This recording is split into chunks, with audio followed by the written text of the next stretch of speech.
Chapter 5. Labor's Road to War. Keep out of war. On February 3, 1917, it will be recalled, President Wilson broke off diplomatic relations with Germany. The response from labor, one scholar points out, was not all that Gompers desired. Trade union opposition to a war with the Central Powers was widespread. How widespread soon became clear. Fight against war because it means the end of democracy, demanded the United Mine Workers. The cigar makers declared that labor is opposed to being drawn into the struggle, and advised President Wilson to use every honorable means to keep us out of this mad struggle. The pattern makers advised the nation to remain cool and continue to advocate peace. The carpenters reminded Wilson that the labor movement has stood constantly and persistently for peace, and demanded that the president keep out of war. 5. President Walter Carter of the Locomotive Firemen went so far as to inform Columbia University's Academy of Political Science that labor would rather suffer untold wrongs than to engage in war. 6. The Switchman called on the working class to let Congress and President Wilson know that it was against war. Unless the workers of this country are war-mad, the Union urged, let them cry against such contemplated slaughter in such manner that Congress and President Wilson will heed it. 7. With one or two minor exceptions, the entire labor movement demanded peace and opposed involvement in the war. 8. On February 11, 1917, the Minneapolis Tribune reported that trade unions and pacifist groups were jointly flooding the president with thousands of telegrams and letters to influence the United States government against entering the war against Germany. Although this was an exaggeration, it is true that in their zeal to avoid war, trade unions were beginning to work more closely than before with pacifist groups. This was particularly true in the case of the newly organized American Union Against Militarism, headed by Rabbi Stephen S.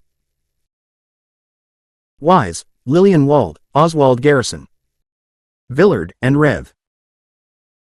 John Haynes Holmes. A number of unions urged their members to join with the American Union to defeat the campaign to militarize this peace-loving republic. Even the Western Federation of Miners, which only a short time earlier had ridiculed the efforts of middle-class pacifists, now charged the press with attempting to misrepresent pacifists as merely mollycoddles, clever talkers and do-nothings. 9. Increasingly, trade unions began to support an anti-war proposal identified with the Socialist Party that war should be declared only if a referendum vote of all the American people sanctioned such a course of action. A Keep Out of War Committee, to support the demand for a war referendum, was organized in New York City by the United Hebrew Trades, the International Ladies Garment Workers Union, the Amalgamated Clothing Workers Union, and the International Fur Workers Union. 10 joining with the committee in support of the referendum proposal were the Industrial Council of Kansas City, the St. Louis Central Trades Council, the Chicago Federation of Labor, the Trades Assembly of Joplin, Missouri, the Fargo, North Dakota, Trades and Labor Assembly, the unions of painters, cigar makers, bakers, and the Sailors Union of the Pacific. 11. The last-named union also organized a campaign of letters and telegrams to Wilson to remind him that he was re-elected on the platform, he kept us out of war, and the workers had supported him for this reason and had no reason to shed their blood for the protection and furtherance of the unholy profits of their masters. 12. The idea became the theme of a mass meeting, chaired by Edward Cassidy of the International Typographical Union. It was held at Carnegie Hall, sponsored by the Keep Out of the War Committee. 13. On February 10, 1917, 3,000 men and women packed a hall in Minneapolis at a meeting sponsored by a committee of trade unions. They adopted a resolution that stated, "We desire to respectfully recall the fact that in the election of November, the citizens of this country strongly favored our keeping out of the war in Europe, and the administration then elected was committed to a policy of peace. To now abandon that policy and plunge us into war, we hold, is to make a solemn mockery of the great American principle of the consent of the governed." 14.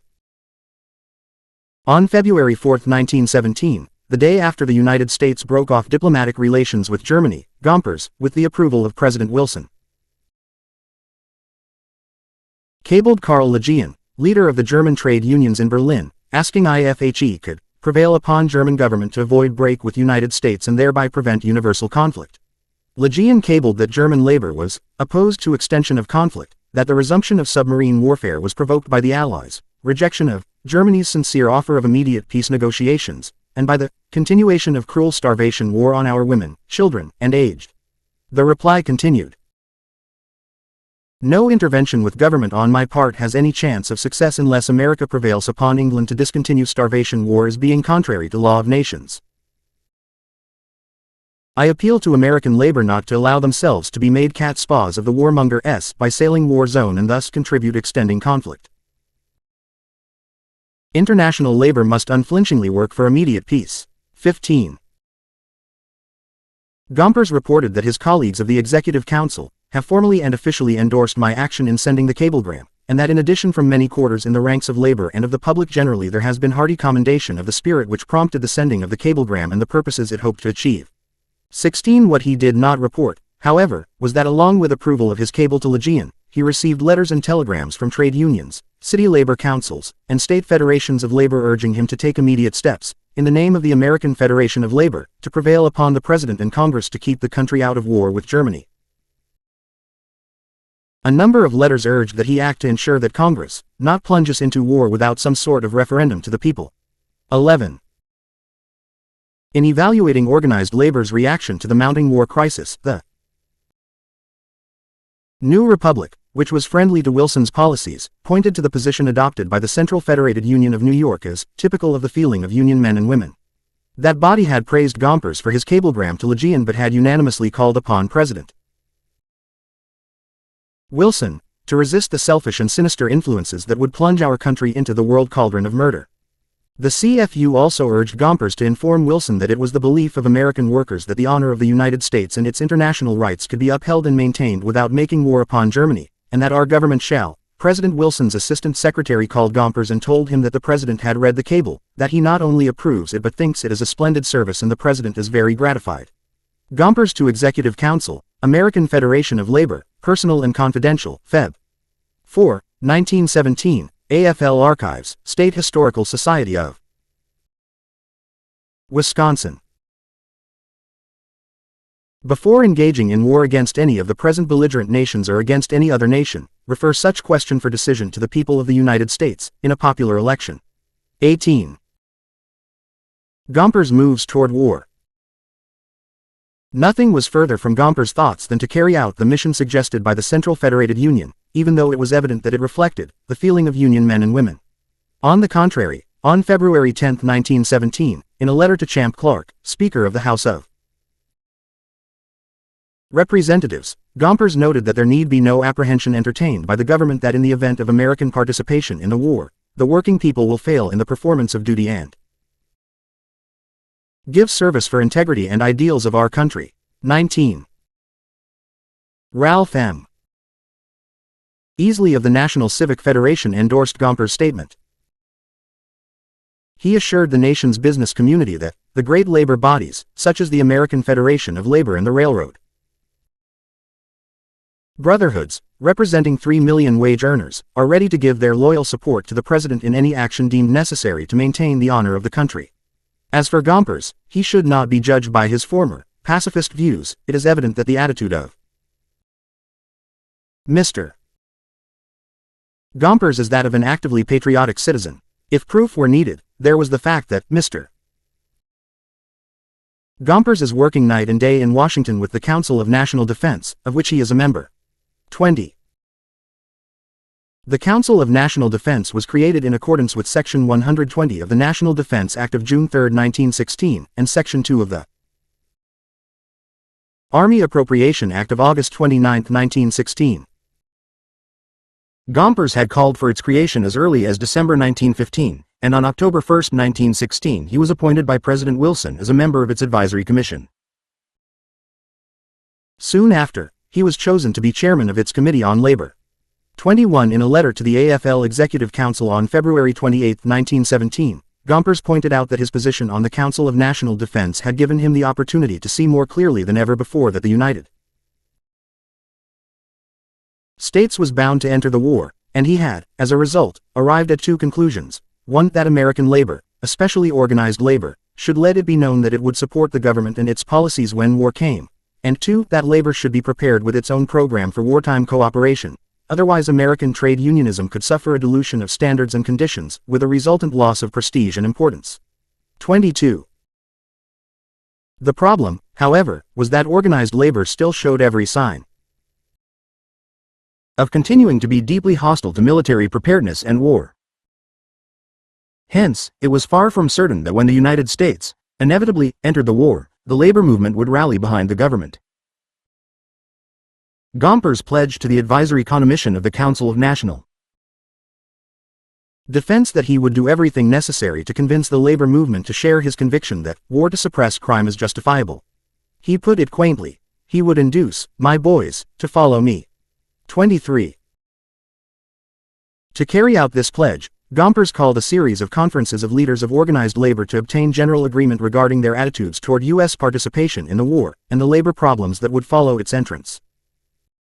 The aim was not to debate whether or not the United States should enter, but to place the trade union movement on record in favor of such entry.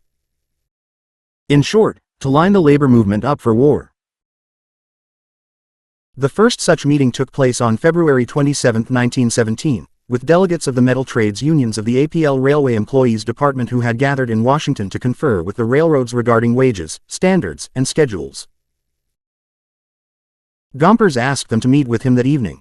The importance of the conference, he notified the AFL Executive Council, is manifest by the fact that those present in the conference represented the metal trades, the trades which will be most vitally affected by war. 24 those present were the top officers of the boiler makers and iron ship builders, Building Trades Department, International Association of Machinists, Amalgamated Sheet Metal Workers, and International Brotherhood of Blacksmiths, as well as officials of the metal trades and railway employees departments. Gompers told the assembled union leaders that war was imminent and that the labor movement could not wait until it happened before formulating a definite policy and deciding on the role labor must play. It was his firm belief that the labor movement would lose a great opportunity if it did not make a definite statement as to how far it was willing to go in the movement for preparedness. In England, he went on, the workers had not taken the war seriously when it began, or had been hostile to the war and the government. With no influence in the formulation of policy, British Labour had seen the government introduce compulsion both in industry and military service. The workers had had to submit or be regarded as traitors to their country. Gompers declared that he was unwilling to contribute to that attitude on the part of the American labor movement, and proposed instead that labor take its place in the war effort, perform its patriotic duty, and at the same time see to it that its rights were protected. During the war, labor had to choose between casting its lot with the government and help guide it right, or withhold its cooperation and be whipped into line. The union leaders present agreed with Gompers, recommended that the labor movement must cooperate in the formulation of plans, in the event of war, and suggested that he call a special meeting of the Peter Attion's Executive Council, as well as a conference of all officers of national and international unions and departments of the APL. 25. Gompers thereupon issued a call for a special meeting of the Executive Council, and, contingent on its approval, he called upon the national and international unions to meet in Washington in conjunction with the Council. He began by stating that he had practically given up hope that our country may not be drawn into the maelstrom that is rocking the very foundation of world civilization. The sole question that still remained was what part labor should play in the defense of our republic. Some plan will be adopted, he emphasized. If the labor movement did not make the mistake of remaining aloof, it could participate in the formulation of national policies. There was no time left for equivocation. Now is the time for labor to speak, not on the question of support for the government in war, but on what role labor will accept in national defense and in which it will cooperate. He had called a special session of the APL Executive Council to meet in Washington on March 9, 1917, and he had proposed to the Council that it should authorize him to invite the officers of all international and national unions and of departments to participate in a conference in Washington, D.C., Monday morning. March 12, 1917, he had not yet obtained the votes of the Executive Council authorizing this call, but expected to obtain them within 2 days. He urged the labor leaders to lay aside all other duties and engagements, and be prepared to come to Washington when called, ready to formulate plans that will mean so much for the cause of human welfare and protection, and it may be for the very existence of our republic. 26. As Gompers had predicted, the Executive Council authorized the conference. Labor's position in peace or in war. Meeting on March 9, the Executive Council began deliberation of a declaration, prepared by Gompers, defining the position organized labor should take in the war that appeared inevitable. The meeting was held in secret.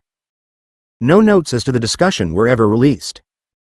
Not a hint appeared of the widespread opposition in labor circles to involvement in the war. The Executive Council would define not what labor's attitude was, but what Gompers and his colleagues felt it should be. 27. On March 11, the Executive Council concluded its work. The following morning, its declaration, American labor's position in peace or in war, was presented to the 148 labor representatives who had gathered in Washington in response to Gompers' call. These delegates represented 79 affiliated organizations, 5 unaffiliated organizations, and 5 departments of the AFL. 28. Starting with the statement that, "We speak for millions of Americans," the declaration held that labor's approval of peace or war was now immaterial, the danger was at hand. It pointed out that in previous wars the labor movement had taken no part in directing the activities of conflict and had, if anything, suffered at the hand of military necessity. Thus, the workers had arrived at the conclusion that the war was of no concern to them. But the time was at hand to avoid a repetition of the established pattern. Labor must have a role in determining policies of national defense. Labor standards won by hard fighting must not be tossed aside under the guise of expediency. The trade unions must serve as a connecting link between worker and employer, worker and the government, worker and the war. The war in Europe was characterized as a life-and-death struggle between the forces of democracy and autocracy. No direct sympathies were expressed as to the side labor favored, but it was not difficult to detect the tilt toward the Allies. What was important was the declaration's conclusion: should our country be drawn into the maelstrom of the European conflict, we offer our services to defend, safeguard and preserve the Republic of the United States. 29. The blank check. The AFL Executive Council, under the sponsorship of Samuel Gompers, had given President Wilson a blank check of approval in case of American involvement, and in return asked only for the right to have some control over labor policies. This was not, however, the first such blank check Wilson had received from the AFL. During the crisis following the assassination of Mexican President Madero and the seizure of power by Huerta, who had plotted the murder, but before Wilson intervened militarily and ordered the occupation of Veracruz, the 1913 AFL Convention, at Gompers' suggestion, had removed from a resolution the clause condemning the demand on the part of American and foreign corporations and certain Jingo newspapers to force intervention by the United States government in Mexico. Gompers had even declared that it would be a mistake for the APL to resolve under any and all circumstances to denounce intervention. The Central Federated Union of New York City was more specific. After Wilson had ordered the invasion of Mexico and the occupation of Veracruz, it handed the president another blank check by voting to uphold his stand in any action necessary to preserve the honor of the American flag and the dignity of the United States. Thus, in a real sense, the conduct of the APL in the Second Mexican Crisis proved to be a curtain raiser for the drama that unfolded in Washington in March 1917, less than a month before the United States entered World War I.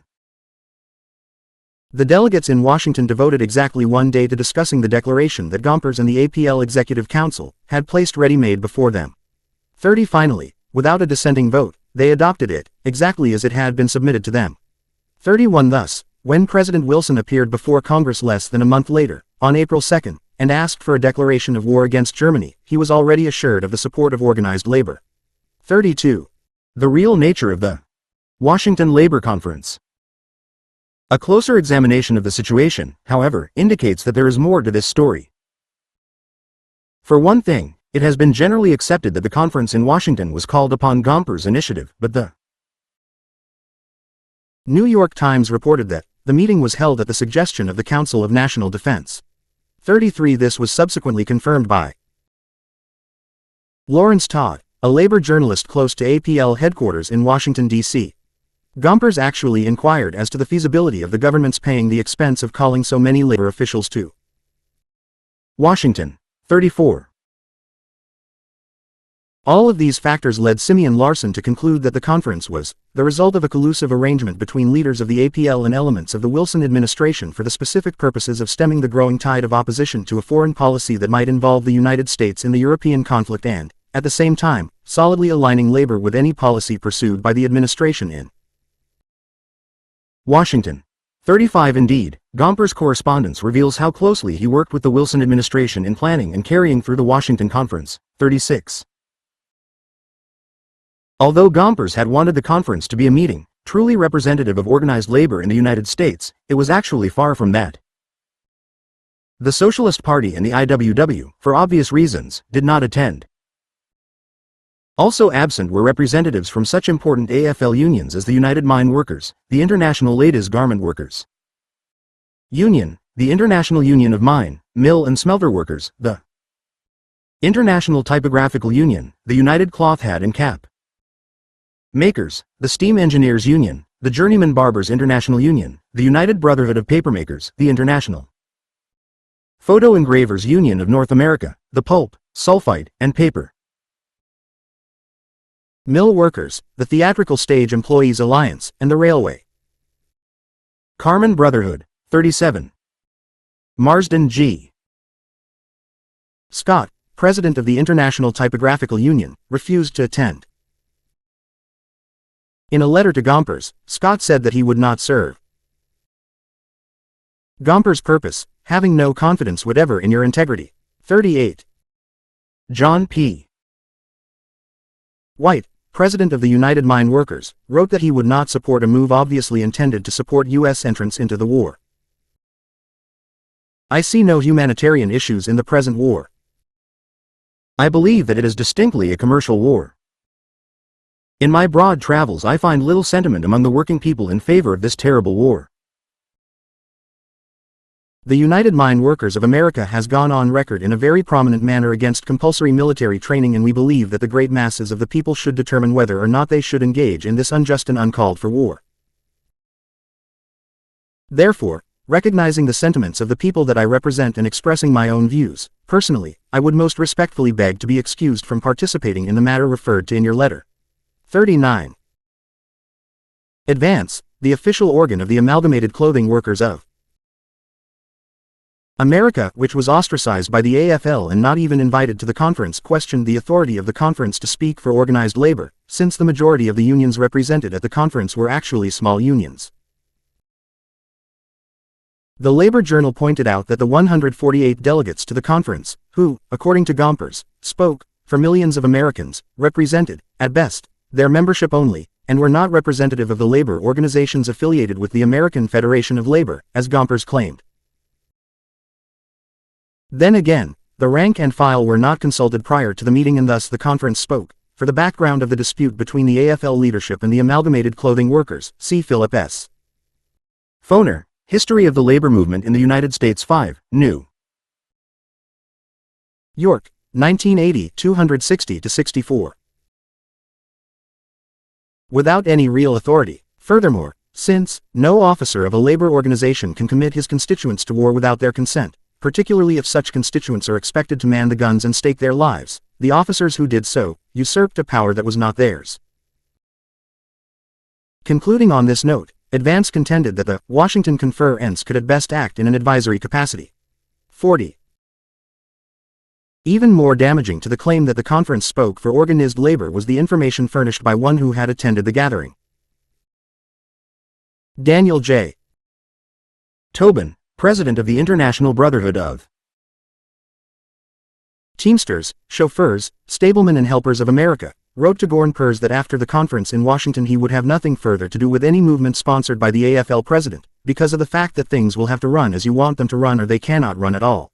He continued, This was proved to me conclusively when I accepted the invitation to Washington recently to attend a meeting of labor leaders of national and international unions, to advise and counsel with the members of the Executive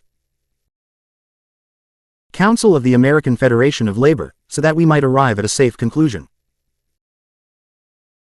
When I arrived there, on the strength of your invitation, I found you had a program already prepared, cut and dried, to be adopted by this gathering of the so-called labor leaders, and that we could not, or would not, be allowed to change one word of that declaration.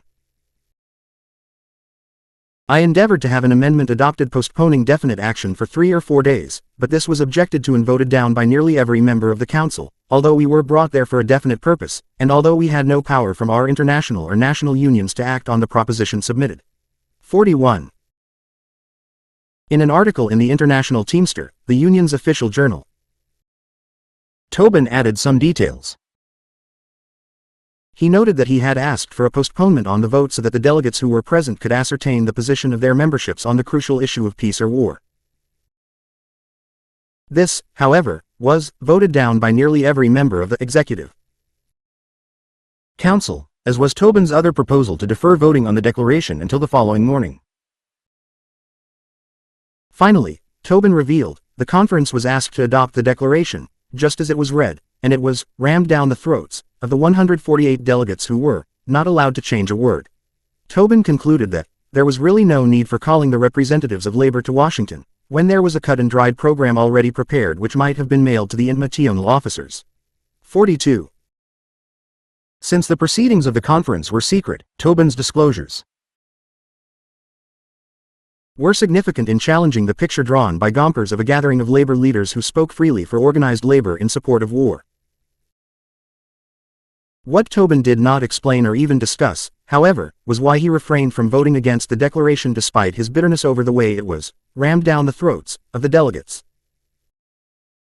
Or why Arnold Miller, president of the International Fur Workers Union, and Andrew Furseth, president of the Sailors Union of the Pacific, who were leaders of unions vigorously opposed to U.S. entrance into the war, did not vote against the declaration. 43 feet. After the conference, these men briefly continued their opposition to U.S. participation in the war, but their failure to vote against the declaration indicated that it would not take much for them to reverse their anti-war stand. Simeon Larson argues that they probably acted as they did at Washington out of fear of exposing their minority position before a hostile public opinion, and of making their union subject to the displeasure and enmity of the government as well as the Gompers, forces that controlled the machinery of the AFL. 44 But such fear did not keep Tobin from publicly exposing the authoritarian methods used to force adoption of the declaration.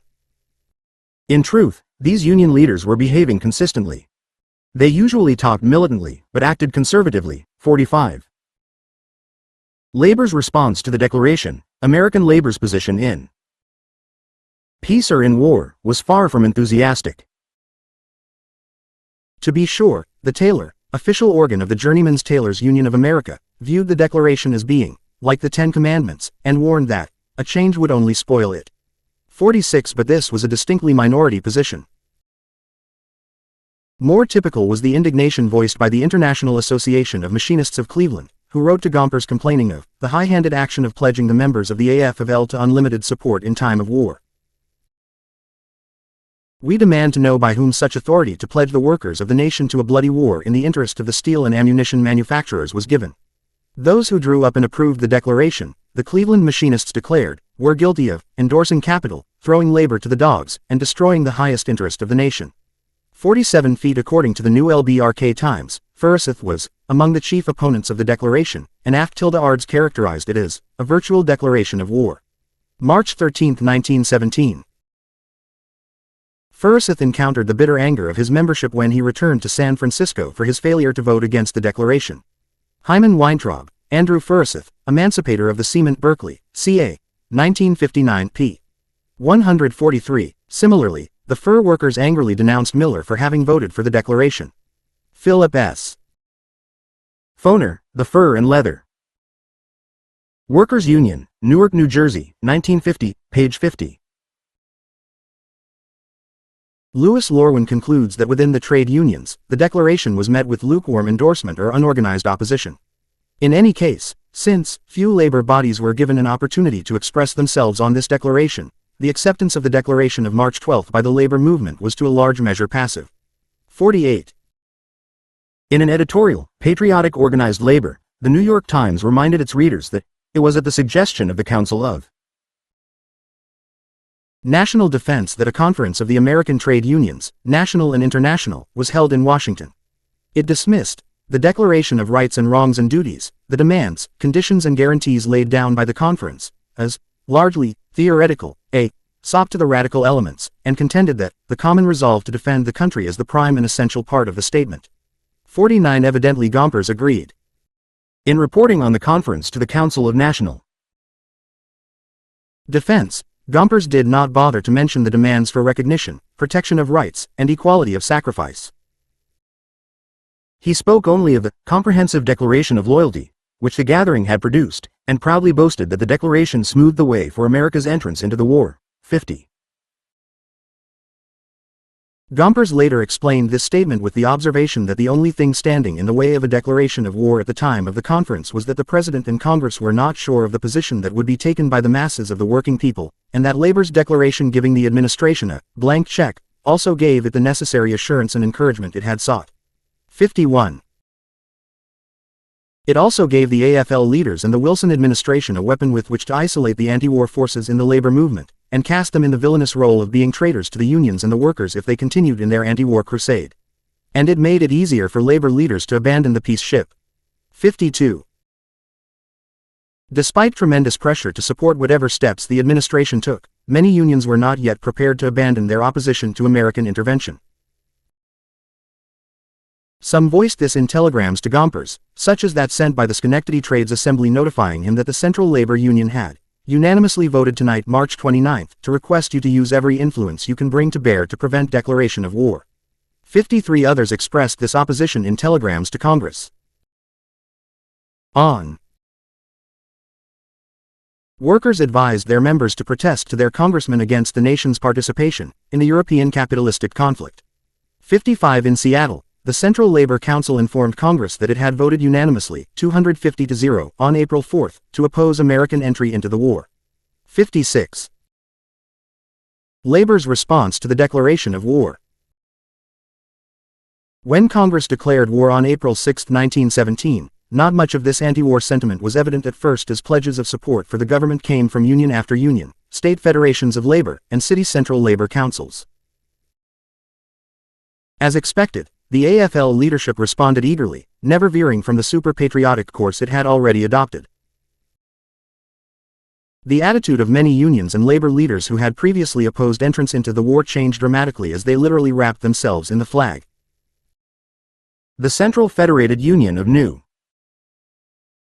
York City, which had previously taken a position against the war, not only came out in support, but withdrew its endorsement of the Socialist New York call. 57. The Missouri Federation of Labor, which had criticized Gompers' action in calling the Conference of International and National Unions in Washington, and had opposed the preparedness campaign until the formal declaration of war, now expressed its unreserved and heartiest approval of the loyal stand taken in this crisis of our nation by the American Federation of Labor, the recognized and unimpeachable representative of organized labor in this country.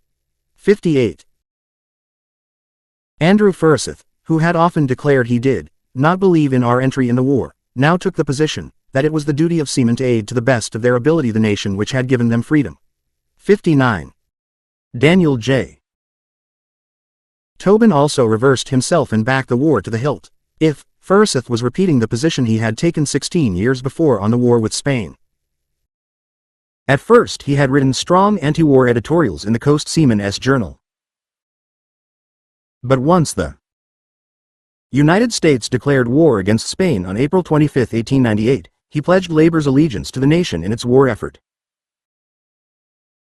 The war might have been avoided, but having got into the war, no matter how or why, we want to win out as speedily as possible and with as little damage as possible. How to win is the only question worth considering now. The answer is, by hard fighting. 3 years later, Forsyth admitted that he had supported the war in the belief that by proving its patriotism, labor could prevent setbacks during the conflict and even make advances. This was a false concept of patriotism. He conceded, and he should have opposed the war, even after it had started, because, under all the circumstances of the case, war would result in injury and possibly an irretrievable setback to the cause of the working class advancement in the United States. Philip S. Foner, History of the Labor Movement in the United States to New York, 1955, 414-15. Clearly, Forsyth had learned nothing from the earlier experience. We win the war, he now declared, the working people will be far ahead of where they were before the war. But, if we lose the war, it will mean that oppression, persecution and a dominating influence of tyranny will be aimed and directed against the masses of our country. 60 Sidney Hillman of the Amalgamated Clothing Workers, an early opponent of Gomper's preparedness campaign and one of the most critical of the Labor Declaration, now advocated full support of the war effort by organized labor, contending that a victory for Germany would mean a victory for industrial autocracy and a heavy defeat for labor. 61. Labor leaders who reversed themselves rationalized their support of the war in the moralistic terms made familiar by Woodrow Wilson. They were now willing to join the crusade to make the world safe for democracy, although they sometimes added that they wanted it clearly understood that a world made safe for democracy is synonymous with a world made safe for the laborer. 62. In any case, these assertions of patriotism and pledges of support were voiced without consulting the rank-and-file workers, and without explaining why war which they had denounced as capitalistic in character and from which workers could not benefit, had suddenly changed. Two organizations did not reverse their stands after the American declaration of war. The day after the declaration of war, the Socialist Party of America met in emergency convention in St. Louis to determine the party's position on the war, and the delegates overwhelmingly adopted the majority report, which reiterated the opposition that the Socialists had maintained since the outbreak of the war in 1914, branded the declaration of war as a crime against the people of the United States and against the nations of the world, and recommended a course of action to oppose the war and conscription, because the country has been violently, needlessly, and criminally involved in war. Soon after America's entry into the war, Big Bill Haywood, General Secretary of the IWW, declared that all class-conscious members of the industrial workers of the world are conscientiously opposed to spilling the lifeblood of human beings, not for religious reasons, as are the Quakers and Friendly Societies, but because we believe that the interests and welfare of the working class in all countries are identical. In short, the Wobblies were not pacifists, but believed deeply that working class interests cut across national lines and that wars, except the class war, benefited only the capitalists while working men and women bore the cost. But if they were not pacifists, many leaders of the IWW were now anxious to show that they were realists. While the IWW should and would oppose the war, they argued, the Wobblies should not give it top priority. Haywood and many other IWW leaders were anxious that the Wobblies concentrate on organizing the unorganized and not permit themselves to be targeted for imprisonment and other repressions by active opposition to the war. In fact, shortly before the actual declaration of war, the IWW National Office held up production of adhesive stickers it had planned to distribute. These asked, "Why be a soldier?" with the last word printed in dripping red letters. At Haywood's suggestion, printing was also stopped on the pamphlet, The Deadly Parallel. This had consisted of the anti-war statement adopted at the 1916 IWW convention, printed alongside the pledge of support for the war given by the Special AFL Conference in Washington in March 1917, which gave President Wilson a blank check. We shall later discuss the IWW position on and role in World War I, but observe now that the WW, unlike the APL, never supported the imperialist war. 12 days after the United States entered the war, the industrial worker featured the following anonymous song. I love my flag, I do, which floats upon the breeze. I also love my hands and legs, and neck and nose and knees. One little shell might spoil them all, or give them such a twist. They would be no use to me. I guess I won't enlist. I drove my country, yes, I do. I hope her folks do well. Without our hands and legs and things, I think we'd look like hell. Young men with faces half shot off. And unfit to be kissed. I've read in books it spoils their looks. I guess I won't enlist. 63. The Socialist Party and the IWW did not speak only for their own members. The assertions of patriotism and pledges of support by AFL leaders were often contradicted by the stand taken in their union journals and locals. 64. Although Sidney Hillman reversed himself and supported the war, the Amalgamated Clothing Workers and its official journal, Advance, did not.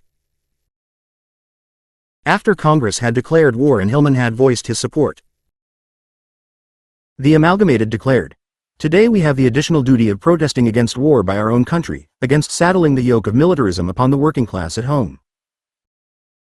Capitalism wants war, and war there will be regardless of the will of the people. The people were not consulted in the other countries at war, and they have not been in our own." 65. In an appeal, workers are urged to protest on May Day against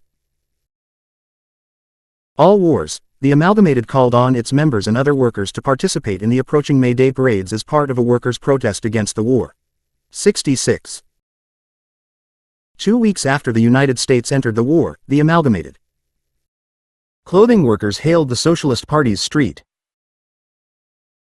Louis Manifesto against the war and all forms of militarism, declaring that since the Socialist Party had taken a clear and firm stand against international fratricide and the rule of the bayonet, the socialist movement in this country stands vindicated. 67. Speaking of opposition and indifference to the war, some 13 months after American entrance, Secretary of Labor William B. Wilson stated that, "One of the first things we had to deal with was to change that attitude of mind, on the part of the wage workers of the country, first through the great leaders of the trades union movement, and then to the rank and file." 68. CHAPTER 6.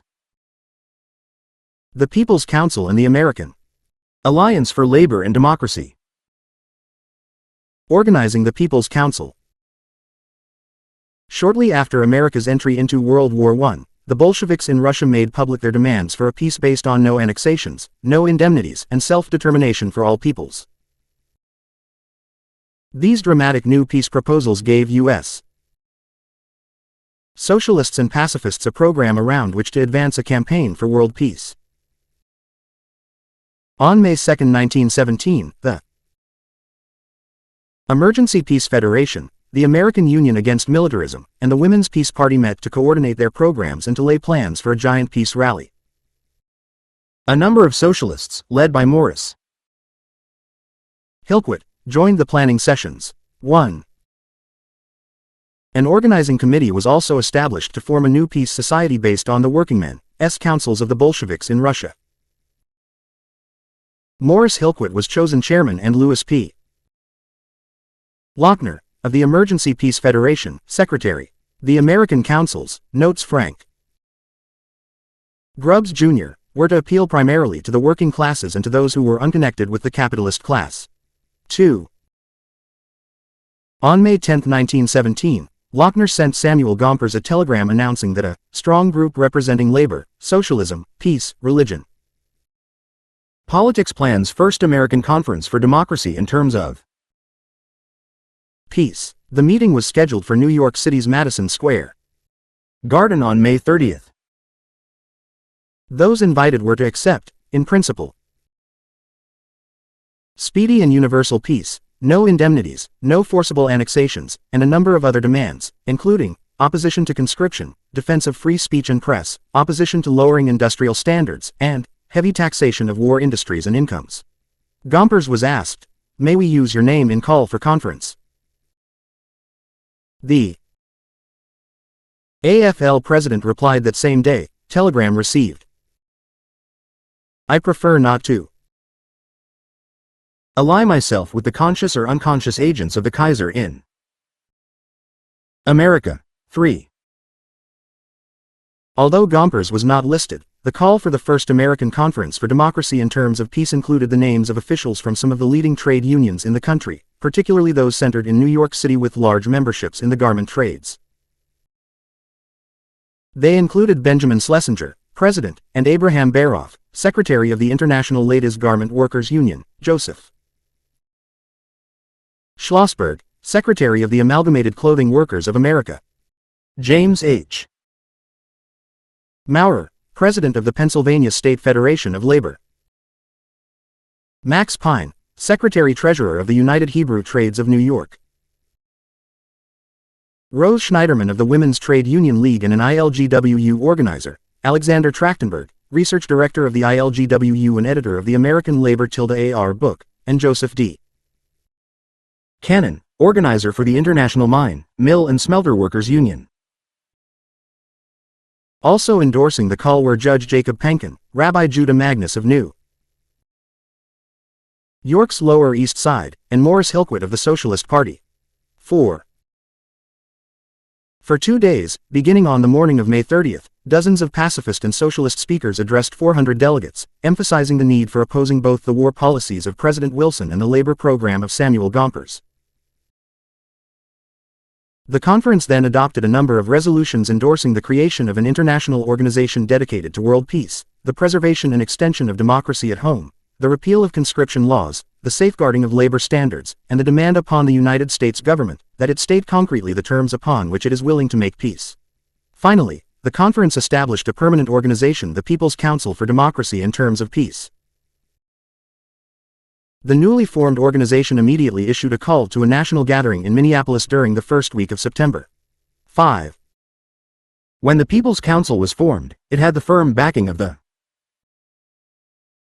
ILGWU and the United Hebrew Trades, but its executive board also included such labor leaders as Maurer, J.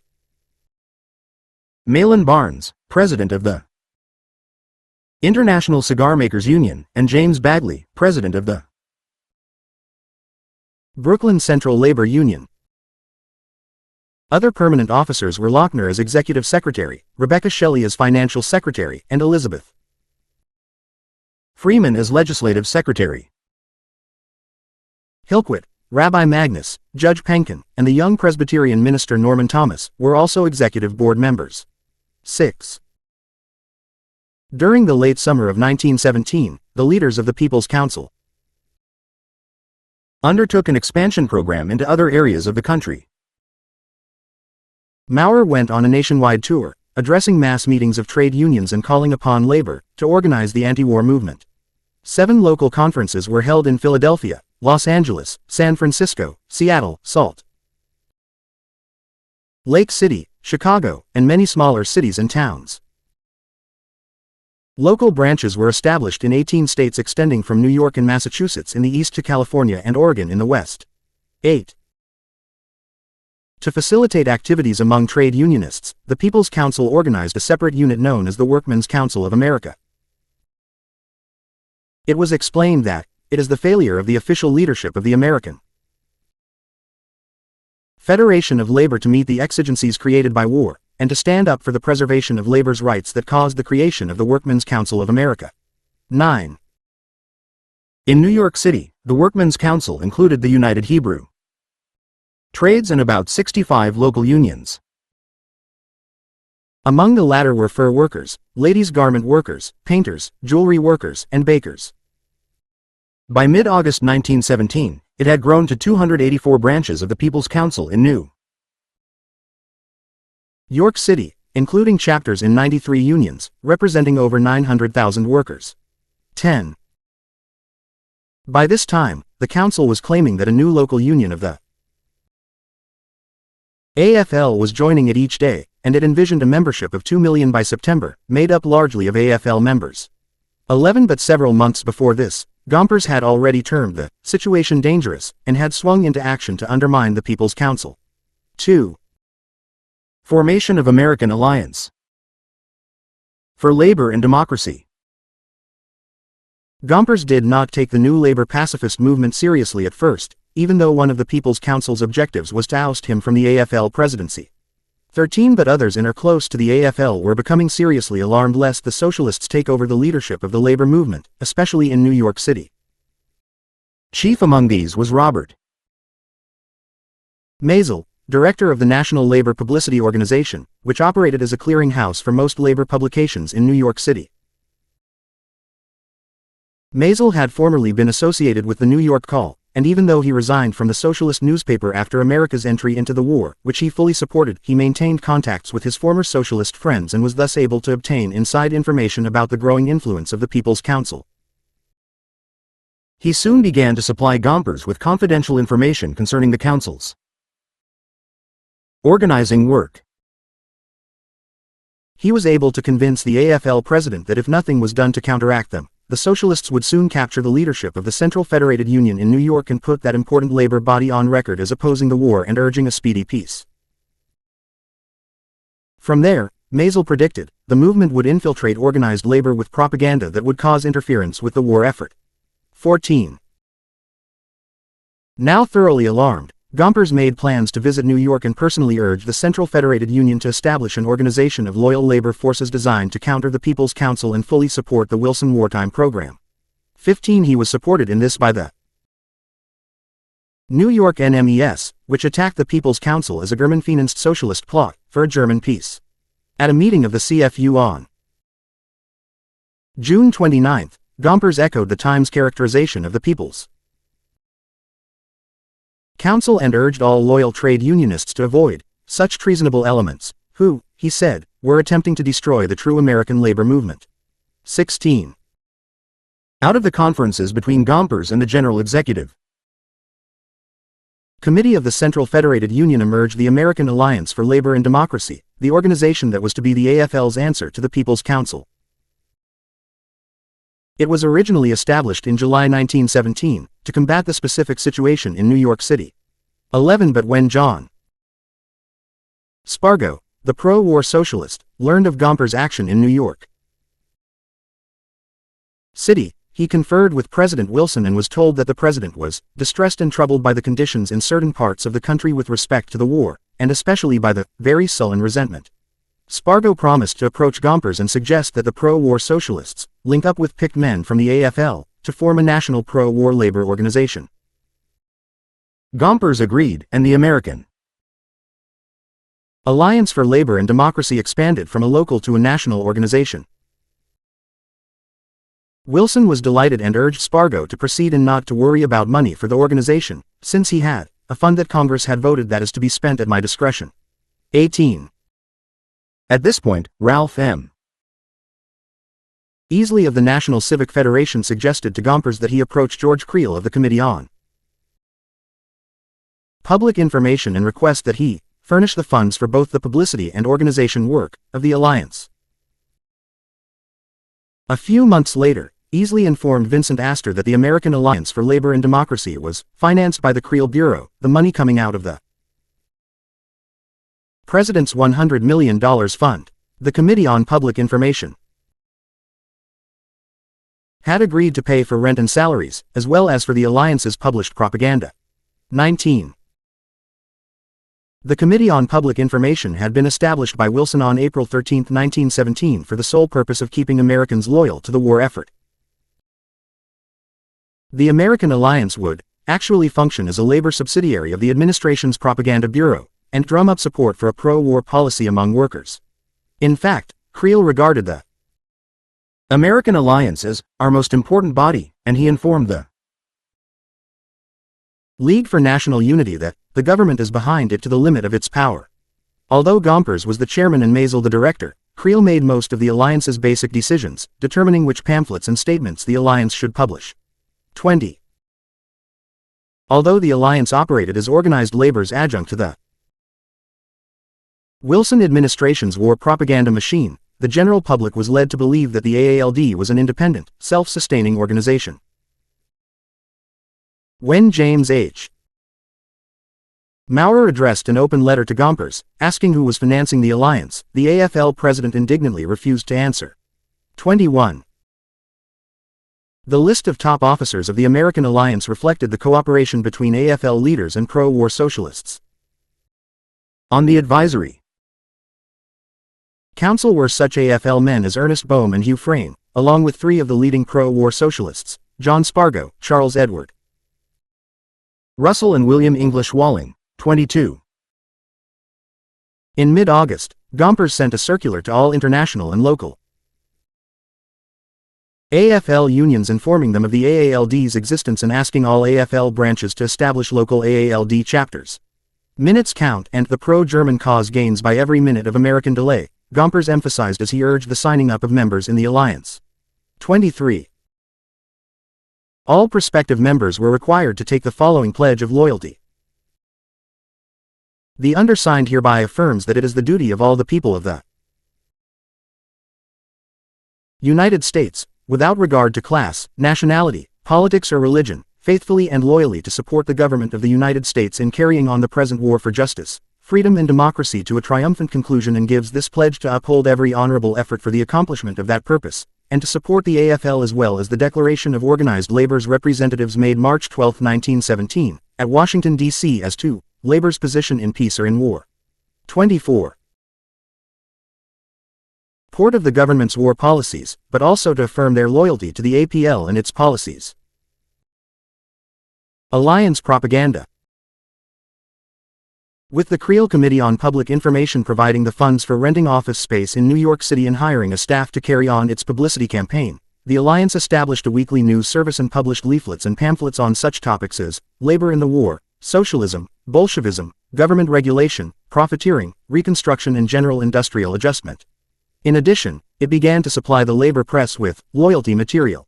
The purpose of all these endeavors was to counter the influence of the People's Council. 25. Alliance literature emphasized that this is labor's war, the voice of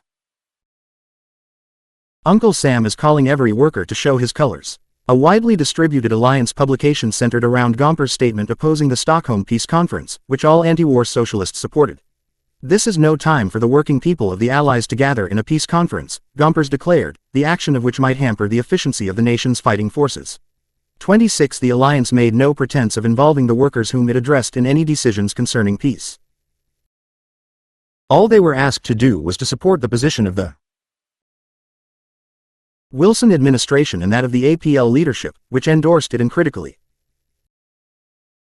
By way of contrast, the People's Council did involve the workers and their representatives in deciding policies.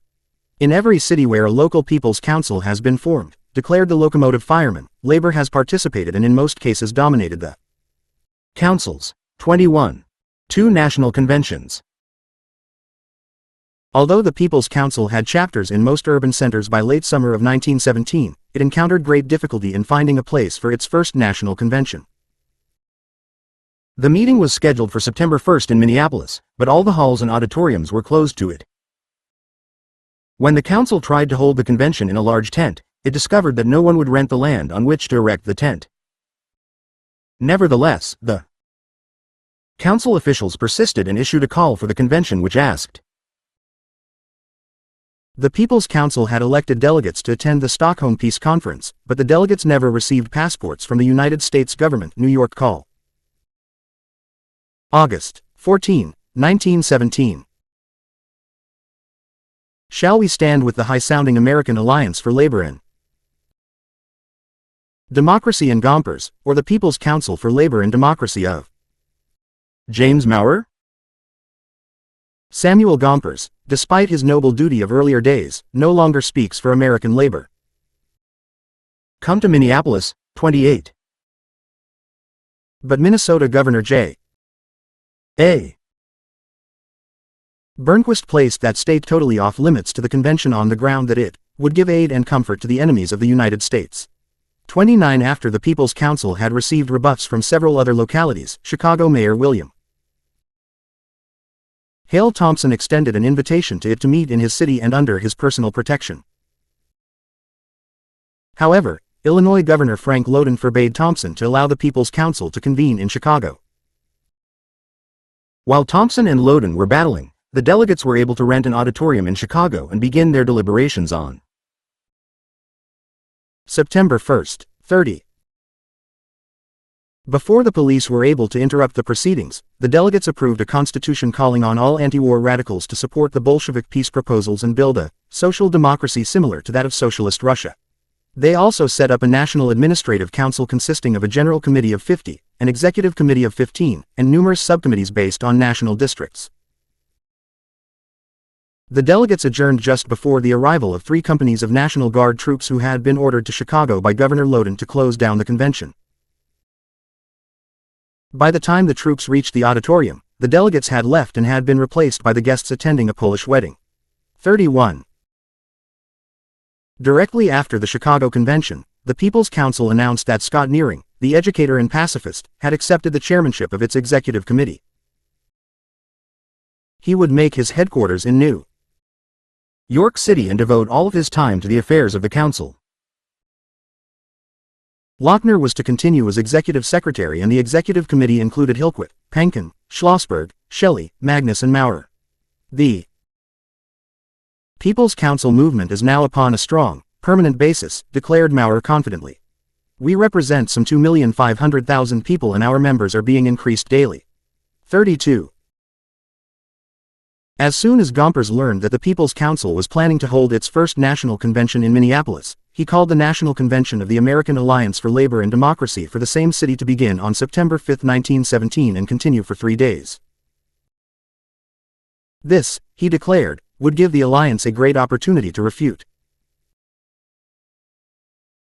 once for all time the Council's claims, and demonstrate not only to the working classes of the Allied countries, but even of the enemy countries, that the Council did not represent the views of the great mass of trade unionists in the United States.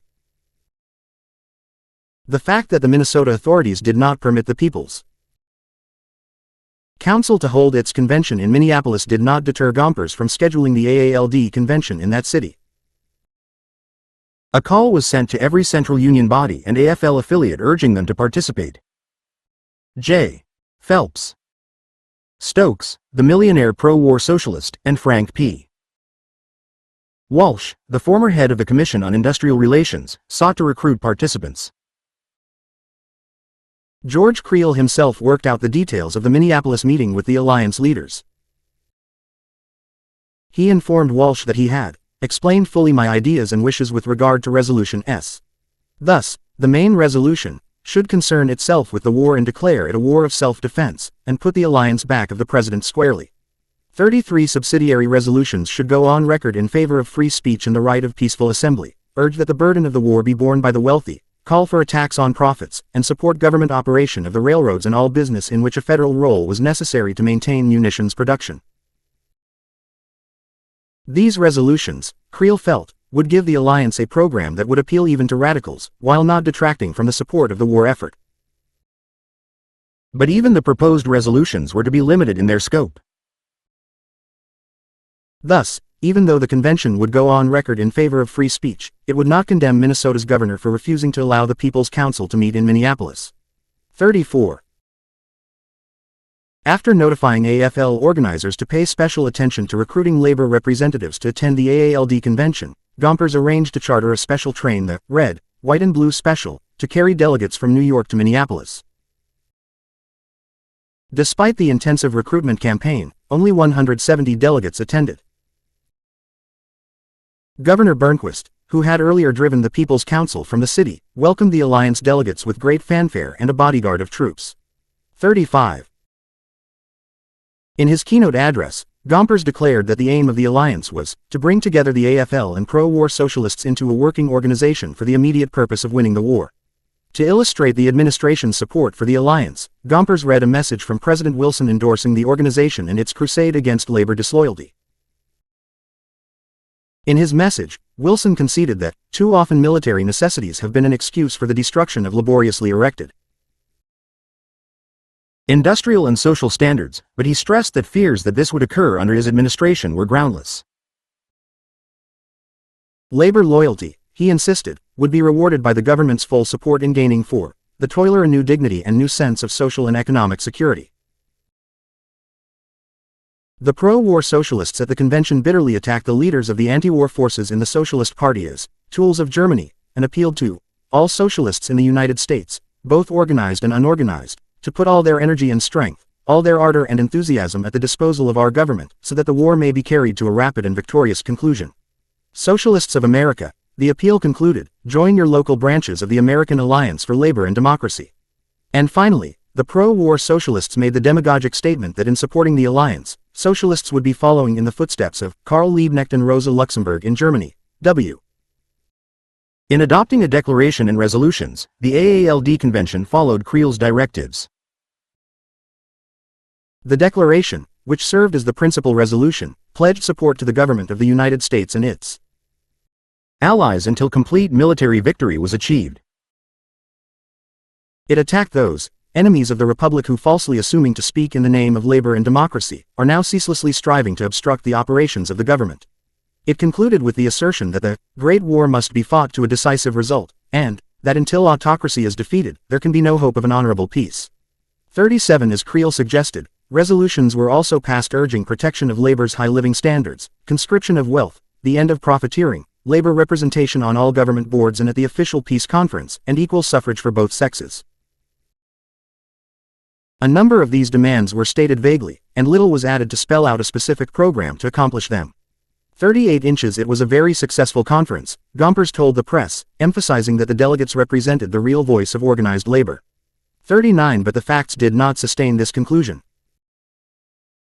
Of the 170 delegates who attended the convention, 89 were trade unionists and 81 were socialists and social reformers.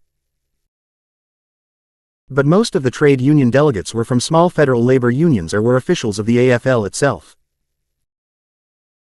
Few represented any of the large unions. This led some unions to object to adoption at the convention of resolutions in the name of organized labor. In fact, among the signers of the appeal were John Spargo, J. Phelps Stokes, A. M. Simons and W. J. Gent, New York Times, Sept. 8, 1917. Many trade unionists crooned to view the convention as Gompers' personally conducted conference, which was not competent to speak for the trade union movement. 40. The 1917 AFL Convention. The rivalry between the People's Council and the American Alliance crooned to a head at the AFL Convention in Buffalo in November 1917. The debate crooned after the unprecedented appearance at the convention of President Wilson. In the course of his address, Wilson voiced his enthusiastic endorsement of Gompers' leadership, his patriotic courage, his large vision, and his statesmanlike sense of what has to be done. 41. Robert Maisel assured George Creel that the president's emphatic endorsement of Gompers' policies would kill entirely any plan to challenge the American alliance at the convention, but he did predict that some trouble may come up. 42. It did. Gompers request that the convention give full endorsement to the patriotic work which has been undertaken by the American Alliance for Labor and Democracy, provoked an acrimonious floor debate. J. Malin Barnes of the International Cigar Makers Union asked if the convention was being asked to endorse such patriotic acts as that of Governor Bumquist of Minnesota, who had prevented the assembling of a peaceful Congress of people and hounded them out of his state, or of Governor Loudon of Illinois, who had sent the militia to break up a peaceable meeting of citizens. Yet both governors had been invited to address the convention of the American Alliance. 43. Barnes was answered by John H. Walker of the United Mine Workers, a fervent supporter of the American Alliance. Walker insisted that the governors had been justified in their actions because the Union men associated with the People's Council had been paid by the German government for preaching sedition and weakening our government in the war. Walker felt that such men should have been interned and not allowed to return home. 44.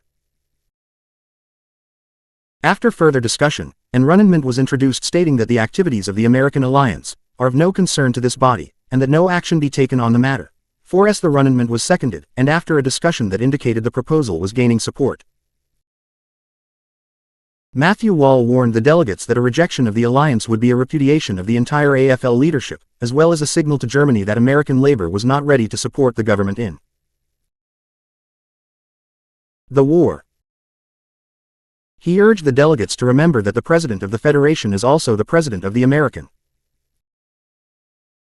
Alliance for Labor and Democracy, and a refusal to endorse the good work of the alliance means to place the President of the Federation in a most unenviable and embarrassing light and situation before our people and the public generally. 46. The overwhelming vote in support of the AALD 21,602 in favor, 402 opposed and 1,305 not voting concealed the fact that those who voted against the alliance ran the risk of being labeled enemies of both the APL leadership and the government of the United States, in short, agents of the nation's enemies. 47. Alliance problems. The alliance had gained its ends at the APL convention, but it was being weakened by a split between its APL forces and those under the leadership of John Spargo. The pro-war socialists attempted to set up their own party, which they called the National Party. Although this party proved to be weak and ineffective, its formation occupied much of the attention and energy of the alliance leaders and held back the organization's propaganda work. 48. At the same time, the alliance began to experience serious financial problems. In spite of its endorsement by the APL convention, labor support of the alliance was both reluctant and sporadic. A January 21, 1918 appeal by Gompers for funds brought a meager response. By February only $700 had been collected, which was considered poor. 49. As a result, the alliance became completely dependent on the government for its survival. Precisely at this time, however, George Creel began to complain about its repeated requests for funds. Eventually Creel ordered his staff to cease paying most of the alliance's bills, and the work of the organization practically came to a standstill. This was especially true in areas where organized labor had its greatest strength, such as Illinois, New York, New Jersey, Connecticut, Pennsylvania, and Rhode Island. 50. In Chicago, the unions simply ignored the alliance, while on New York's East Side anti-war feeling was so strong among the Jewish garment workers that the alliance organized a special Jewish department to combat it. However, Maisel complained to Gompers that the department's effectiveness was limited because Creel does not seem to recognize that money is involved. 51. The HILLQUIT mayoralty campaign. Internal conflicts and inadequate funds also weakened the work of the People's Council, but two events in the fall of 1917 served to lift the Council's morale and spirits. The first was the New York City mayoralty election of November 1917. Morris Hillquit, leader of the Socialist Party in New York and an opponent of the war, ran for mayor on a peace ticket, and the Socialist Party decided to use the campaign to test anti-war sentiment in New York City. It was joined by the People's Council, which worked for Hillquit's election. Hillquit was also endorsed by the Amalgamated Clothing Workers, the International Ladies Garment Workers Union, the International Fur Workers Union, the Neckwear Workers Union, and the United Hebrew Trades. The American Alliance for Labor and Democracy, which agreed with the socialists that the vote would be a test of anti-war sentiment, opposed Hillquit. 52. The results astounded the nation. Although not elected, Hillquit polled almost 5 times as many votes as any previous socialist candidate. He amassed 22% of the vote, carrying 12 election districts. He also carried to victory 10 assemblymen and 7 aldermen on the socialist ticket. The socialist vote, notes Frank L. Grubbs Jr., showed that the alliance and the administration had not subdued the radicals, despite weeks of intensive loyalty work. 53. The Bolshevik Revolution. At the same time, news came of the successful Bolshevik Revolution in Russia. We will deal more fully with the impact of the revolution on American labor and radicalism, but here we note that the news of the October Revolution prompted a determination on the part of the People's Council movement to pressure Wilson to accept the Bolsheviks as Russia's legitimate rulers, and force Wilson to forsake his support of this capitalist war. 54. On November 13, 1917, the Council's Executive Committee announced a revised program for peace and industrial democracy, which included the nationalization of all production, adequate compensation to workers for their labor, and the establishment of an international brotherhood to ensure the peace. 55. In Chicago, at a meeting sponsored by the People's Council, William Bross Lloyd cried out to the audience, "The Bolsheviks are calling you, they're working for an immediate armistice. Are you there? Do your part." 56. As the Council's peace offensive mounted and its bulletin increased its circulation by 10,000 copies during the first 2 weeks of November, 57, the American alliance struck back. With the financial support of the Committee on Public Information restored, it distributed a series of loyalty pamphlets, some of them written by John R. Commons, the University of Wisconsin economist. The literature emphasized that American workers could gain national support for their aims only by supporting Wilson's war policies. 58. The alliance uses economic pressure. The alliance did not rely solely on propaganda. It now added economic pressure to its arsenal. An example is the dispute that arose between the Amalgamated Clothing Workers and the Small Cloak Makers Union of the ILGWU. Although President Sidney Hillman of the Amalgamated was not a member of the People's Council, many of the union's leaders and rank-and-file members were active in it, with Hillman's approval. 59. When the Amalgamated received a number of government war contracts, members of the Cloak Makers Union, which had not received any, were forced out of work. The cloak makers proclaimed their support of the war and asked the alliance to assist them in obtaining work. They also made it clear that they did not approve of the fact that ILGWU President Benjamin Schlesinger was a member of the People's Council. 60. Gompers quickly responded by urging Secretary of War Newton D. Baker to compel the Amalgamated to share its contracts with the cloak makers.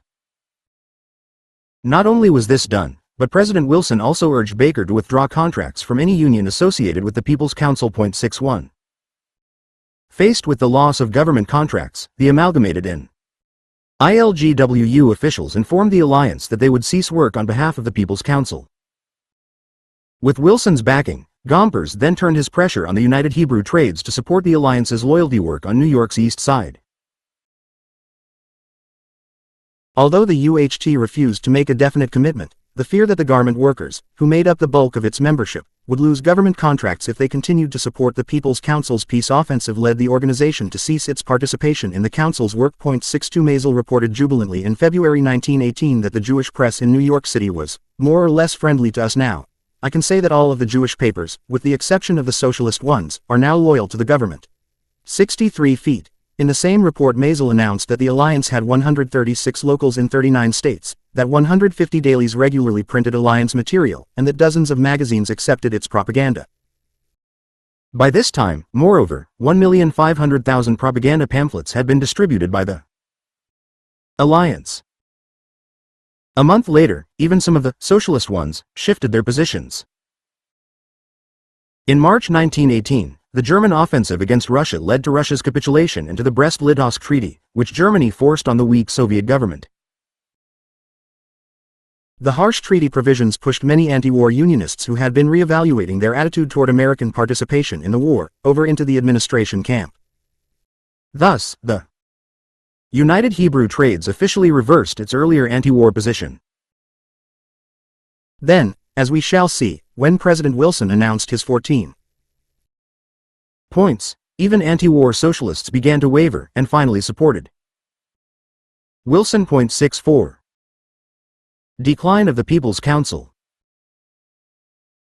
These developments reduced the need for the alliance, and it became less important to the administration, especially since the People's Council was declining in strength under the impact of economic pressure, the repressive policies of the Wilson administration, and the movement of leading anti-war socialists into the pro-war camp.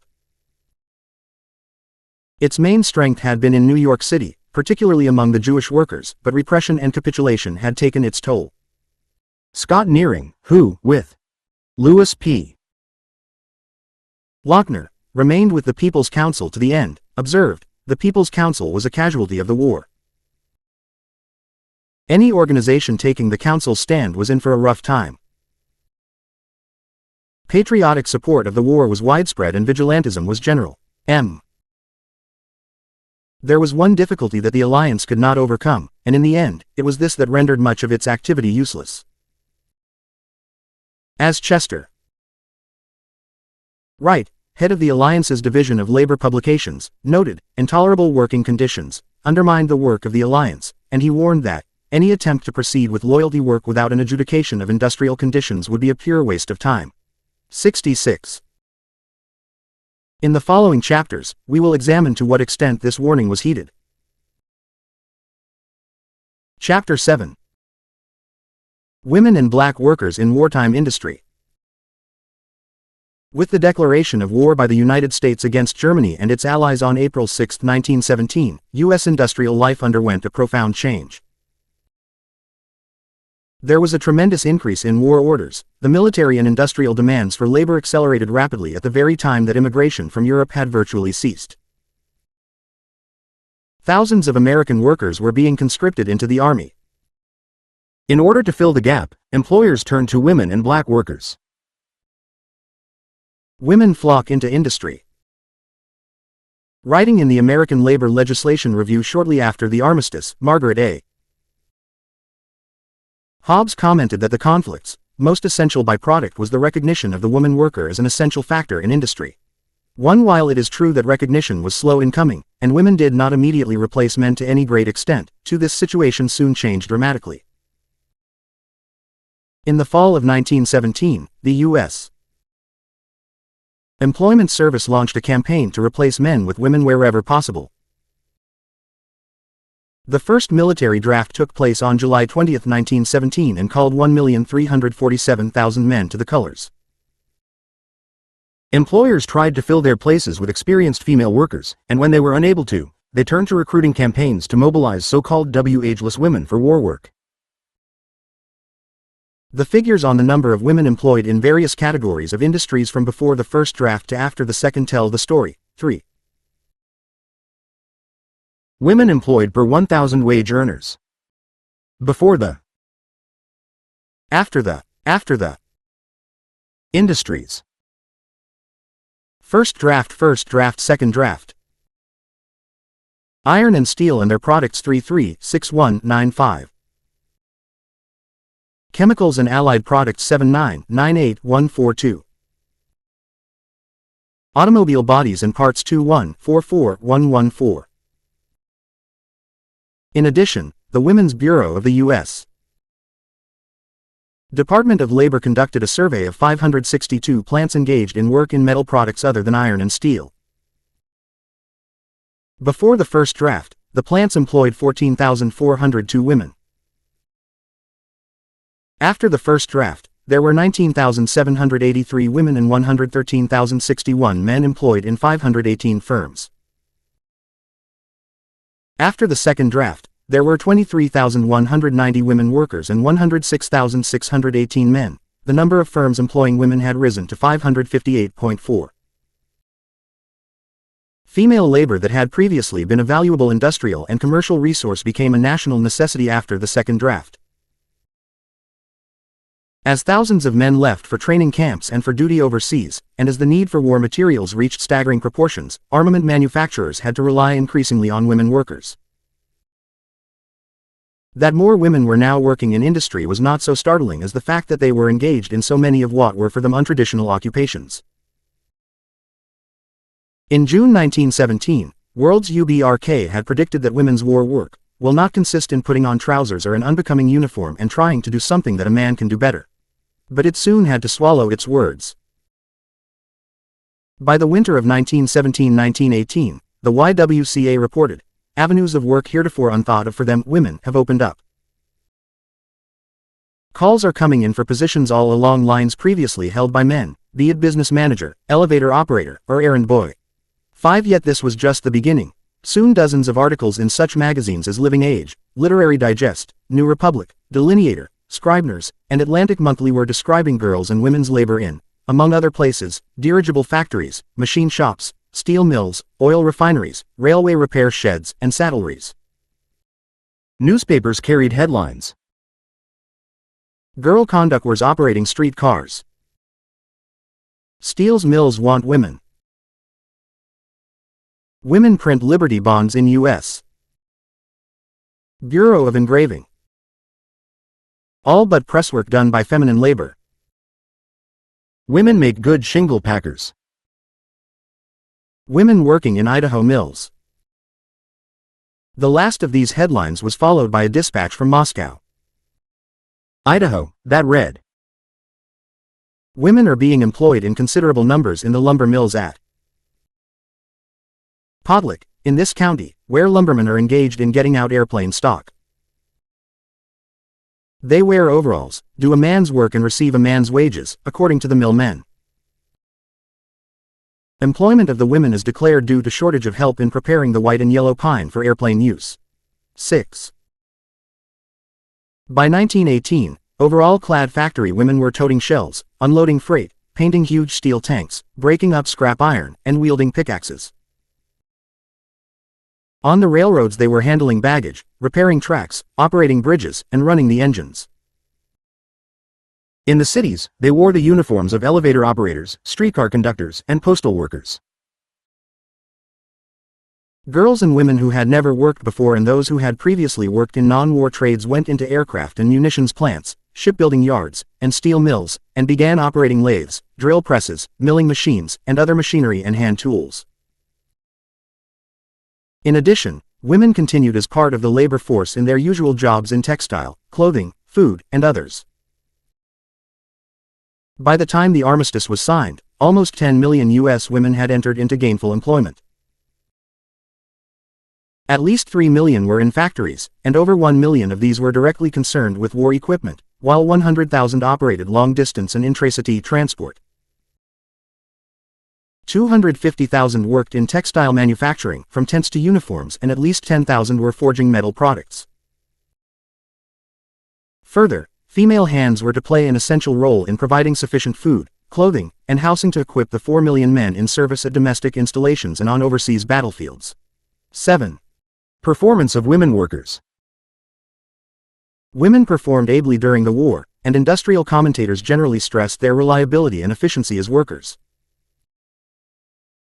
In August 1917, a committee of Detroit plant managers, having investigated the production record and teachability of female operatives, concluded, far from looking forward to the substitution of women for men with dismay, the manufacturer has every reason to welcome the opportunity as one of the blessings in disguise which the war has brought. 8. The New York Merchants Association concurred. Employers have stated that women substitutes have proved to be superior to the men whose places they have taken in carrying light materials about shops, in picking and sorting materials, in operating automatic machinery, in light assembly, in winding coils, as drill hands, and as inspectors. In factories, they are proving successful as feeders of printing presses, operators of lathes, machinery oilers and cleaners, timekeepers, checkers and delivery clerks. They have made satisfactory railroad gate tenders, ticket sellers, car washers, and cleaners. Thus, in nearly every industry they have entered, they are giving an excellent account of themselves. 9. A Women's Bureau investigation of women employed on lathes in place of men revealed that about 83% of the firms that compared women's output to men's declared their production to be as good as or better than that of men. 10. The American Machinist confirmed this conclusion when it printed the results of a test conducted by a comptometer manufacturer, which showed that the slowest woman operator equaled the best man's daily performance. 11. But what was probably the most profuse praise of women as workers in the war industries came from the president of an Ohio metal goods plant. In reference to the occupations in which women have replaced men, the following may give you some idea of the diversity of the work. In the machine department, women became expert and got out much greater production in running turret lathes, punch presses, bench lathes, milling machines, drill presses, grinding machines, and engraving machines, and in addition to the operation of these machines, we taught them to grind their tools, to act as job setters, and to superintend some of the departments. In the inspection department, practically every inspector was a woman. In the assembly departments, all were women, and they did better work and got out more production than men, whom we tried on the job at various times without success. We found, too, that we could place as much, if not more, dependence on women in coming to their work and remaining on the job, which accounts for our having the lowest turnover in help in any factory ever heard of, which was less than 4% per year. We taught women to inspect tools and check them over according to the drawings after they came from the tool shop, in which department women became expert. In the optical department, most of the employees grinding lenses were women, who were remarkably successful in the work. In the assembling of lenses, we had none but women on the job, and you will find by inquiring at the ordnance department that our lenses and prisms were as fine as any in the world. 12. When the war broke out, there already existed a seasoned, well-trained army of women workers in manufacturing industries and an even larger female contingent in other wage-earning activities. Before the war, these women had long been in typically female jobs in factory, mill, and office and were accustomed to the discipline imposed by the daily tasks performed in modem industry. Women had also been employed in metal factories long before the war. They had been at work in the core room of foundries and had fed automatic presses in cartridge, hardware, brassware, tin can, and other metal factories. They had operated automatic machines in manufacturing needles, pins, and jewelry, and had used small drills and tended power screwdrivers, working on rifles, pistols, typewriters, and sewing machine parts all before the war. Years before the war, they had varnished and lacquered, wrapped and packed, and labeled manufactures. Stamping, punching, and drilling, perhaps even cutting and grinding, this had been the extent of their opportunity to serve in the metal factories before the war. 13. The war, of course, brought with it a rapid expansion in the number of women engaged in these repetitive occupations, as well as in general unskilled work. But an important new factor in the picture was that the emergency created by the labor shortage cleared the way for women's access to the master machines and the key occupations in many industries.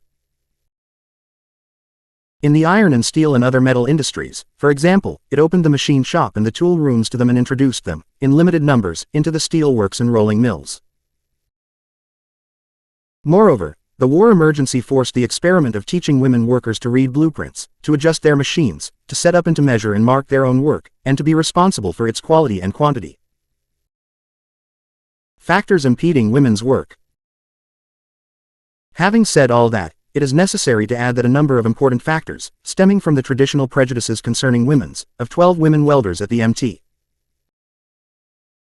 Clare shops of the Baltimore and Ohio Railroad during the war, 11 had worked at typically female jobs before the war. One had run a power sewing machine, another had worked in a button factory, a third in a cigarette factory, and a fourth in a silk mill. Others had worked variously as timekeeper, telephone operator, cashier, spooler, and spinner in a cotton mill, home dressmaker, and weaver, while 2 had worked in munition factories. Florence Clark, Memo on Electric Welder, Mt.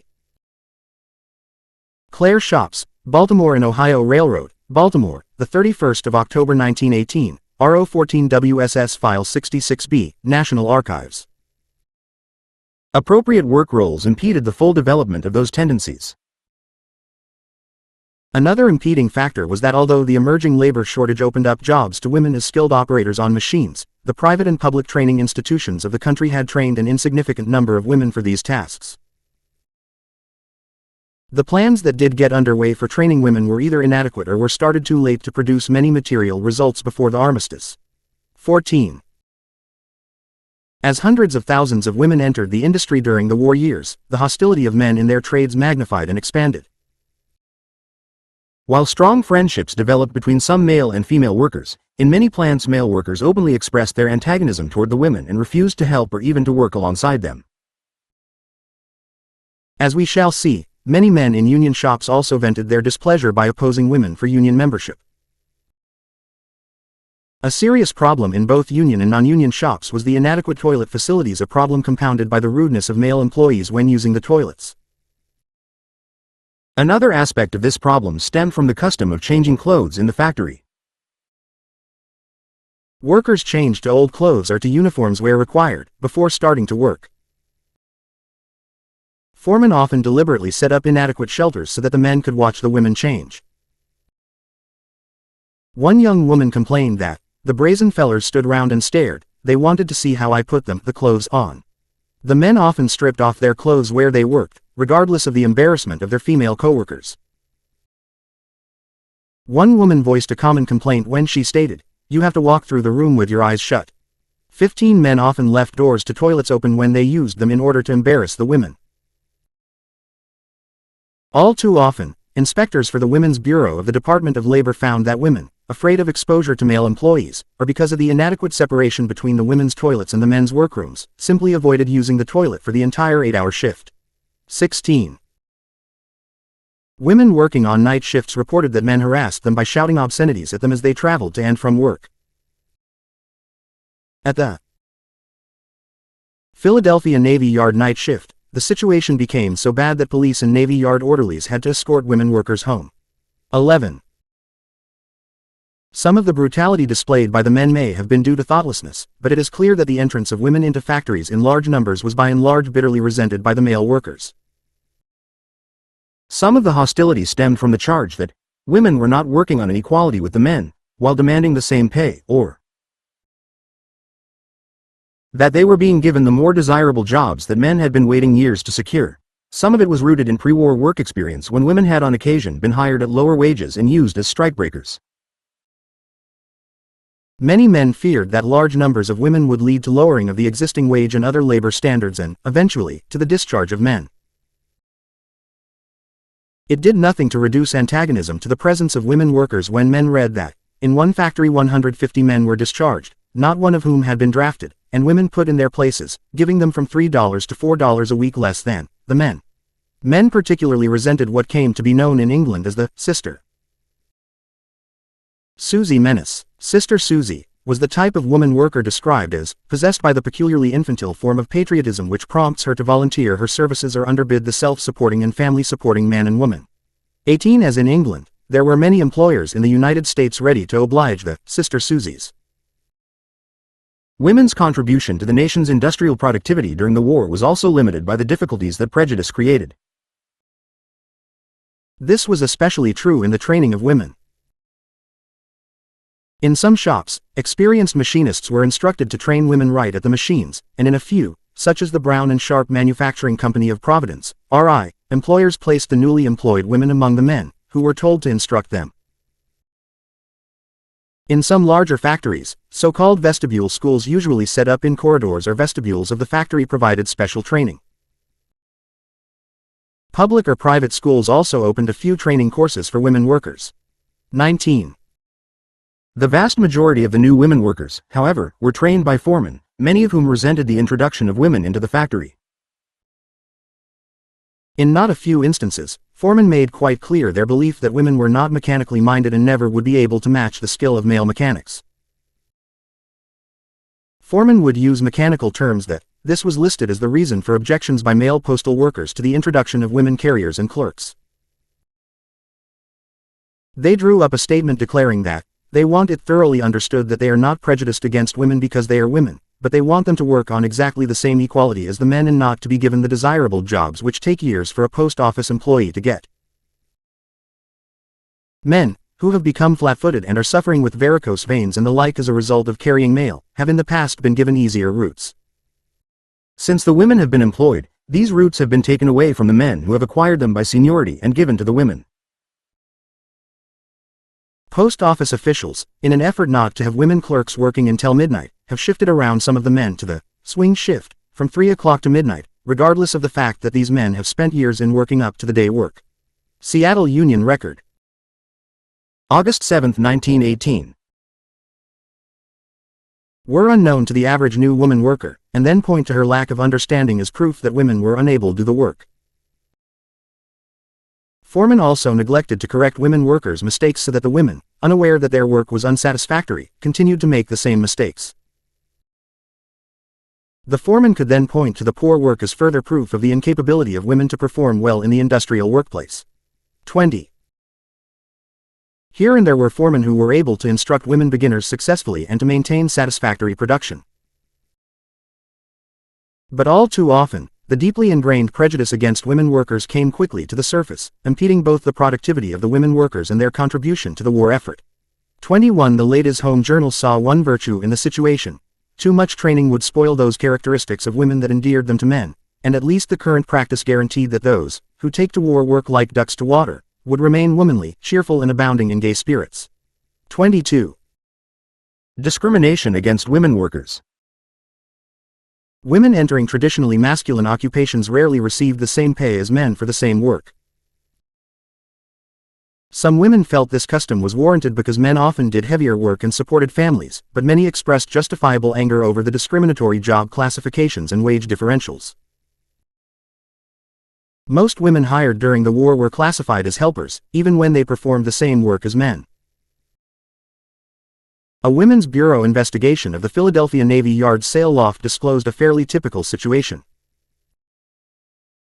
Detailed job descriptions discriminated against women, although there was no evidence of any real difference between male and female jobs. Women were helpers and sewing machine operators, whereas men were sailmakers, upholsterers, mattress makers, machinists, laborers, general helpers, as well as sewing machine operators. Men cut the material for life jackets with electric knives. Women stenciled the marks showing where the material was to be sewed and where it was to be quilted, and this work required them to lift metal stencils onto the material. Women also performed gluing, a job considered undesirable. Women held the least desirable job, stuffing life jackets, which was shunned because it required close work with kapok filling, which irritated the ears, nose, and throat. Men stitched the bottoms of life jackets, a task said to be too dirty for women, but the real reason it was reserved for men was that it paid better. Its description showed that it was no dirtier than such women's jobs as stenciling and stuffing. Although the Navy Yard's sail loft foreman assured the government inspectors that men and women received the same rates of pay, there were very real differences. For example, 81% of the men but only 52% of the women received the maximum pay for sewing machine operators. Again, 91% of the men, compared with 84% of the women, received the maximum rate for helpers. Only 11% of the male sewing machine operators received the minimum rate. As many as 45% of the women were paid the minimum. Clear-cut divisions existed in the salaries of men and women performing the same jobs and between the different jobs performed by the sexes in the Navy Yard. 23. Other war industries also reflected clear distinctions between men and women. Another government installation paid a minimum daily rate for women of $2 to $2.24, but for men the minimum was $3.20, the same as the maximum daily rate for women. Investigation by the Women's Bureau revealed that 6 private firms with government contracts discriminated by sex in the wages they paid for identical work. At Bethlehem Steel Company, women received 20% less than men. The Eddystone Mounts Company paid women 33 cents per hour and men 45 cents for the same work. At the Fox Gun Company, women received 26 cents and men 35 cents, and the International Fabrication Company paid women 22 cents and men 25 cents. The Fayette Company justified the variance in wages on the ground that men performed the heavier tasks, yet an investigation by the Women's Bureau found no evidence of a difference. 24. When the Pennsylvania Railroad controlled Philadelphia's railroad employees under the National Railroad Administration, it made clear distinctions between men's and women's work and pay. A supervisor at a Philadelphia terminal refused to consider applications from females for the position of assistant locomotive dispatcher, even though women had previously worked on this job. When the Women's Bureau of the Railroad Administration investigated, they found no reason why women could not hold this position except for the supervisor's personal prejudice. The woman who applied had seniority equal to the male applicants and fitted the job description, yet she was rejected for the position. 6 other women were found to be eligible for the job but did not apply for fear of being rejected by the supervisor.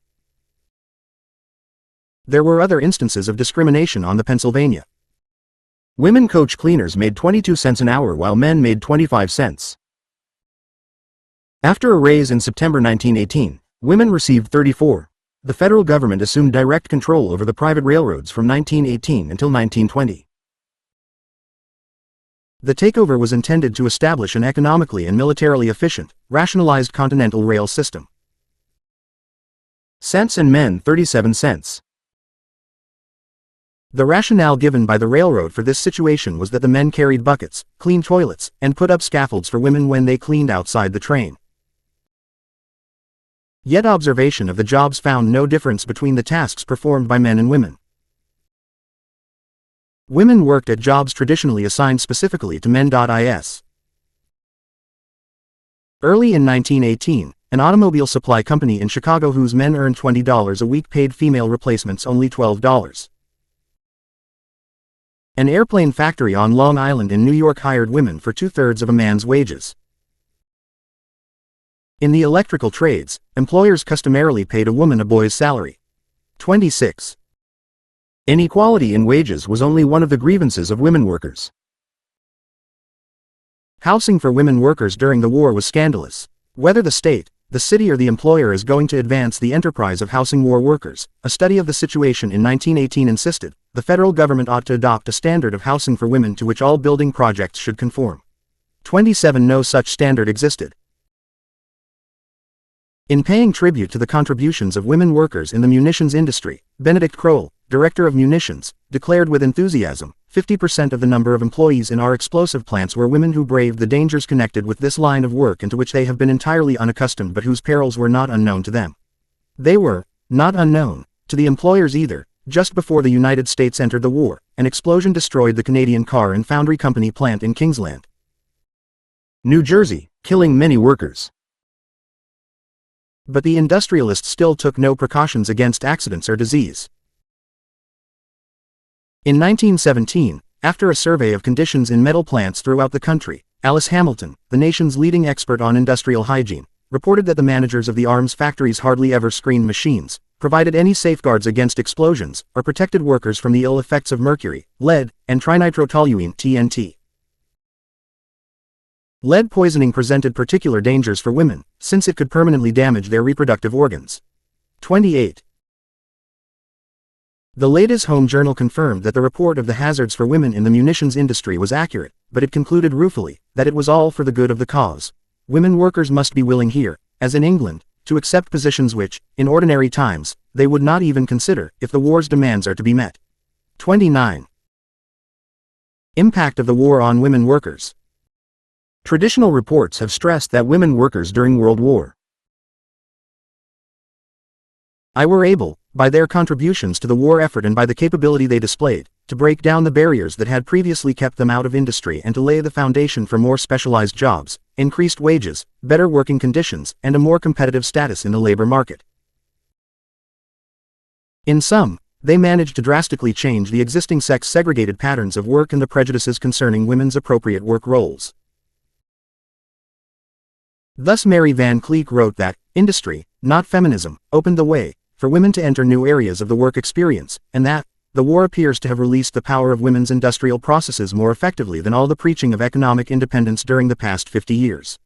And Teresa Wolfson commented, women's sphere, bade fair to become a thing of the past. The old line, motherhood occupations, gave way to jobs to be done by available help or hands. Industry became quite sexless in ideology as well as reality. 30. Anyone reading the wartime popular press might easily have concluded that what was occurring in the railroad industry confirmed this view and that a tremendous shift away from women's traditional occupations was occurring. The reports indicated that although there were still women clerks and stenographers, they were also filling many other positions, acting in large numbers as passenger agents, station agents, and agents helpers, car checkers, car accountants, cashiers, core makers in the foundry, as brass polishers in the finishing rooms, even as yardmasters. In short, in many departments women are being employed where formerly the work was done exclusively by men.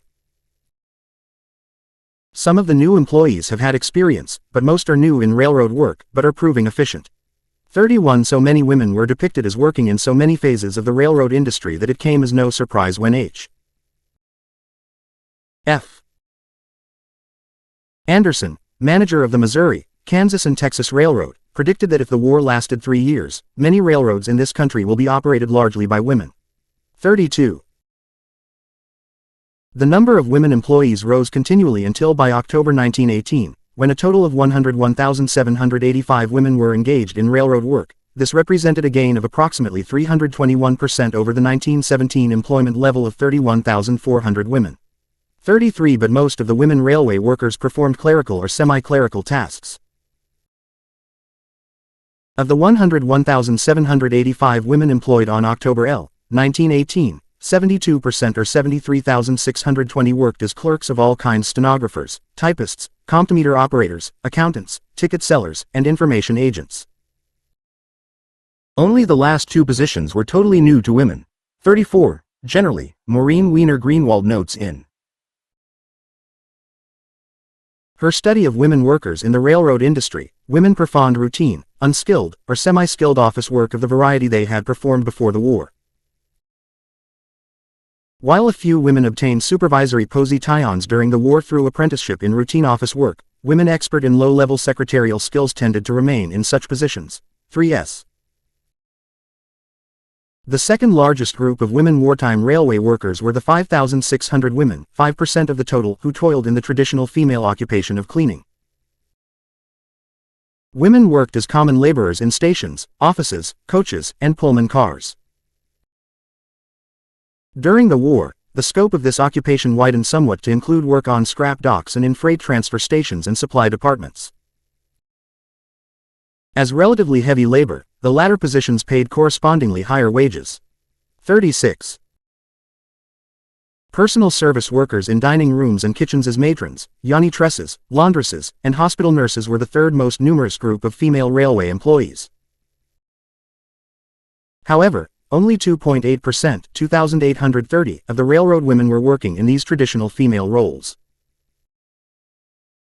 Telephone and telegraph operators composed the fourth and fifth most numerous groups of women railway employees, with the former numbering 2,613, or 2.6%, and the latter 2,049, or 2.0% of women workers. The presence of women in railroad telegraphy did mark an important breakthrough, for it had formerly been an almost exclusively male occupation, but the women in this field represented a very small percentage of the total, and even that, only temporarily. 37. None of this is intended to mean that women were not to be found in many new railroad positions. There were women turntable operators, packers of journal boxes, and attendants in toolrooms and storerooms.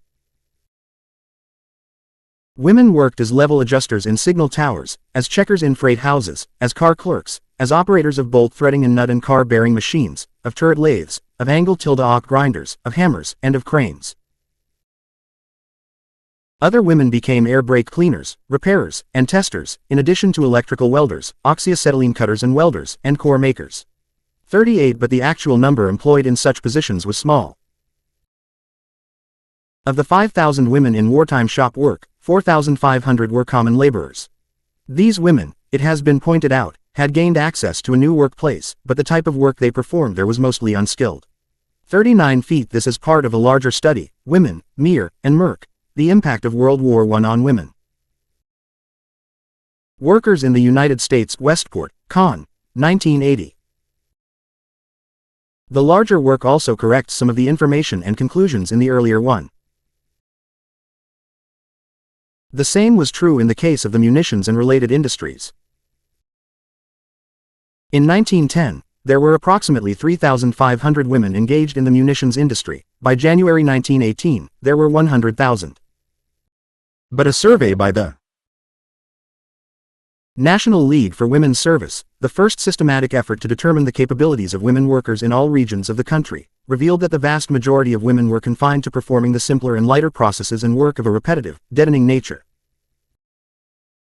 The work requiring skill was reserved mainly for men. 40. Recent studies have made it clear that despite all hopes to the contrary, World War I not only did not render woman's sphere and the old-line motherhood occupations a thing of the past, as Mary von Kleeken, Teresa Wolfson maintained, but actually had the opposite effect, strengthening the previous restrictions on women's work. Maureen Weiner. Greenwald argues, some changes did occur during the war, but the nature of the changes followed lines established long before the second draft call of 1918 increased the number of women workers. The war merely accelerated former trends in women's work, in the composition of the female labor force, and in attitudes toward women as workers. 41. To satisfy the demands of a USA that was actively pursuing the war, as well as furnishing the Allies with war materials, a substantial proportion of the country's industrial potential had been converted to war production. These industries experienced an enormous increase in turnover as women sought new positions that would enable them to meet the rising cost of living. The turnover was further stimulated by government war contracts, issued on a cost-plus basis, that induced employers to compete for labor and often pirate workers from other plants. Even government departments competed with one another for women workers. Ordnance took women from aviation, and shell production took them from powder production. 42. Recognizing that as a result of the extraordinary demand for labor in war industries, wages there were bound to rise, women flocked to the industrial centers where the government was letting large contracts for war work. Since manufacturers who did not have such contracts could not compete with the wages being paid by those firms that had received cost-plus contracts, women workers in these industries tended to move toward the highest wages, thereby creating more of a labor turnover than an actual increase in the number of women workers. After the government revealed that many thousands of women workers in industries directly or indirectly associated with the war had formerly been employed in dressmaking, a spokesperson for the dressmaking industry complained that its firms were being forced out of existence by these developments. With so many opportunities open in other industries more directly connected with the war, many of our workers have left the trade for more congenial occupations or for more pay. To those who have remained, it has been necessary from time to time to grant wage increases, though neither the percentage of profit nor any increased volume of business warranted any such action. 43. Estimates of the number of women who entered manufacturing during the war period range from L1/2 million to the War Department estimate of 21 million. Whatever the figure, as many as 95% of these women came from other gainful occupations. 44. Although accurate, figures are not available because of errors made in the 1910 census. Comparison with 1920 has become impossible. A 1944 study drew the tentative conclusion that the net additions to the female labor force during World War I were probably of minor proportions. 45 more recent studies have confirmed this hypothesis. A popular fallacy was that women workers were in industry during the war either for patriotic motives or for pin money. This theory was exploded by investigations that disclosed that at most, 20% of the women were independent workers. The remaining 80% used their earnings as a necessary part of their family incomes. The primary reason for the entrance of young women into industry was shown to be the bankrupt condition of the working families. 46. By the beginning of 1918, the Seattle Union Record had just about lost patience with reports by employers of how efficient women workers were proving to be, how absolutely essential their contribution was to the war effort, and how well they had demonstrated that women were capable of doing whatever men workers had done before the war. It observed sharply, every trade unionist will be able to read between the lines and see just what kind of hot air these women are being fed up with. If women are satisfactorily filling men's positions in so many cases, they should be receiving just the same wages as the men would be receiving at this time, and it is up to organized labor to see that this is being done. 47. We shall see to what extent organized labor fulfilled this mission. But let us now come to the impact of World War I on another section of the U.S. Working class. The black workers. Black workers enter industry. In our preceding volume, we discussed the Great Migration of black people that got underway in 1915, a migration of hundreds of thousands from the South seeking the job opportunities and freer life available in the North and West, with the nation's usual labor force enormously depleted through the drying up of immigrant labor during the war in Europe. Northern industrialists turned eagerly to the Southern black men and women as the major untapped source of common labor remaining in this country. Direct involvement of the U.S. in the European conflict in April 1917 brought forth a fresh outpouring of black workers from the South seeking employment in Northern war industries. Once in the North, black migrants entered a variety of industrial occupations, primarily in iron and steel, auto manufacturing, shipbuilding, and railroads. The labor recruiting efforts of Chicago's packing houses and the Illinois Central Railroad, together with the appeals of the Chicago Defender, made that city a magnet for penniless sharecroppers from the South. Some moved along to Detroit, where the pressure of wartime needs forced open the auto plants to Afro-Americans. In 1914, less than 1,000 black auto workers were employed in area plants. As a result of the migration, however, 12,000 to 18,000 gained employment in the Detroit auto industry between 1916 and 1918.48. At the same time, the stockyards, packing houses, and iron and steel mills of Chicago provided employment opportunities for the city's 50,000 black newcomers. And in the same period, the Pennsylvania, the Reading and the Baltimore and Ohio railroads, as well as Midvale Steel and several munitions and shipbuilding firms in Philadelphia, hired the majority of the 40,000 employable black migrants to that city. 49. Between 1910 and 1920, largely because of the wartime migration in the second half of the decade, a net increase of 322,000 occurred in the number of Southern-born black workers living in the North, exceeding the aggregate increase of the preceding 40 years. Although the increase is less than the general estimate made at the height of the migration, it is still an impressive figure. More important is the fact that the booming wartime labor demands of rail lines, factories, foundries, mines, and packing houses, at a time when the normal supply of cheap labor was shut off, opened these industries for the first time to the black worker. 50. Impact of the war on black women workers. Since not many women held jobs in the iron and steel industry nor in a number of other basic industries, and those who did were predominantly white, black women had much less opportunity to move into industrial work than did black men. 51. Still they were determined to try. See Philip S. Foner, History of the Labor Movement in the United States, New York, 1982, 6, 206-21. Following letter from a barely literate black woman of Biloxi, Mississippi, published in the Chicago Defender, spoke for many.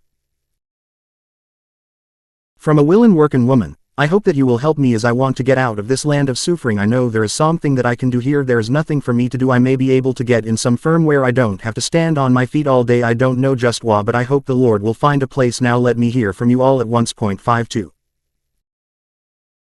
In some areas of work, new opportunities did open for black women. For the first time, jobs were available to them in the textile industry, traditionally the largest employer of women, but only of white women. Even in the South the tradition was broken, at least for the time being. The Norfolk Journal and Guide carried the following front-page headlines in the September 15, 1917 issue. Mills open 10 colored labor. Women employed in hosiery mills of Elizabeth City due to scarcity of labor. Opening of labor opportunity heretofore closed to members of the race. The hosiery mills of this city that have heretofore employed white help, the story continued, on account of the scarcity of labor have opened their doors to Negro women and girls, as a result of which 12 young women went to work at Passage Hosiery and about 14 at the Lawrence Street Mill. Monday, Northern mills also opened their doors to black women, following the lead of Northern Industries, which sent labor agents south to recruit black men. Textile concerns began to send agents who brought young black women north to work in the mills. 53 inches Negro women are leaving the kitchen and laundry for the workshop and factory, reported William M. Ashby, Executive Secretary of the New Jersey Welfare League. The new employees filled places made vacant by the shifting of Hungarian, Italian, and Jewish girls to the munitions plants. 54A Mrs. L., who worked as an entry clerk in a Chicago mail-order house, replacing a Jewish girl, explained to a Negro investigator that she used to be a maid in a private family, but she says she wouldn't work in service again, for any money. I can save more when I'm in service, for of course you get room and board, but the other things you have to take no place to entertain your friends but the kitchen, and going in and out of back doors. I hated all that. Then, no matter how early you got through work, you could only go out one night a week. They almost make you a slave. But now you can do other work in Chicago and don't have to work in such places. Miss T.S., 22 years old, who had formerly worked as a cook in Georgia, came north and, after working as a waitress in Chicago, obtained a job in a box factory. She told the investigator, "I'll never work in nobody's kitchen but my own anymore." No, indeed. That's the one thing that makes me stick to this job. You do have some time to call your own, but when you're working in anybody's kitchen, well, you're out of luck. You almost have to eat on the run, you never get any time off, and you have to work half the night usually. 55. In spite of this kind of sentiment, the number of black female domestic servants in the North actually increased in the war years from 11.5% in 1910 to 18.5% in 1920. With native and foreign-born white domestics moving into factory jobs, wages paid for household employment increased, making the long hours and constant personal supervision easier to bear. 56. Nevertheless, it is still true that the Great Migration and the First World War meant that black women were able, for the first time, to get out of domestic service, but not in all cities at once. For example, more than 80% of the jobs held by black women in Philadelphia before the migration were in domestic service. Many of these women worked primarily as day work domestics, living in their own homes and going out to work several times a week. Only white women worked at the higher-paying, more regular, in-service types of jobs, where they received free room and board at the homes in which they worked. When white women left domestic service for factories during the war, these positions in domestic service became available to black women who had been born in the North. Meanwhile, Southern migrant women replaced them in their former positions as day workers. Thus, the first positions available to most black women as they entered Philadelphia from the South were still as domestics. Only slowly did they enter a score of Philadelphia industries. 57. But black women did move out of domestic service, not only entering factories but even in some cases obtaining coveted jobs as office workers. About 5,000 black women worked for the U.S. government during the war years as typists, stenographers, bookkeepers, and filing clerks. 58 in 1918 Emma L. Shields, with the cooperation of the Bureau of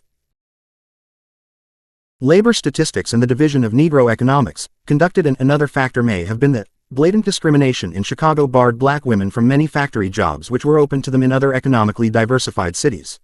Maureen Weiner Greenwald, Women, War, and UVRK, The Impact of World War I on Women.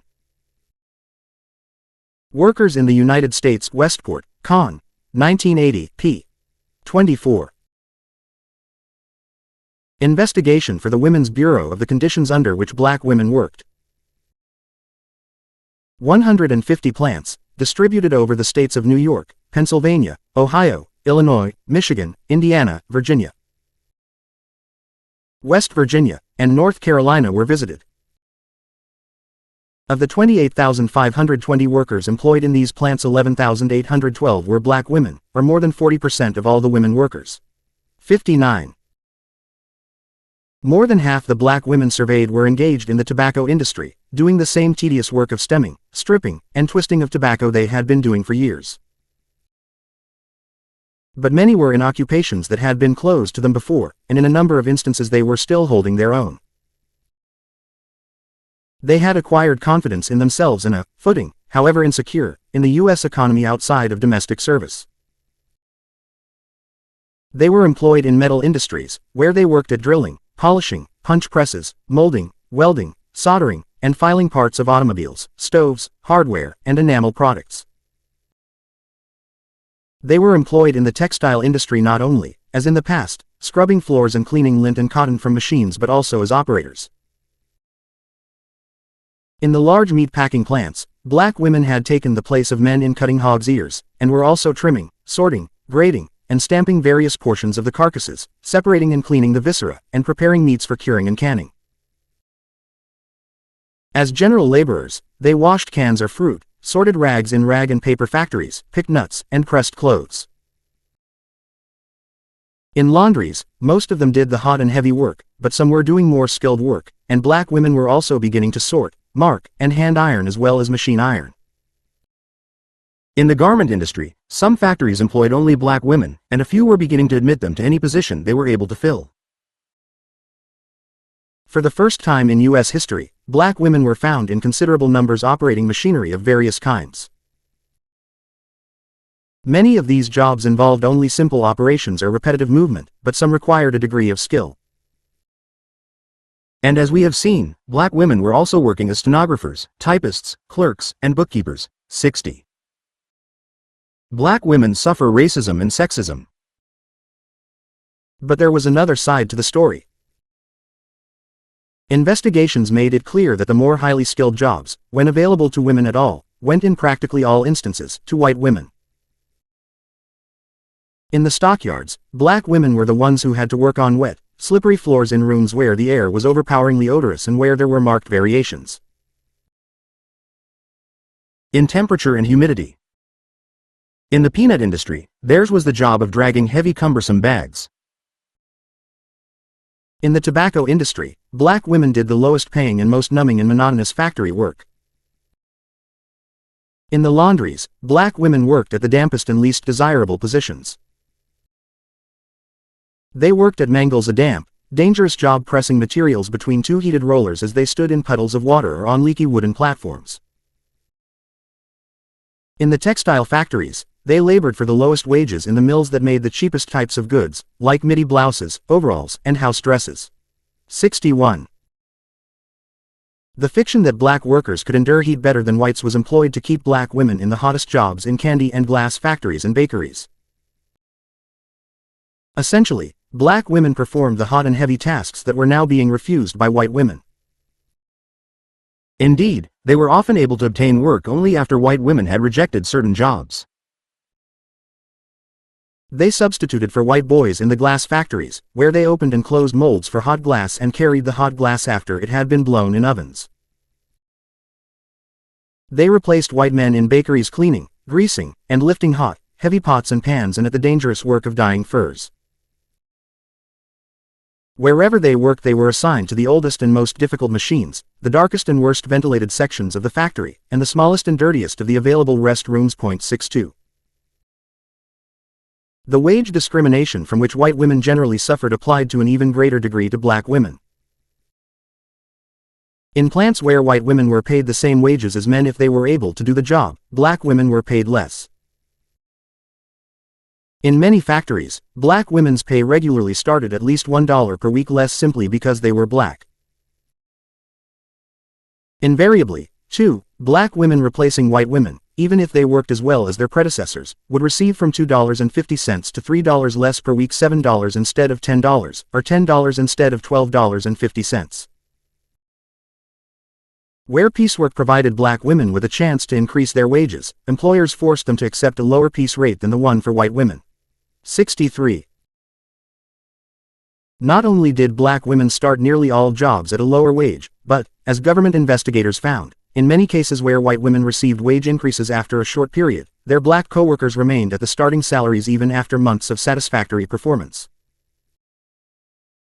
It was estimated that black women, while earning more money during the war years than ever before, still received only 10 to 60% of white women's wages even when both did the same kind of work. 64. Wage discrimination was only part of the picture. Separate facilities were becoming the pattern of industrial life, even outside of the South. During Wilson's administration, the institution of segregated toilets, lunchroom facilities, and working areas in a number of federal departments paved the way for segregated facilities in war plants and arsenals, where sanitary provisions for white women were superior and black women were segregated into the least desirable washrooms, lunchrooms, and lockers. 65. When black women complained about men entering their toilets through their workroom, they were laughed at. In one case, the plant manager refused to open an outside entrance because colored women would take everything they could lay their hands on: pillowcases, towels, etc. 66. Bias against black women was apparent in all aspects of the work experience. In general, under the U.S. Railroad Administration, which controlled the railroads, the higher-paid railroad jobs traditionally held by men were, as they became open, available only to white women, while the lower-paying menial tasks were the only jobs available for black women. Black women cleaned railroad cars and followed after the trackmen, picking up the debris they left behind. Some were well paid, receiving salaries up to $95 a month, but they remained in these positions and other menial posts. Even in menial work, there was discrimination. In one terminal of the Pennsylvania Railroad, 3 black women and 1 white woman worked as linen counters. The white woman counted only clean laundry in an airy room on the ground floor, while the 3 black women sorted soiled linen in a dark basement. Even in car cleaning, color lines were established. In the yards of the Long Island Railroad, black women were barred from cleaning dining cars and were restricted to coaches. 67. Employers' racist attitudes toward black women constituted the chief reason for the discrimination suffered by these women. Some employers acknowledged that black women worked satisfactorily but defended their vicious exploitation by insisting that these women needed more training than white workers because they were mentally backward and less habituated to the factory routine. The most common complaint concerned their irregular attendance, although nothing was said about the extra discrimination these women were forced to endure, which made the work anything but attractive. 68. The employer's attitude toward black women was all too often reinforced by the bigotry of the workers. In one Philadelphia plant, black women were dismissed because the white women refused to stay on the job with them. Employers often argued that a better class of white women would simply refuse to work if they hired blacks. Still, in one small candy factory in Philadelphia, not only were black and white women working side by side, but white women were working under the direction of a black woman supervisor. The manager acknowledged that the white women had objected strenuously, but they had finally agreed when he explained that the black woman was the only one who knew all the processes and that it was necessary to have someone who could teach the others. 69. Bias against black women did not stop at the workplace. The Chicago YWCA pointed out that many black girls were brought up from the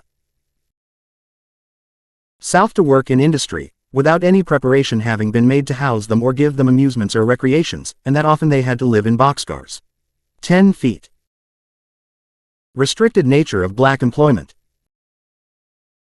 The experience of black women was duplicated in the case of black men who entered industry during the war. Everywhere, wrote Roger Baldwin, the Negroes had the hardest and most disagreeable jobs. 71. The superintendent of a Kentucky plow factory expressed the Southern view. Negroes do work white men won't do, such as common labor, heavy, hot, and dirty work, pouring crucibles, work in the grinding room, and so on. Negroes are employed because they are cheaper. The Negro, sick, does a different grade of work and makes about an hour less. 72. A coke foreman in a Pennsylvania steel mill used somewhat similar language. They are well fitted for this hot work, and we keep them because we appreciate this ability in them. The door machines and the jam cutting are the most undesirable. It is hard to get white men to do this kind of work. 73 feet. This situation was not confined to Chicago and was true for black men as well as women. The increase in the number of black workers in many northern cities at the time of World War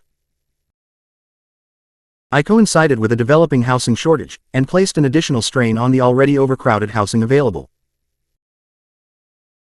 According to Emmett Scott, advisor to the Department of Labor on Negro problems, housing facilities in Philadelphia being inadequate, temporary structures were quickly built, and when these did not suffice, in the case of railroads, ordinary tents and boxcars were used to shelter the new laborers. Negro migration. During the war, New York, 1920, pp. 134-35. A report made in 1919 on the housing situation in Detroit found the following conditions. Not a single vacant house or tenement in the several Negro sections of this city is available. The majority of Negroes are living under such crowded conditions that 3 or 4 families in an apartment is the rule rather than the exception. 75% of the Negro homes have so many lodgers that they are really hotels. Stables, garages, and cellars have been converted into homes for Negroes. The pool rooms and gambling clubs are beginning to charge for the privilege of sleeping on pool room tables overnight. Quoted in Joyce Shaw Peterson, Black Automobile Workers in Detroit, 1910-1930, Journal of Negro History 54, Summer, 1979, L182. It was rare to find an industrialist who, like Henry Ford, in an effort to maintain influence with the black community, allowed a few black workers in his plant to be upgraded to skilled positions. The vast majority of black workers in the automobile industry, as in all industry, were confined to the lowest rungs of the industrial ladder. As Joyce Shaw Peterson points out, from the beginning, black workers were concentrated in the most unskilled and unpleasant jobs in the auto industry. They were hired into those jobs that had the lowest pay scales, required the greatest physical exertion, had the highest accident rates, and the largest number of health hazards. Many black auto workers were employed in foundry departments that everybody considered to be the most undesirable places to work because of the noise, heat, and filth. 74. This state of affairs was established early in the war by employers and unions, often with government approval. The railroad lines and the railroad brotherhoods had worked out unwritten agreements confining black workers to low-level and menial occupations. When the federal government assumed control of the nation's rail network late in December 1917, it simply sanctioned the informal agreements between railroad management and the unions. The government also took steps to prohibit the hiring and advancing of black workers to positions they had not occupied prior to the war. 7s. In various shipyards around the country, employers and unions, with government sanction, agreed not to give blacks positions above that of common laborer. Black carpenters, reamers, riveters, pipe fitters, and drillers found it impossible to get work in the shipyards, even though men were badly needed in these occupations. Skilled blacks were forced to accept jobs as helpers to white craftsmen or as fillers, in tasks demanding few or no skills. 76. Nothing was done during the war by employers, unions, or the federal government to eliminate the racial prejudice that prevented blacks from being hired as skilled workers. 77A survey published in August 1917 found Negro graduate engineers and electricians and experienced carpenters, painters and shipbuilders doing the work of porters, elevator men and janitors. 78 A year later, the situation was reported unchanged. 79 inches. The overwhelming concentration of black workers in unskilled positions, John D. Finney Jr. points out in his study of black labor during World War I, indicates that the demands for services generated by the war provided them with ample opportunity to enter the lower strata of industry but offered very little access to the top levels. 80 inches. There is no doubt, however, that the black worker achieved a substantial industrial advance during World War I. Even work in the lowest industrial occupations was an improvement over peonage in agriculture or domestic service. Although increased costs of living often wiped out a good part of the wage gains, it was generally agreed that black workers substantially improved their economic conditions by moving into northern industry and becoming, for the first time, part of the industrial working class of the United States. During this same period, the number of Negro artisans declined. Between 1910 and 1920, the number of black blacksmiths, forgemen and pressmen, builders and building contractors, millers, pressmen and plate printers, roofers and slaters, sawyers, stonemasons, and bricklayers decreased. In 1920 the total of white apprentices in all skilled trades was put at 177. The total of black apprentices was 2,067, Philip S. Foner, Organized Labor and the Black Worker, 1619–1981, New York, 1982, page 134. Chapter 8. The Government's War Labor Program. The story of the federal government's war labor program, which culminated in the establishment of the War Labor Administration, has been told by a number of authors, some of whom actually participated in the events. In the following chapters dealing with labor-government relations after the United States entered the war, we will not cover in detail all aspects of this subject, but deal mainly with the factors that led to the emergence of the war labor program and its operation, especially as it affected women and black workers. With the entry of the United States into World War I, the federal government obtained extraordinary powers to oversee the operation of the nation's economic system. Within a year after the declaration of war, the government took over the nation's communications network, assumed direct control of most of its railroad lines, completely dominated the shipbuilding industry through the establishment of the emergency fleet. The most detailed analysis of the emergence of the government's war labor program is Leonard Philip Crivey, American Organized Labor in the World War, 1917–1918, A History of Labor Problems and the Development of a Government War Labor Program, unpublished Ph.D. dissertation, New York University, 1965. Two important studies written immediately after the war are, Gordon S. Watkins, Labor Problems and Labor Administration in the United States During the World RFZR, University of Illinois, Studies in the Social Sciences, 2 vols. Urbana, Ill. 1919, and William F. Willoughby, Government Organization in RFZ9 and After, A Survey of the Federal Civil Agencies Created for the Prosecution of the RFZR, New York, 1919. Wartime Strikes and Their Adjustment by Alexander M. Byng, New York, 1921, is an account by a $a year businessman who was associated with the Housing and Ordnance Departments of the National War Labor Shipping Board. The Industrial Code by Claude S. Watts, New York, 1922, is a book on the National War Labor Board by the board's secretary. Corporation, and under the authority of the Food and Fuel Control Act, regulated the production, distribution, and conservation of foodstuffs and fuel supplies across the land. On July 28, 1917, the War Industries Board was set up to act as a clearinghouse for the nation's war production needs, with Frank A. Scott as chairperson, and Bernard Baruch as chief of the Raw Materials Section. In 1918, Wilson appointed Baruch as WIB head and greatly expanded the board's power to conserve resources, advise government purchasing agencies as to prices, make purchases for the Allies, and determine priorities of production and distribution in industry. In its enormously expanded role as the arbiter of the nation's economy, the federal government had to develop a policy towards the nation's working class. Widespread industrial unrest could seriously hamper the prosecution of the war. Yet industrial unrest was a natural concomitant of the conditions that had characterized the nation's industrial relations throughout its history. Indeed, one study of wartime strikes, made 3 years after the end of the war, concluded that the difficulties which industry experienced in meeting the needs of the war were the result of pre-war difficulties rather than new ones created by the war emergency. 2. Some causes of labor discontent. Prominent among these difficulties were inadequate housing and transportation, unsafe factory conditions, a deterioration of labor's living standards, the speeding up of machines through the spread of scientific management, high profits that labor considered exorbitant, the use of gunmen and private and state armies to break strikes, the absence of machinery to settle grievances, and the employers' implacable resistance to labor's demands for wage increases, a reduction in working hours, and union recognition. The entry of the U.S. into the war only aggravated labor's unresolved discontent.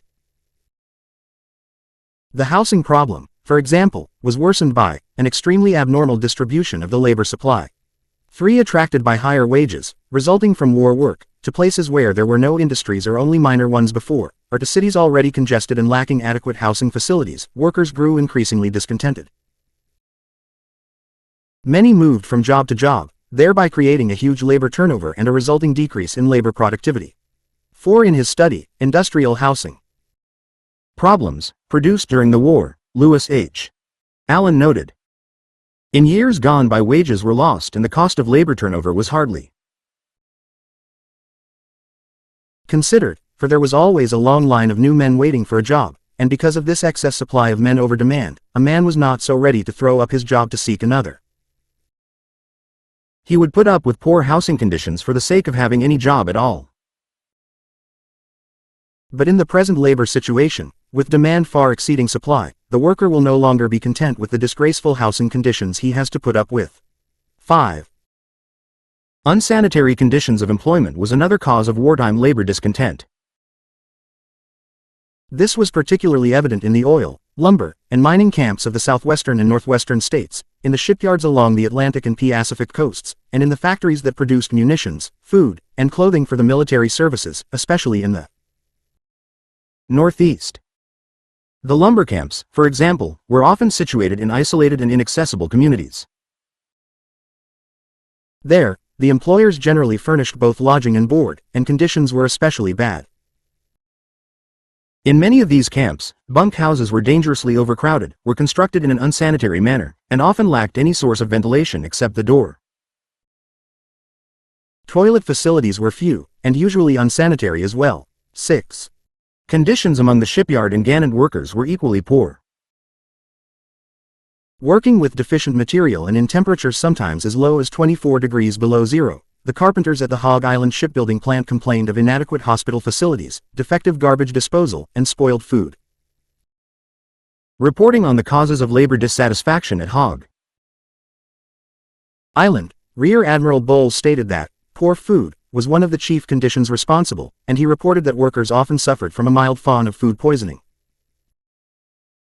He also questioned why workers were charged 30 cents for a meal that cost 11 cents. The Amalgamated Journal, organ of the Brotherhood of Carpenters and Joiners, had an answer: war profiteering. 7. Especially troublesome for workers was the situation in the manufacture of uniforms for the armed forces. The first large orders of the Quartermaster General for hundreds of thousands of uniforms were given to non-union shops on the ground that they had submitted the lowest bids.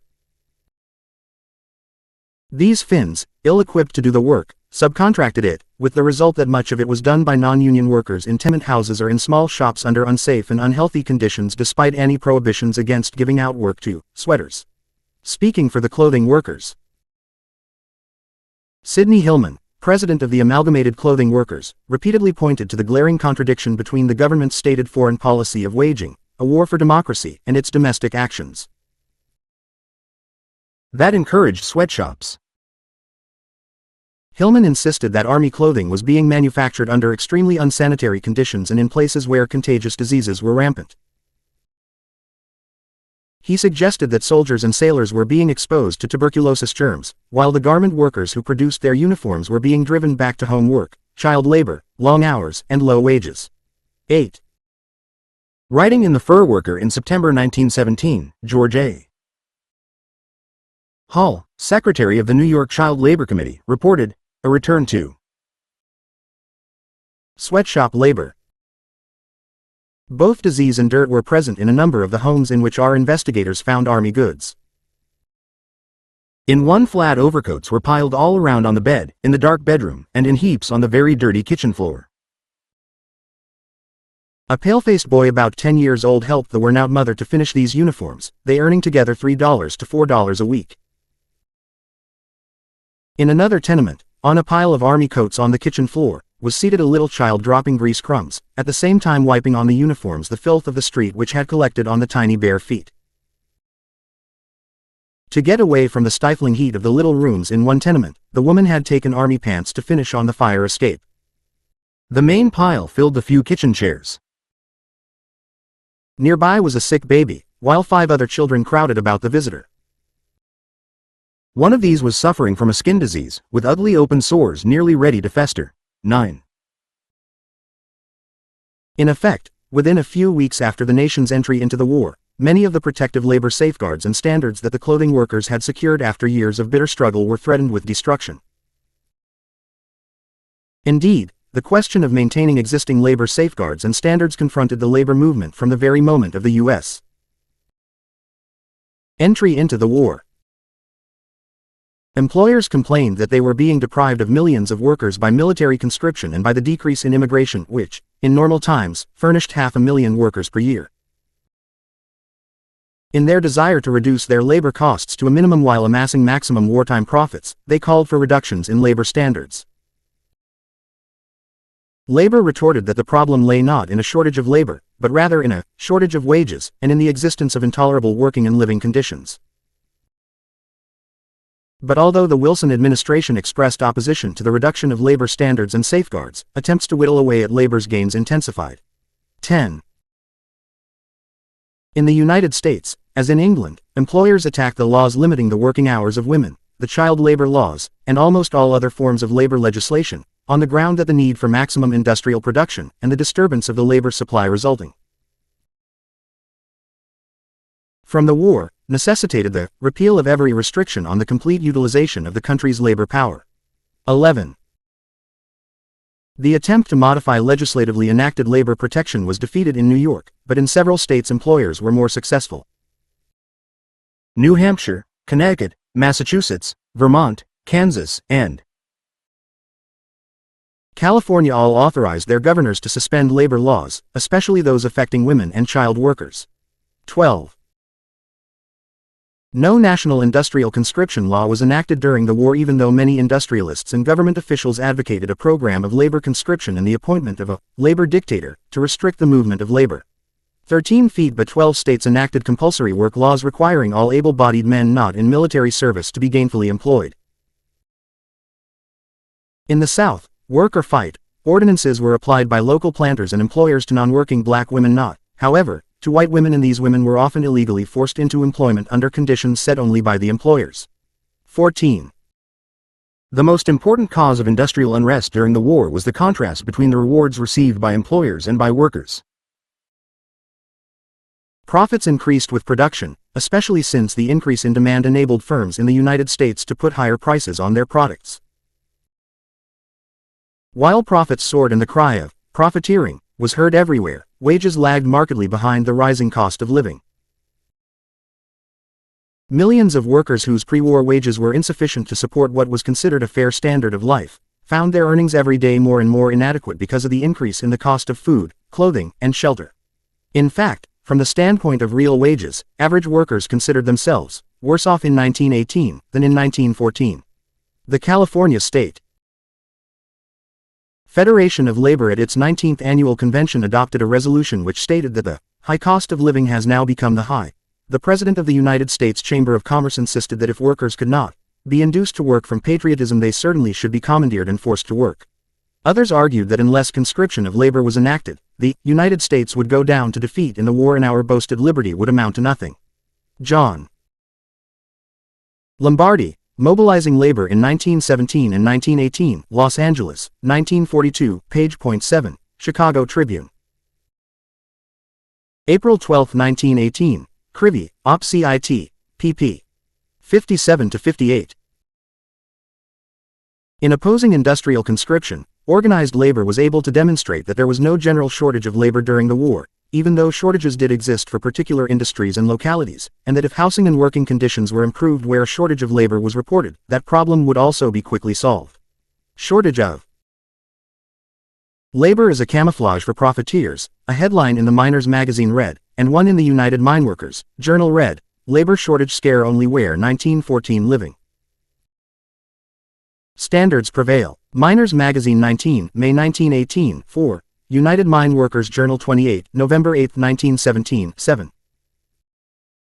Cost of half living. The wage earner buys far less in proportion than in the past. The margin between the producer and the consumer has become so great that the consumer can buy only half of what he produces. 16.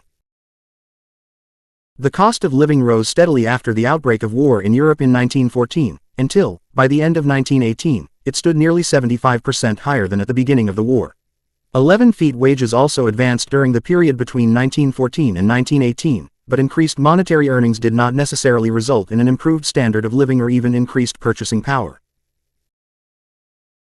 Advances in real wages proved largely illusory, and labor as a whole found itself unable to obtain wage rates high enough to raise living standards. 18 Selig Perlman and Philip Taft conclude, it is apparent that during the war years, when the cost of living was advancing so rapidly, it was practically impossible for labor to attain a sufficient increase in wage rates to finance a higher standard of living. Such increases could be, cost of food in New York City in December 1918 showed an 83% increase over 1914, while in Baltimore, Boston, Seattle, and Chicago, the increase was 96, 75, 73, and 79% respectively. Clothing prices evidenced an even sharper rise. Prices in New York in December 1918 were 31% above pre-war levels, while in Chicago clothing sold at 139% more than in 1914. While rising costs of fuel, light and housing were less marked than those in food and clothing, they were not insignificant. The cost of fuel in New York City rose 45% from December 1914 to December 1918, 46% in Baltimore, 56.6% in Boston, and 51.8% in Seattle. Housing rose only 6.6% in New York for the same period, but 13.8% in Baltimore and 44.3% in Seattle. War. Time rise in living costs. Literary Digest, September 14, 1918, page .16, Charles 0. Hardy, Wartime Control of Prices, Washington, D.C., 1940, page .200, Crivey, Op. Cit. pp. 57-59.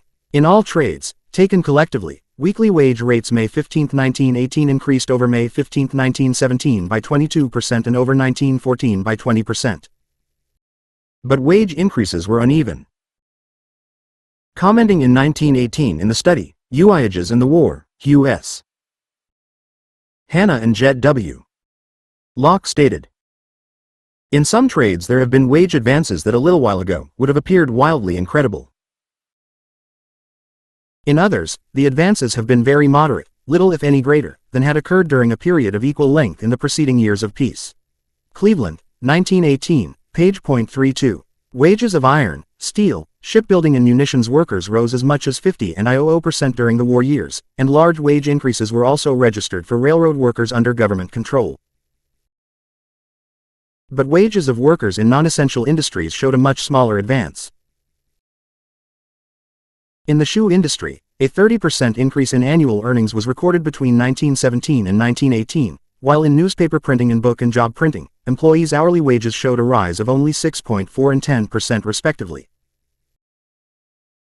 As a result of the cutoff of immigration by the war and the increase in the demand for unskilled labor, the wages of unskilled workers rose rapidly in the years between 1914 and 1918. But unskilled laborers employed in the meat-packing industry earned 42.5% more than in the preceding year, while unskilled iron and steel workers received 80% to 87% more in 1918. Real wages of office help and others whose services were not as much in demand showed a proportional decline. Office help in manufacturing lost 10%, and railroad office employees experienced a loss of 14%. Hannah and Locke, Op.Cit. pp. 110-19. Paul H. Douglas, Real Wages in the United States, 1890-1926 Boston, 1930 pp. 96, 101, 364. Obtained only by workmen in occupations where there was a serious labor shortage. In general, labor had its hands full pushing wages up fast enough to equal the increases in living costs. 19. As early as November 1916, the New York Times noted that flour was higher today than at any time since the Civil War, that potatoes had increased in price during the previous month by more than 100%, and that the rising costs of virtually all food items were astonishing. 20. According to economist Edward C. Kirkland, food prices went up 82% in the 2.5 years preceding entry of the U.S. into the war. 21 inches huge increases in food prices arouse protest, read the headline in Advance on May 11, 1917. The organ of the amalgamated clothing. Workers reported that the steady rise in the cost of living was causing workers to become increasingly discontented. Advance predicted that present food conditions cannot continue much longer without an explosion that may be a serious menace not only to the United States, but to the success of the Great War in which we are now engaged. 22 feet. In search of higher wages and to a lesser extent shorter hours and better working conditions, many workers shifted from less profitable forms of employment to war industries, which were offering the highest wages. The resulting labor turnover was unprecedented in American history. Secretary of Labor William B. Wilson reported in August 1918 that it had increased from an average of 300% in ordinary times to as high as 3,000% in some cities since the U.S. entered the war. 23. The practice of awarding cost-plus contracts not only opened new opportunities for greater profits and increased the inflationary spiral already in motion, but aggravated the problems of labor turnover. Employers had a great inducement to compete for labor, and the practice of stealing workers from other plants became common. 24.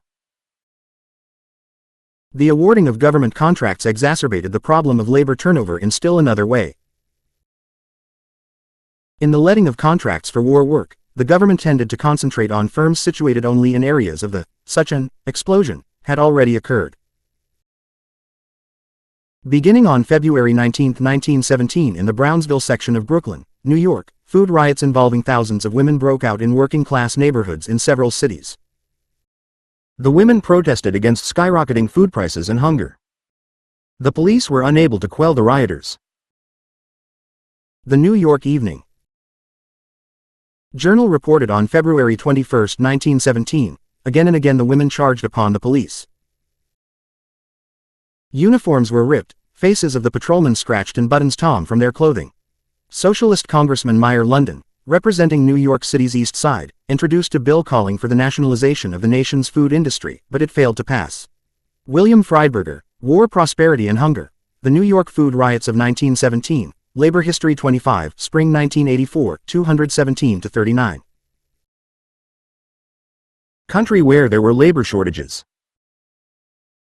On the other hand, those areas with surplus labor received few government contracts.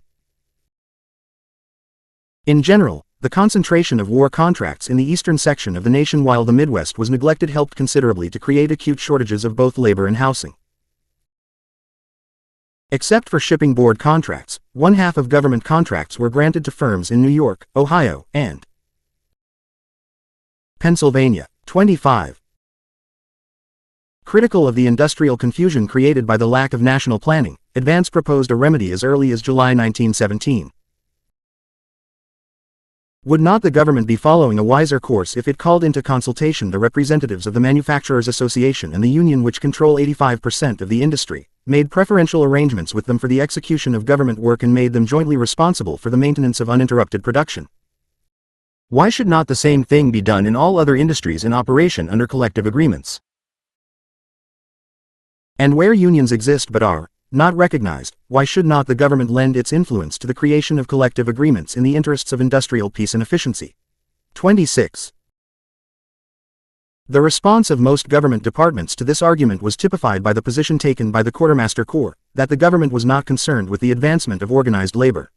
27. But if the war was to be prosecuted successfully, such an attitude was self-defeating. Officials in Washington soon realized that there was a vital need to keep workers' content up to a reasonable point, since widespread industrial unrest could seriously hamper the prosecution of the war. Consequently, the government had no choice but to use its influence to deal with the issues of wages, hours, and working conditions, especially in view of the insatiable rush for wartime profits by industrial concerns. Gompers and the Council of National Defense. Almost a year before it entered the European conflict, the United States had already taken the first official step toward industrial preparedness for war. In accordance with Section 120 of the National Defense Act of June 3, 1916 and Section 2 of the Army Appropriation Act of August 29, 1916, the Council of National Defense was created. In the summer of 1916, President Wilson appointed the top personnel of the Council, consisting of the Secretaries of War, Navy, Interior, Agriculture, Commerce, and Labor. Newton D. Baker, Secretary of War, was elected chairperson of the Council.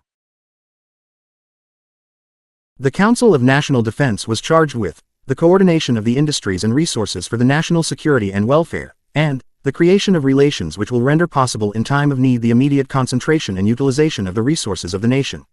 To advise and assist the Council of National Defense, an advisory commission was established. On October 11, 1916, President Wilson appointed the commission's 7 members, each of whom was named for his special knowledge of some industry, public utility, or the development of some natural resource. 28. The Advisory Commission of 7 private citizens turned out to be the basic force in the Council of National Defense. It was given the authority to execute what had been decided upon. Samuel Gompers, as chairperson of the Committee on Labor, selected an executive committee of 14 members, which reflected Gompers' belief that representation should be accorded to all elements concerned in determining or regulating labor conditions. It included employers, financiers, directors of corporations, and representatives of workers. The last named category consisted of only 4 men, all top labor bureaucrats: Warren S. Stone, Grand Chief of the Brotherhood of Locomotive Engineers; Frank Morrison, Secretary of the AFL; James O'Connell, President of the Metal Trades Department of the AFL, and James Lord, President of the AFL's Mining Department. The other members were Ralph M. Easley, Gompers' assistant, Secretary of Labor; William B. Wilsore, Secretary, W. Everett Macy, President of the National Civic Federation, A. Parker Nevin of the National Association of Manufacturers, Lee M. Frankel of the Metropolitan Life Insurance Company, and Louis B. Schramm of the Accident Department of the National Civic Federation. 29. To assist the executive committee and to deal with specific questions arising between labor and management, 8 national committees were established by the Council of National Defense.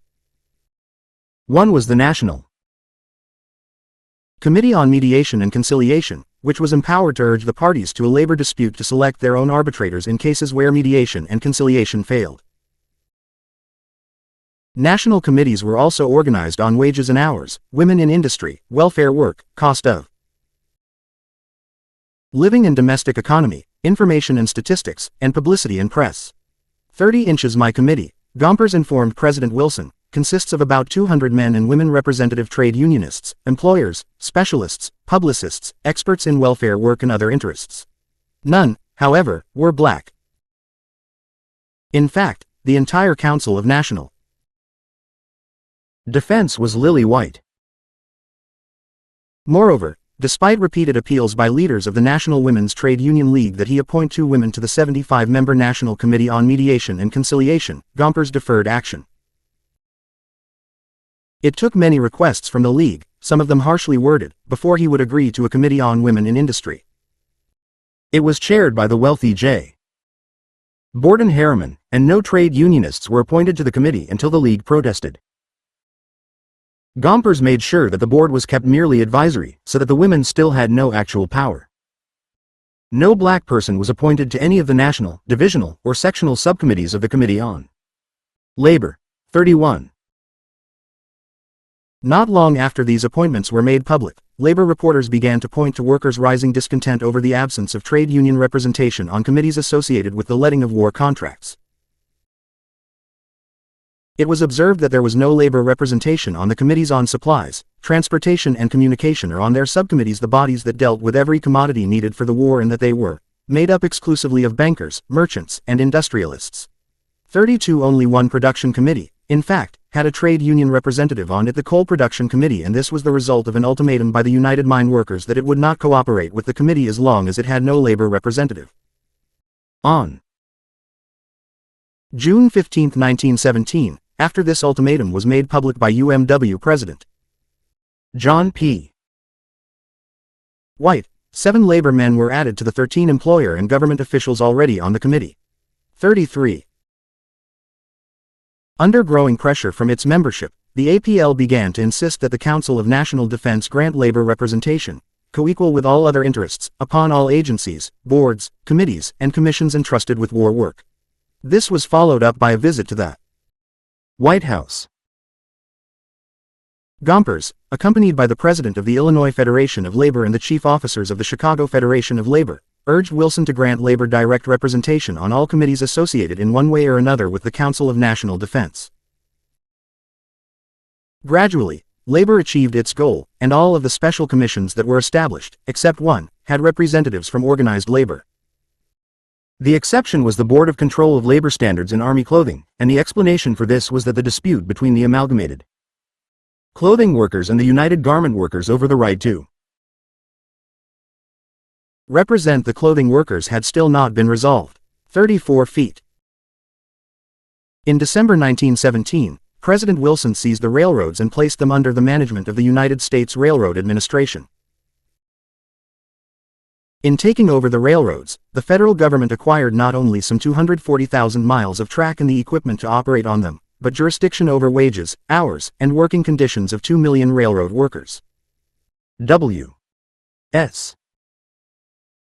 Carter, head of the Brotherhood of Locomotive Firemen, was appointed to run the Division of Labor of the Railroad Administration. 35. Despite the importance of Carter's appointment, it was generally reported in the press that it was the American Federation of Labor and its president, Samuel Gompers, who were regarded by President Wilson as the official representative of the country's wage earners. 36. Gompers was certainly closer to the president than any other labor leader. A frequent caller at the White House, and more intimate with Wilson than many of the latter's cabinet members, Gompers was usually consulted by the president before he arrived at any important decision affecting labor. Whenever labor appointments were to be made, Gompers was always asked to suggest nominees. As chairperson of the Committee on Labor of the Council of National Defense, he had much to say about the personnel of the various departmental boards dealing with working conditions and other labor issues during the war, as well as with various labor missions that were sent abroad. He was also frequently called upon to advise the president in regard to labor of other countries, and in 1918, with the blessing of the administration, Gompers led a labor mission to Europe. Wilson publicly paid high tribute to Gompers for his patriotic courage, his large vision, and his statesmanlike sense of what has to be done, when he addressed the 37th Annual Convention of the American Federation of Labor in Buffalo, New York, on November 12, 1917, the first time in the history of the United States that organized labor was addressed by the head of the nation. In return for these words, Gompers reaffirmed to President Wilson the wholehearted support and cooperation of American Organized Labor, 37. The issue of compulsory military service. The first task Gompers set for organized labor in carrying out this pledge was to accept the principle of compulsory military service and to cooperate fully in the administration of the Selective Service Act of May 18, 1917. For the background of this dispute, see Philip S. Foner, History of the Labor Movement in the United States 6, New York, 1982, 105-10. It was also the first occasion following the declaration of war that Wilson left Washington to deliver a public address. The March 12, 1917 Trade Union Conference in Washington Oflaber Representatives, discussed at length in Chapter 5, the delegates insisted that military conscription was repugnant to the Constitution of the United States and the genius of our republic. They further contended that the fullest opportunity must first be given to voluntary service before so drastic a departure as compulsory service, conscription, shall even be attempted. Until such a test shall have been made, they concluded, there was no GOCXL reason for abandoning the principles which were born of the ideals and traditions of the spirit of 76, which have enabled us to establish the ideals and traditions that have given the Republic meaning as a country, free, efficient, capable of meeting any condition or emergency. 38. This view was the one part of the statement defining organized labor's position on war and peace that met with universal approval. The Seattle Central Labor Council cited it in informing the congressional representatives of the state of Washington that the majority of organized labor was opposed to military conscription. 39. The United Mine Workers Journal, which, like the Seattle Union Labor Record, disapproved of the declaration adopted in Washington giving President Wilson a blank check to proceed to declare war, also endorsed that part of the document. There is not now nor is there likely to be any future contingency that may be anticipated, a need so urgent that we should turn this country into an armed camp, it declared. If a demand should arise, in this time of general excitement, for compulsory military service, we must resist it with all power we can muster. Degree. With this the dominant attitude of APL affiliates, the Federation's Executive Council voted by an overwhelming majority to oppose compulsory military service. Gompers was by now a vehement advocate of compulsory military service, but he was required by the AFL Constitution to abide by the will of the Executive Council. This he pledged to do. In a letter to First Vice President James Duncan, he assured him that he would do nothing by word or act in advocacy of universal military service, until after mature discussion with you and the other associate members of the Council. 41. In letters and speeches, and in a personal appearance before the House, Duncan, international president of the Granite Cutters International Association, refused to oppose the war but also refused to actively support it. On April 17, 1917, he wrote to Gompers, "We received your second letter with reference to being associated with your subcommittee on national defense, etc. I have not changed my mind upon the subject. Much as I love the institutions of our great country, our flag, and everything it represents, there is so much connected with war and war arrangements so entirely uncongenial to me, and as I feel I could not participate in the conferences, kindly leave me out of consideration in the makeup of your committee." AFL Archives, State Historical Society of Wisconsin. Military Affairs Committee, Gompers did campaign against the adoption of compulsory military service. The organized labor movement has always been fundamentally opposed to compulsion, he told the Military Affairs Committee. It has maintained that institutions and relations of a free people can and should be based upon the voluntary principle. It now maintains that what has been the directing basic principle in industrial organization and service must be the initial basic principle in the military. 42. At the same time, However, at a joint meeting of the Advisory Commission and the Council of National Defense, Gompers made clear his own support for compulsory military service but indicated that his organization opposed it. Hence, he recommended that the meeting take no stand on the issue, and it followed his recommendation. 43. The result was that the press, including the labor press, published two versions of where Gompers stood on the issue. Some labor correspondents accepted the version that Gompers opposed compulsory military service, and sent him telegrams like the following from the Kansas City Labor Council. Organized labor of Kansas City endorses your stand against conscription and pledges its support to help defeat the vicious and subversive bills before Congress threatening the suspension of our constitutional rights of freedom of speech, press and assembly. Keep up the fight against these measures. 44. Others, however, could not make out just where Gompers stood. The editor of the Labor Monitor of Imperial Valley, organ of the Imperial Valley, California, Trades Council, wrote to Gompers. Enclosing two clippings from labor papers, one quotes you as being opposed to compulsory service of any sort and the other stating that you favor compulsory military training. On behalf of a number of my fellow workers here, all of whom are against compulsory military service of any kind, or for that matter any kind of compulsory service, I write to ask if you have been correctly quoted in these articles. We are hopeful that the article stating that you were in favor of the law to place the workers of the nation in a state of serfdom to the privileged class, has misquoted you, and that you stand as we have always stood for humanity at all times. 45. The Stenographers, Typewriters, Bookkeepers and Assistants Union No. 14,268 was not interested in what Gompers may or may not have said on compulsory military service. It wanted him to do more immediately to try to prevent passage of legislation by Congress for compulsory service. We call upon you, they wired, to start vigorous opposition at once to forestall establishment of Prussianism in America under guise of democracy.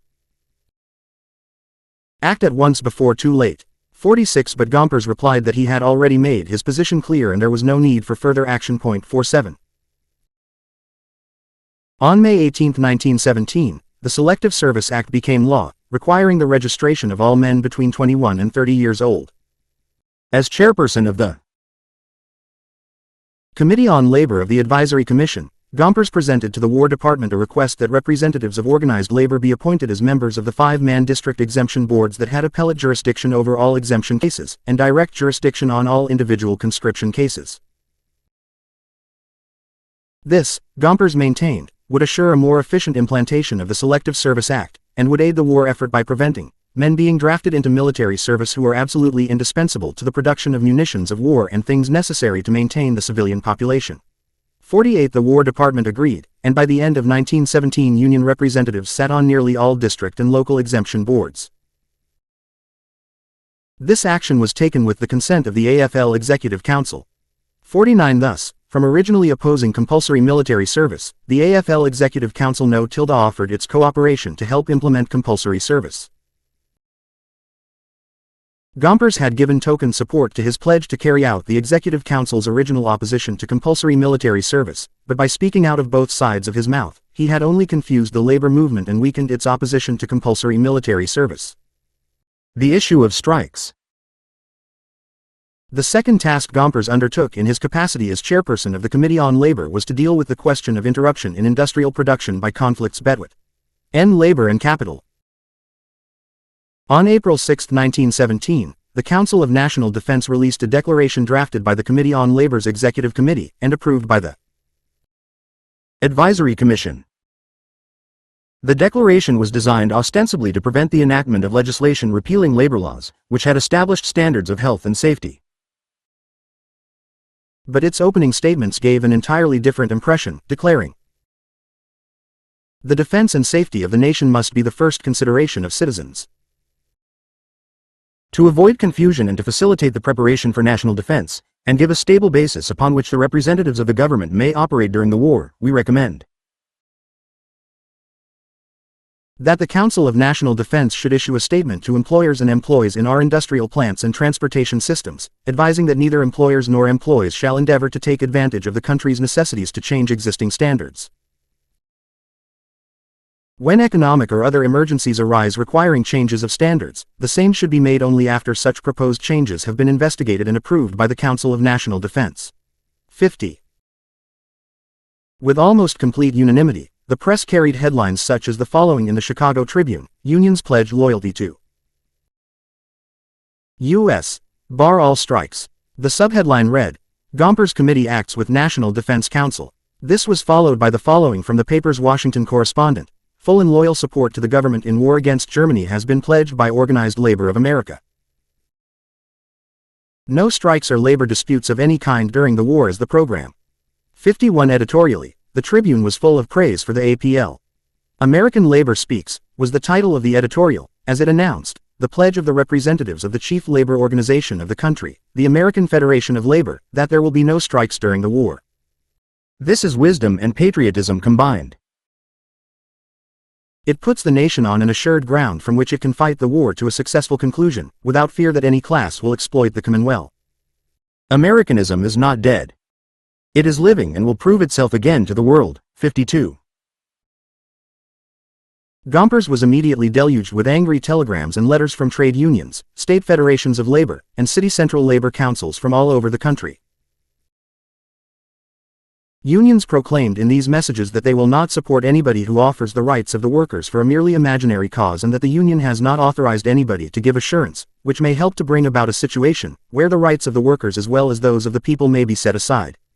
53 inches as president of the Tri-City Federation of Labor, Davenport, Iowa, and Rock Island and Moline, Illinois. I was instructed to communicate with you and ascertain if the report of your pledge that workers would not strike during the war was correct, wrote Charles McGowan, and if so, what assurance, if any, you have from the administration that food. The headline and subheadline in the New York Times of April 9, 1917 read, No war. Strikes, labor's pledge. Gompers promises full support of government during hostilities. Speculators will not be permitted to strangle the nation with their insidious practices. Also, what further assurances have you that the employers will not take advantage of the opportunity to lower our standards of life, by increasing hours, reducing wages, and saddling upon the workers inhuman and unbearable conditions? 54. In fact, Gompers received reports that employers were already using the press report to refuse to meet with strikers or to grant any demands workers were requesting. One employer, Watson Malone & Sons, a dealer in lumber in Philadelphia, informed Gompers that it had received requests for wage increases from the International Longshoremen's Association and the International Brotherhood of Teamsters, Chauffeurs, Stablemen and Helpers, with the threat of strikes if the demands were not granted. The company went on, We are under the impression that both of these associations are members of the American Federation of Labor. If this is a fact and the report in the papers that you have issued orders there would be no strikes during the period of the war is correct, are they justified in making the above demands? 55. Daniel J. Tobin, president of the Teamsters, one of the two unions involved in the Philadelphia dispute, sent an angry letter to Gompers, enclosing a copy of the telegram he had just received from Sioux City, Iowa. We have endeavored to get a meeting with the bosses and they ignore us on every occasion. Will not grant an audience of any kind. The boys are very restless. President Gompers' article in the press stating there will be no strikes has made bosses stand pat. What would you advise? Answer by wire, Local 315. Tobin said he had not seen Gompers' statement, but neither had he seen any denial by the AFL president of the reports in the press. In any event, Tobin wrote, if he had made such a pledge, he had no right to do so. Before any such action should be taken or a pledge of this kind made, my opinion is, a special convention of the American Federation of Labor should have been held, and before it was held international officers should have been asked to consult with their several unions and get instructions so that when they did attend the special convention of the American Federation of Labor they would be in a position to know the feeling of their membership. This particular time, Tobin continued, is the worst period in the history of our international union, due principally to the fact that our membership are starving resulting from high prices and low wages. The answer he would send to the local in Sioux City was that, our international union is going along just as we did before, settling with our employers who are willing to be fair, but determined to fight unfair employers, many of whom we still have with us. To Gompers he declared that, the international I represent will continue to fight and struggle, even to the extent of striking for better conditions, war or no war. 56. Of the scores of other telegrams and letters of protest Gompers received, the following is typical. Employers understand that no strikes can occur and are taking advantage of this recommendation to crucify labor by discharging our members and taking away conditions that we have enjoyed for years. It is unfair to labor that employees should be throttled while employers are free to do as they please. We insist that your committee take such action as may be necessary to counteract this. 57. Frank Duffy of the Carpenters and Joiners insisted that his union would have no part of a no-strike pledge without specific safeguards to protect the carpenters, and that patriotic manifestations unsupported by definite administrative plans offer no such guarantee. The lack of guarantees also troubled the Cleveland Citizen, official organ of the Ohio AFL, which, in criticizing the declaration, expressed the opinion that to prohibit strikes without pulling the teeth of the trusts that control flour, meat, sugar, coal, and other necessaries of life is nothing short of treason to the masses in this country. 58c. 0. Young, general organizer for the AFL, informed Gompers that he was being called a traitor to the working class in many parts of the Southwest. Young said he could understand this rage.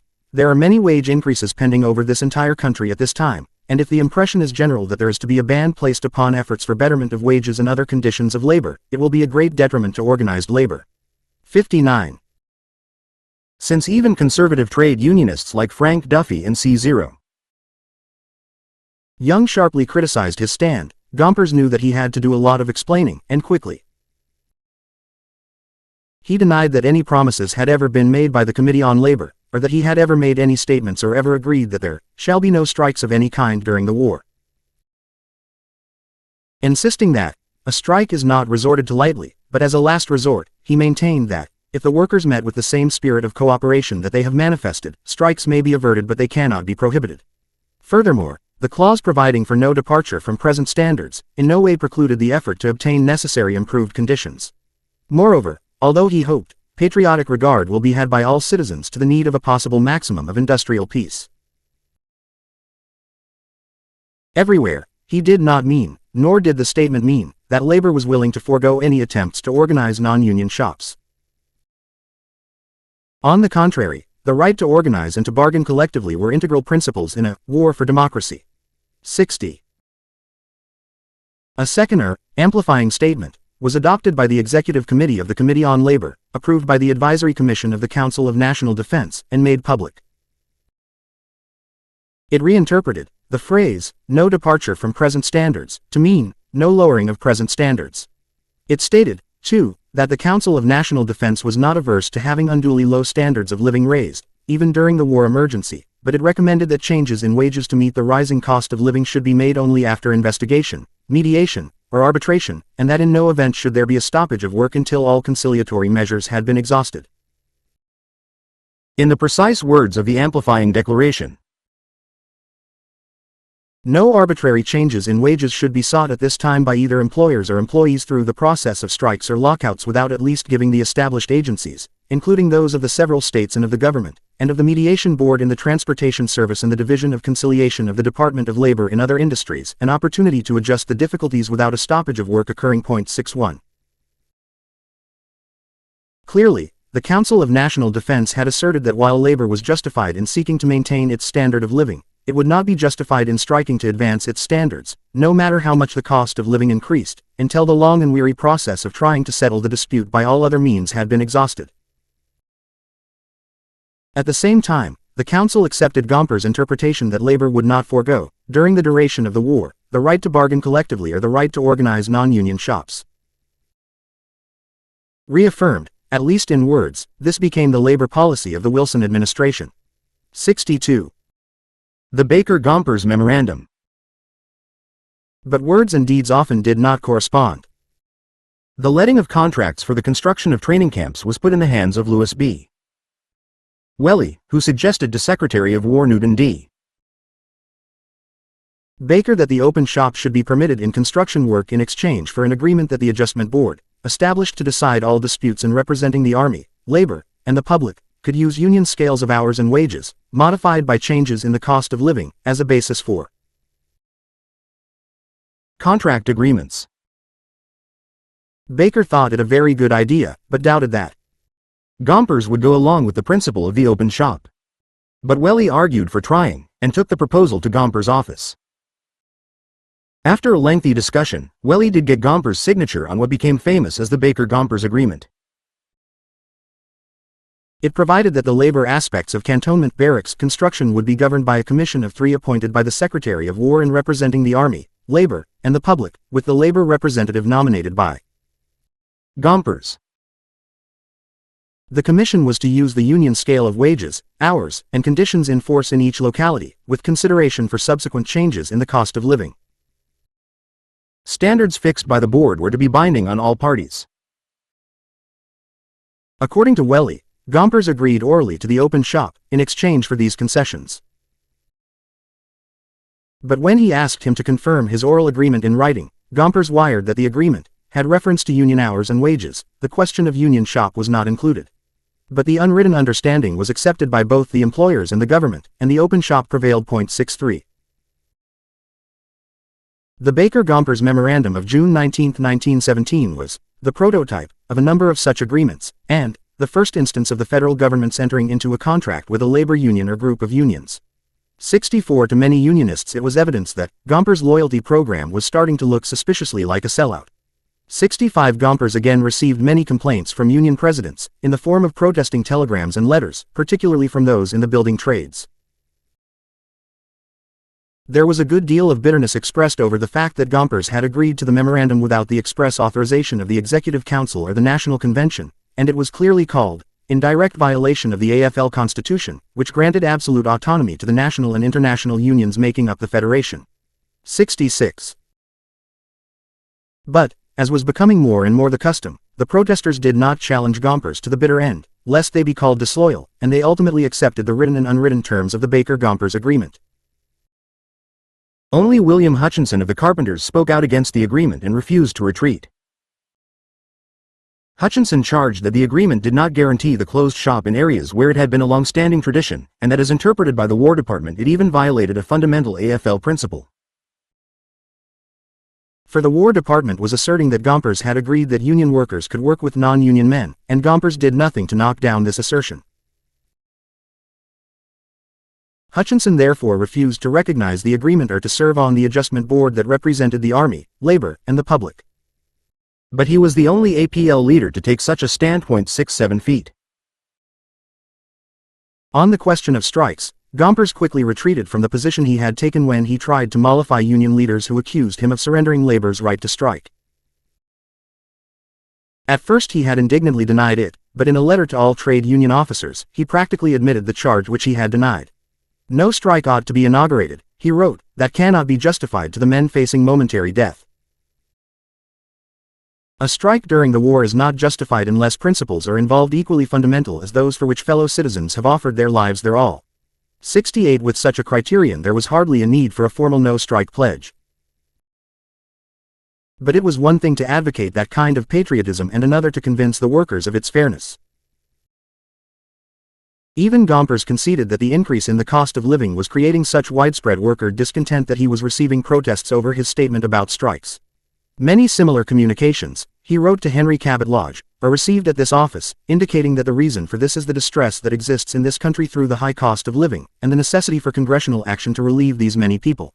69. But there was not a hint that economic action by the workers themselves, which Gompers usually demanded in place of congressional action, should be considered. Despite their criticism, APL union presidents, in the main, went along with Gompers on the issue of strikes. The United Mine Workers and the electrical workers even went beyond it. They argued that the government would protect labor's interests. Hence, the two unions agreed to lay aside for the time being, and if the experiment is successful, for all time, the weapon of defense, the strike. 10. Some wartime strikes. But few unions followed their lead. To be sure, during the single month of June 1917, members of the Committee on Labor of the National Committee on Mediation and Conciliation successfully settled industrial disputes that were threatening in Cincinnati, Philadelphia, San Francisco, Omaha, Pittsburgh, and Jackson, Ohio. 71. But more strikes and lockouts, When Gompers agreed to similar labor adjustment machinery for shipbuilding, including the open shop, Hutchinson was again the only AFL union leader who refused to sign or approve the document. Lewis B. Welly, Hidden Threads of History, New York, 1953, pp.40-45. Occurred in 1917 than in any preceding year. 72 The figures compiled from reports of the U.S. Bureau of Labor Statistics indicate that during the period between 1914 and 1918 there were a total of 19,915 work stoppages. Of these, 7,414 or approximately 56% occurred in the 2 years in which the nation was at war. Moreover, the largest number of work stoppages occurred in 1917, the first year of the war. During that year, 4,359 work stoppages were recorded, an increase of nearly 700 over the preceding year, and more than 3,000 over 1,914.73. On July 23, 1917, hundreds of Italian workers, men and women, went on strike at several fruit and vegetable canneries in the San Francisco Bay Area, the first strike in the history of the industry in California. They struck against low wages and long hours and for recognition of their recently formed union, the Toilers of America. Headquartered in San Jose, California, the Toilers of America had been granted a charter as a federal labor union by the American Federation of Labor in the spring of 1917.74. By the summer of 1917, the production of canned fruits had become a vital part of the war effort, and the industry was expanding its production to meet the needs of the soldiers in the field. The day after the canning strike began, federal troops from nearby Camp Fremont occupied the canneries at San Jose, prepared to take action to crush the strike. At the same time, volunteer crews of housewives and college students acted to keep the canneries going, while San Jose Rotary Club members, prominent lawyers, and businessmen, organized by the cannery owners, formed pick-handle brigades to force the strikers back to work. 75. In a telegram to President Wilson, the Canners' League of California insisted that the conflict was more than a controversy over wages. This is not a strike, but a conspiracy to stop fruit and vegetable packing, resulting in the destruction to large quantities of food products necessary for the use of Army and Navy, our allies and the country at large. Imperative that the national government take action to control this desperate movement of the enemies of our country which is sweeping over many western states. 76. As Elizabeth Reese points out in her study of the strike, in the cannery executive's nightmare, the enemy was an WW German alliance. 3. Actually, there was little evidence that the IWW played any role in the strike. But the cannery owners used the WW scare to charge the Italian strikers with lack of patriotism. 77. However, fear that the IWW might replace the AFL in the leadership of the strike, if it continued, led the cannery owners to agree to proposals by mediators to end the walkout.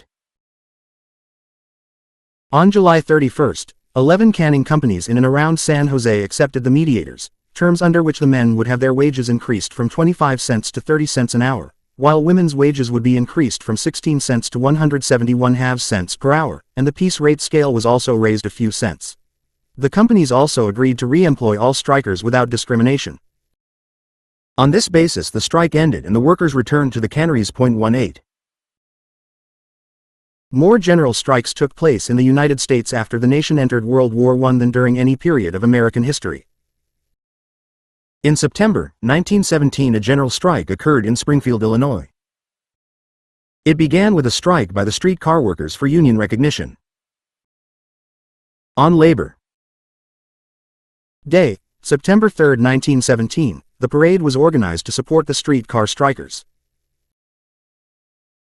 When over 1,000 sympathizers, led by Illinois miners, attacked the headquarters of the Street Railway Company to protest its refusal to negotiate with the strikers, members of F Company, North Illinois Infantry, attacked the protesters with bayonets and gun butts. One worker was bayoneted in the arm. 79.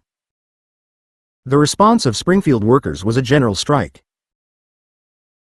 On September 29, 1917, the AFL weekly newsletter reported that 10,000 workers representing all trades had joined the streetcar workers in a general strike. The strike ended when the authorities guaranteed that the right of free assemblage would be maintained in Springfield, and the Street Railway Company agreed to meet with representatives of the striking streetcar workers. 80. A general strike occurred in Waco, Texas in March 1918 after the streetcar workers were locked out by the Street Railway Company.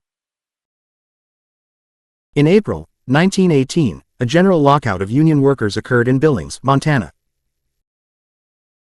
This event grew out of a general strike in Billings the previous year after the mechanics in the building trades had been locked out by the Billings Employers Association. 81. The men and women who quit work in sympathy with the building trade mechanics in 1917 were all members of unions affiliated with the Federated Labor Union, and included icemen, city employees, gasmen, creamery workers, truck drivers, and other trades. The general strike lasted 2 weeks, and was finally settled when the strikers, including the building, under the terms of the agreement, the AFL agreed to represent only the male workers while the women would be represented by the Industrial Welfare Commission of California. Elizabeth Reese views this as further evidence of the unwillingness of the AFL to organize women. Cannery Row. The AFL, the JWW, and the Bay Area Italian Cannery Workers, California History, LXIX, Summer, 1985, 191. Trades mechanics received an increase in wages and regained their former positions, 82. In April 1918, the laundry workers of Billings struck for a further increase in wages. Thereupon the Billings branch of the Montana Employers Association, bent upon forcing the workers of the city to accept the open shop, locked out all of the employees affiliated with the building Trades Council, as well as the clerks, cook, and waiters, laundry workers, common laborers and teamsters in the jurisdiction of the Trades and Labor Assembly. The workers responded with a general strike. But this time, although wages were increased when the men returned to work, the Employers Association succeeded in establishing the open shop in Billings, 83. The most important general strike during World War I was that in Kansas City, Missouri. Its origin was a dispute between the laundry workers and their employers over the issues of union recognition and increase in wages. In July 1917, laundry drivers organized a union, which by December of that year had achieved a membership of 125 men, or 38% of the Kansas City drivers. Most of the city's remaining 200 drivers joined the union when laundry employers refused to grant a wage increase in February 1918. 84. The organization of laundry drivers encouraged laundresses to seek a wage increase. By mid-February 1918, all of the city's 1,800 laundry workers had gone on strike, demanding union recognition, increased wages, and the enforcement of state legislation regulating laundress hours and conditions of labor. 85. For 5 weeks the laundry workers continued their strike, militantly picketing the laundries in Kansas City. But the laundry employers not only refused to meet with a committee of employees, but even to sit down with Federal Department of Labor conciliators. After repeated attempts by labor sympathizers among the clergy and prominent citizens failed to force a change in the employers, opposition to trade unions, organized and unorganized workers throughout Kansas City called for a general cessation of work as of March 27, 1918 to support the laundry workers' demands. 86. On March 27 the citywide strike in sympathy with the laundry workers began. It involved most segments of the city's working population, including street railway employees. 87. The general strike began peacefully, but this changed when the Kansas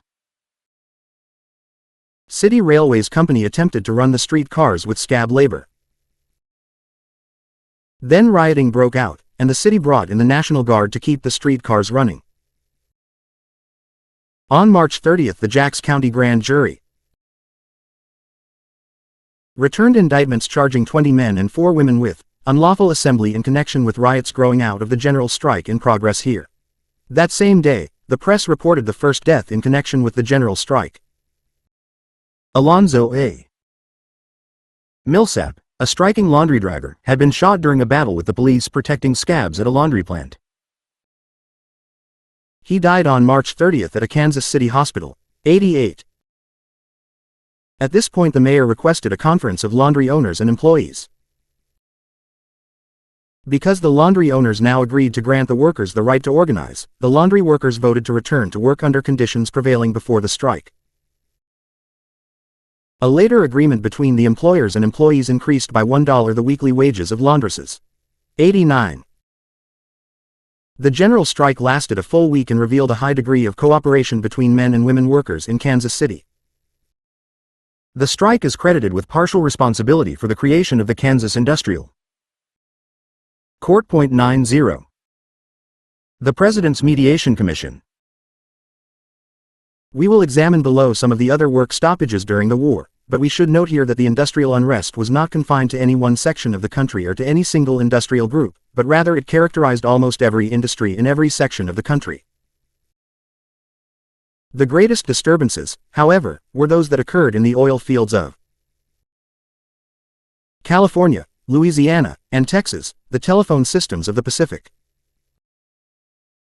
Coast, the sugar refineries in New York and Philadelphia, the copper mines of the Southwest, the iron and steel mills in Pittsburgh, the packing houses in Chicago, St. Louis, and Omaha, and the various clothing industries in New York, Philadelphia, and Chicago. 91.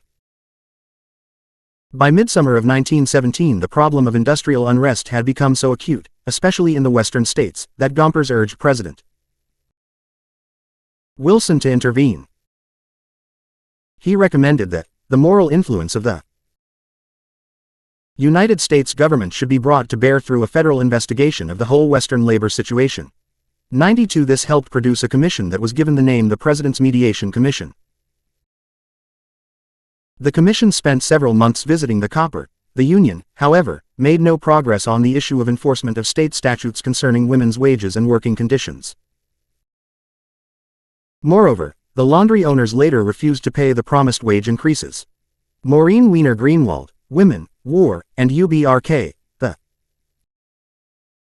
Impact of World War I on Women Workers in the United States, Westport, Con. 1980, page .175.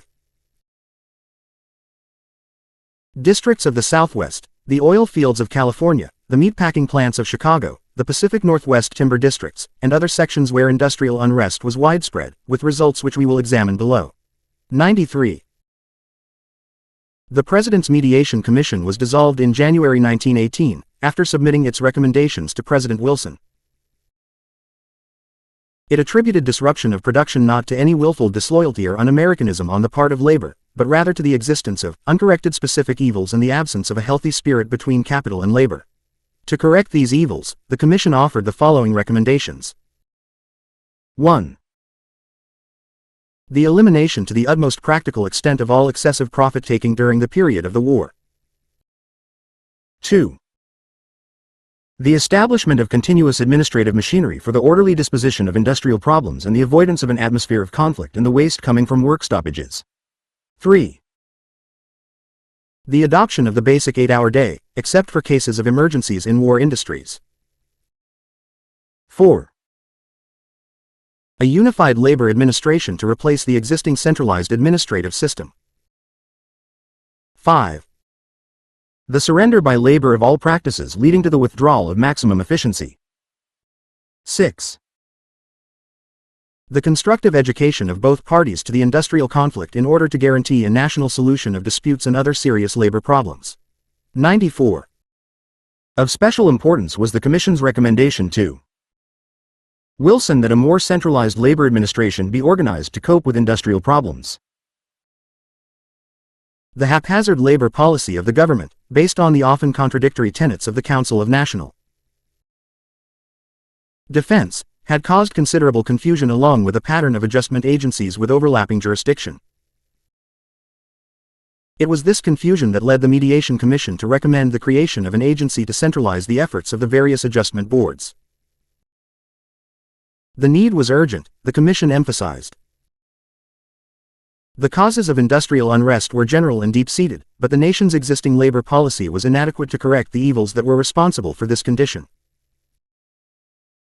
To correct these evils, among other things, priority had to be given to the creation of a centralized control in labor administration with full power to determine and establish the necessary administrative structure.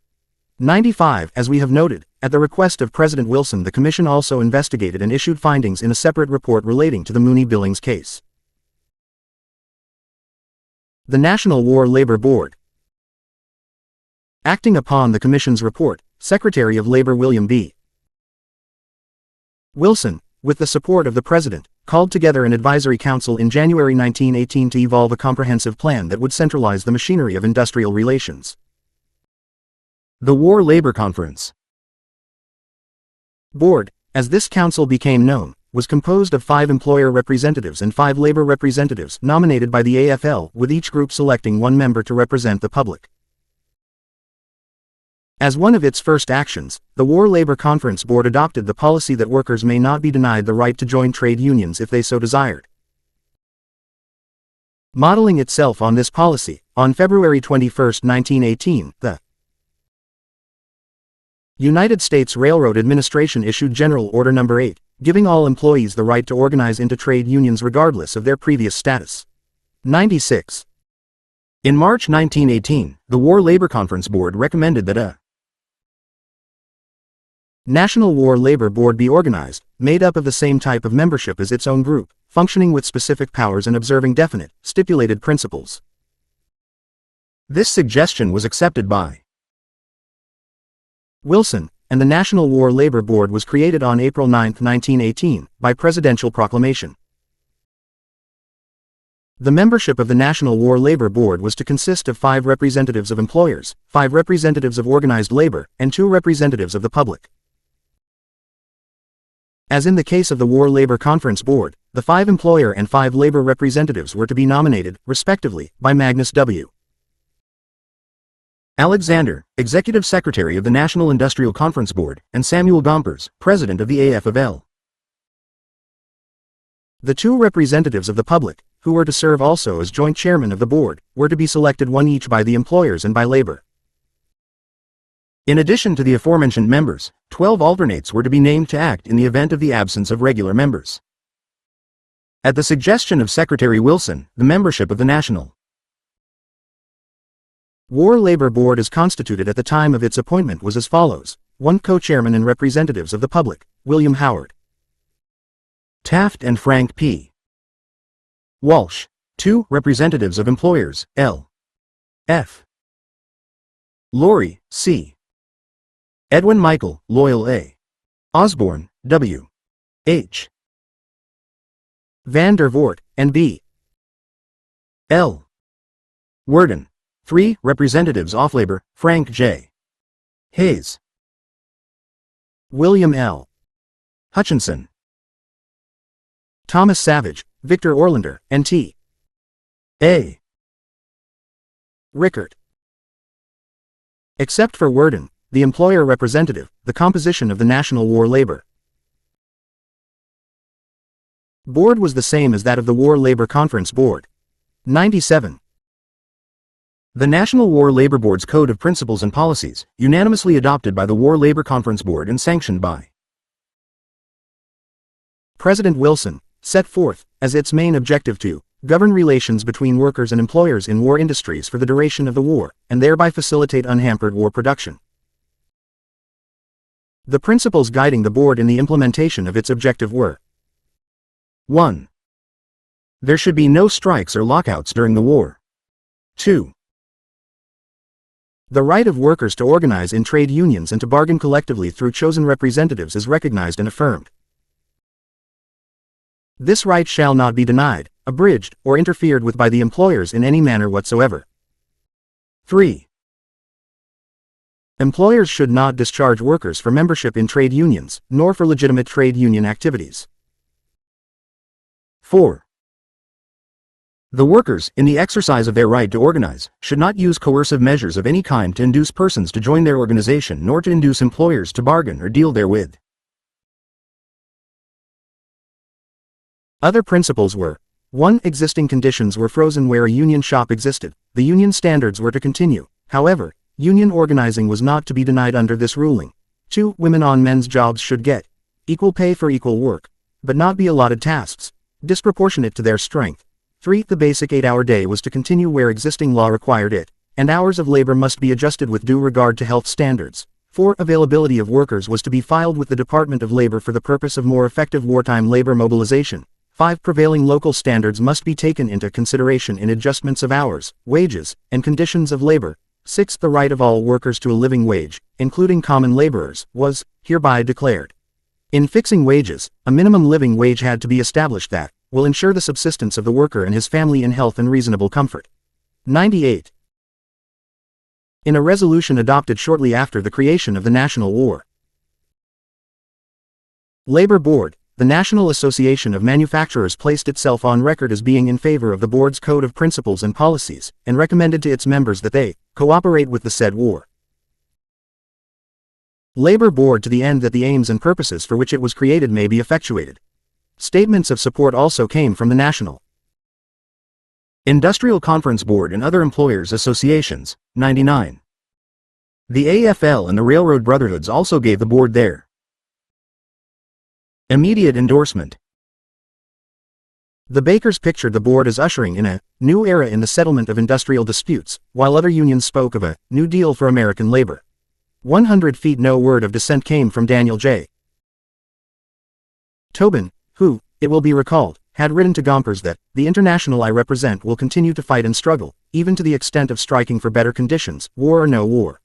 Tobin and his union, the International Brotherhood of Teamsters, Chauffeurs, Stablemen, and Helpers, joined the other unions in the AFL and the Railroad Brotherhoods in surrendering the right to strike, 101. The Literary Digest reported the formation of the National War Labor Board under the headline, "Labor and Capital Bury the Hatchet," 102. The New York Globe went into sheer ecstasy, hailing the board's principles as representing the Magna Carta of labor. As the Globe saw it, here is a treaty of peace in itself worth what the war has cost, the realization of the dream of labor since it became self-conscious. 103. But IWW and socialist trade unionists condemned the no-strike pledge as representing a complete departure from fundamental trade union principles. They warned that this close class collaboration in an alliance of labor, capital, and government was creating a situation that might lead to greater numerical strength of the unions in the short run, but in the long run, it would drastically weaken the fundamental power of organized labor. When the trade union officials voluntarily gave up the right to strike, they warned, they were transforming their organizations from independent trade unions to a government department and surrendering the labor movement to the employers. 104. One other point regarding war labor policy needs emphasis. The cooperation of the AFL with the war effort signaled legitimation of its place in society, but it also exposed those in the labor movement who opposed the war to fierce repression. 31 years later, labor historian Foster H. Dulles echoed this contemporary estimate by characterizing the board as a reflection of the new governmental attitudes toward labor, foreshadowing those, later to be incorporated in the legislation of the New Deal. Labor in America, New York, 1949, page 227. In her study of the National War Labor Board, Valerie Jean Connor argues that while the board had no enforcement powers, its decisions were supported by President Wilson and the general public because it seemed to offer a solution to the problem of industrial unrest plaguing the nation. She also argues that although the board's decisions on the 8-hour day, minimum wage, equal pay for women in some jobs, and collective bargaining, were controversial, the constant fear of federal intervention caused both management and labor to accept them during the war. The National War Labor Board, Stability, Social Justice, and the Voluntary State in World War I, Chapel Hill, N. Carr, 1983. Chapter 9. The Government and Women and Black Workers. Even before the United States entered World War I, the government had found it necessary to make special provisions for women workers. Some federal agencies established departments for this purpose for the first time. In 1916, the U.S. Employment Service established originally in 1909 as the Division of Information of the Bureau of Immigration because it functioned as an aid for immigrants seeking employment but integrated into the Department of Labor in 1913 formed a Women's and Girls Division. 1A report from Washington after the United States entered the war described an office on the top floor of an old building in which sat a quiet-voiced woman dressed in black. It continued, "There is nothing spectacular about the office or the woman. Yet that office is of interest to every man and woman in America. Margaret Neal's exact title is Assistant Director General of the United States Employment Service in charge of women's work. Through her department, the government offers its employment service to every employer of women, to every organization that is interested in the employment of women. 2. The Committee on Women in Industry. The defense agencies had established special offices for female employees before America entered the war. Early in 1917, the Council of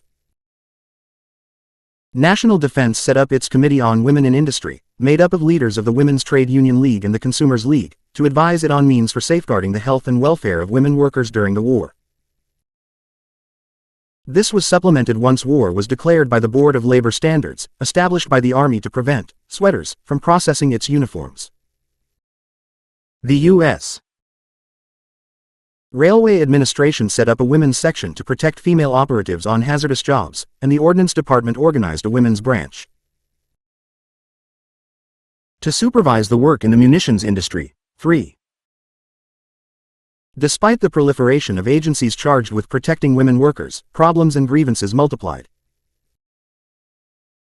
Improperly organized in a number of cases, inadequately staffed and financed in most cases, and generally lacking the power to enforce their decisions, these agencies demonstrated that much more would have to be accomplished before even the first steps could be taken to meet the needs of women workers. Although the Women's Committee of the Council of National Defense had issued a set of labor standards, the committee publicly acknowledged that war contractors usually ignored them. For Foner Breckenridge, a member of the Women's Committee affiliated with the Council of National Defense, charged in November 1917 that a Philadelphia arsenal employed women on rotating shifts that regularly called for 18 consecutive hours, in spite of official guidelines calling for an 8-hour day, that it did not allow an adequate lunch period or provide eating facilities, and that it required female employees to lift weights in excess of 50 pounds, all in violation of Pennsylvania law and War Department orders. Grace Abbott, another committee member, pointed out that foremen at the Brooklyn Navy Yard continually scheduled women for 7-day work weeks, in violation of state regulations. 5. And Pauline Goldmark, still another committee member representing the Consumers League, protested the employment of women by the railroads on section gangs, on freight crews, in shop work, scrap collection, and other heavy jobs at barely the minimum wage. 6. Practically all of the railroads, electrical firms, and munitions plants, A.C., according to a Women's Trade Union League report, still refused to pay their female help more than 60% of men's wages, no matter how important their positions were. 7. As we have seen, the situation in the manufacture of uniforms for the armed forces was especially outrageous. Moreover, with the suspension of labor laws in a number of states, especially those affecting women and child workers, labor safeguards and standards rapidly deteriorated soon after the United States entered the war. Instead of combating this trend, Gompers and the AFL Executive Council were totally indifferent to what was taking place. Although the leaders of both the Women's Trade Union League and the Consumers League were anything but indifferent to the trend, they refused to criticize the AFL's stand. But advance organ of the Amalgamated Clothing Workers pointed to the strange spectacle of the leaders of the AFL unions, assisting the exploiters of labor in their efforts to suspend labor laws for the duration of the war. It was particularly critical of President Gompers, who, it contended, led all the rest with the suggestion to labor to give up all it had won. 8. Repeated complaints to government war agencies protesting the failure to maintain labor standards, coupled with predictions of a labor explosion unless changes were made, produced results. 9. A special committee appointed to investigate unfavorable labor conditions surrounding the manufacture of military clothing for men recommended in its report, among other things, that all government contracts awarded for the manufacture of Army uniforms should contain provisions for an 8-hour day, equal pay for equal work without distinction as to sex or race, no employment of persons under 16 years of age, and no award of a contract to any firm whose facilities had not been previously inspected and approved. In accordance with these recommendations, a Board of Control of Labor Standards in Army Clothing was created in August 1917, with Florence Kelly, Secretary of the National Consumers League, as a member. 10. The board was later replaced by a single individual who became the administrator of labor standards in Army clothing. As a result of the work of both the board and the administrator, a standard contract was instituted in all factories engaged in the production of army uniforms, and machinery was developed for the inspection and supervision of conditions of employment. Many former sweatshops were abolished, and the general level of sanitary and safety conditions in clothing factories was raised considerably, while the principle of equal pay for equal work was more widely applied than ever before. 11. The Women's Service Section of Railroad Administration. One of the major problems the railroad administration had to face was the scarcity of workers. Unskilled labor had begun to desert the railroads in increasing numbers to go into munitions plants and shipbuilding yards for higher pay. Even the operating crafts, normally more stable in terms of employment turnover, felt the impact as workers went into other occupations. By November 1918, moreover, about 70,000 railway men had joined the armed forces in one capacity or another, about 4% of the total domestic workforce. 12. To alleviate the shortage of labor, particularly among the non-operating crafts, W.S. Carter, Director of Labor Policy under the United States Railroad Administration, created the Women's Service Section of the Division of Labor on August 29, 1918, and placed Pauline Goldmark, Secretary of the National Committee on Women in Industry, in charge. The Women's Service Section recruited women through handbills and newspaper advertisements. By October 1918, as we have seen, the USRA employed 101,785 female employees. 13. Before the railroads came under federal control, women were paid less than their male counterparts for the same work, 22 cents per hour for common labor compared to 28 to 30 cents per hour for men. When the USRA and the Women's Section was created in 1918, Carter specified not only that healthful conditions be provided, but also that equal pay be given for the same class of work, regardless of sex. Provision was also made to allow women employees the same right of appeal to the Board of Wages and Working Conditions. 14. Nevertheless, wages of railroad workers, especially common laborers, still lagged behind those in other industries. The average weekly earnings in the railroads in 1918 was $26.40, but in iron and steel it was $38.43, and in the building trades $29.58. After a study of the situation, the Lane Commission reported on April 30, 1918 that wages on the railroads were inadequate to maintain the standard of living enjoyed as recently as 1915. The Commission proposed the granting of some $300 million in wage increases, to be given mostly to those in the lower income brackets. The Lane Commission report was adopted in the main by the USRA and made the basis for General Orders No. 27 and 28. Workers whose wages were less than $46 per month received a raise of $20, or some 43% or more. Those receiving $150 per month got a raise of $24.25, or 16%. But those receiving a wage of $250 or more per month got no raise at all, 16. Not only were wages of women and black workers raised as a result of General Orders No. 27 and 28 and the subsequent wage decisions of the Board of Wages and Working Conditions, but standardization of wages in terms of sex and race developed on the railroads. Blacks received the same wages as whites, women the same as men. Unfortunately, the aristocracy of railroad labor, the engineers, firemen, conductors, resented these developments. The largest pay increases went to the lowest paid classes of railway labor. The raises were badly needed, but the higher paid workers, such as the engineers, were antagonized. They claimed not only that they were being discriminated against economically in this instance, but that the traditional wage differential between them and the non-operating classes was being destroyed. The shopmen also complained that they too were being discriminated against because their wages were higher. The railroad brotherhoods did all they could to further the resentment, blaming both women and blacks for the erosion of the traditional wage differential between the operating and non-operating railroad workers. 17. Although relatively few women gained access to higher paid railroad positions during the war, as a whole, women benefited from the special labor provisions put into effect by the USRA. Federal control of the railroads brought about extensive changes in working conditions, including the recognition of collective bargaining, enforcement of the 8-hour day, with time and a half pay for overtime, elaborate provisions for promotions, seniority, and grievances, elimination of piecework, standardization of pay scales, and recognition of the equal rights of women and black workers. 18. The women in industry service.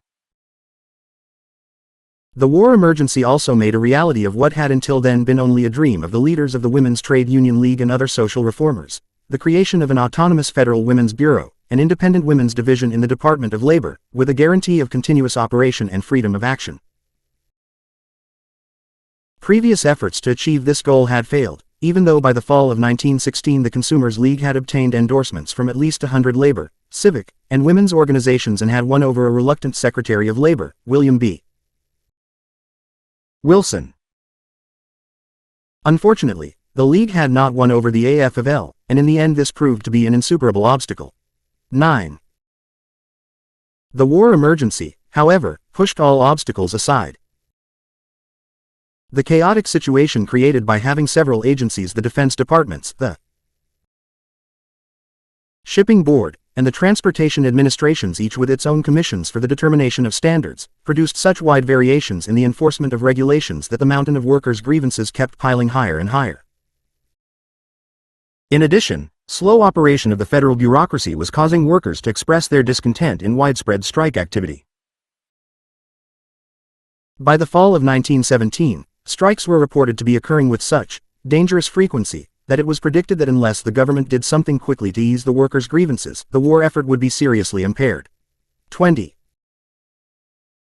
As we have seen, to remedy the conditions complained of, to allay industrial unrest, and to create a real cooperation between labor and capital during the war, President Wilson issued an executive order on January 4, 1918, setting up a Central War Labor Administration. In turn, this body established a War Policies Board to draw up employment guidelines for all war industries.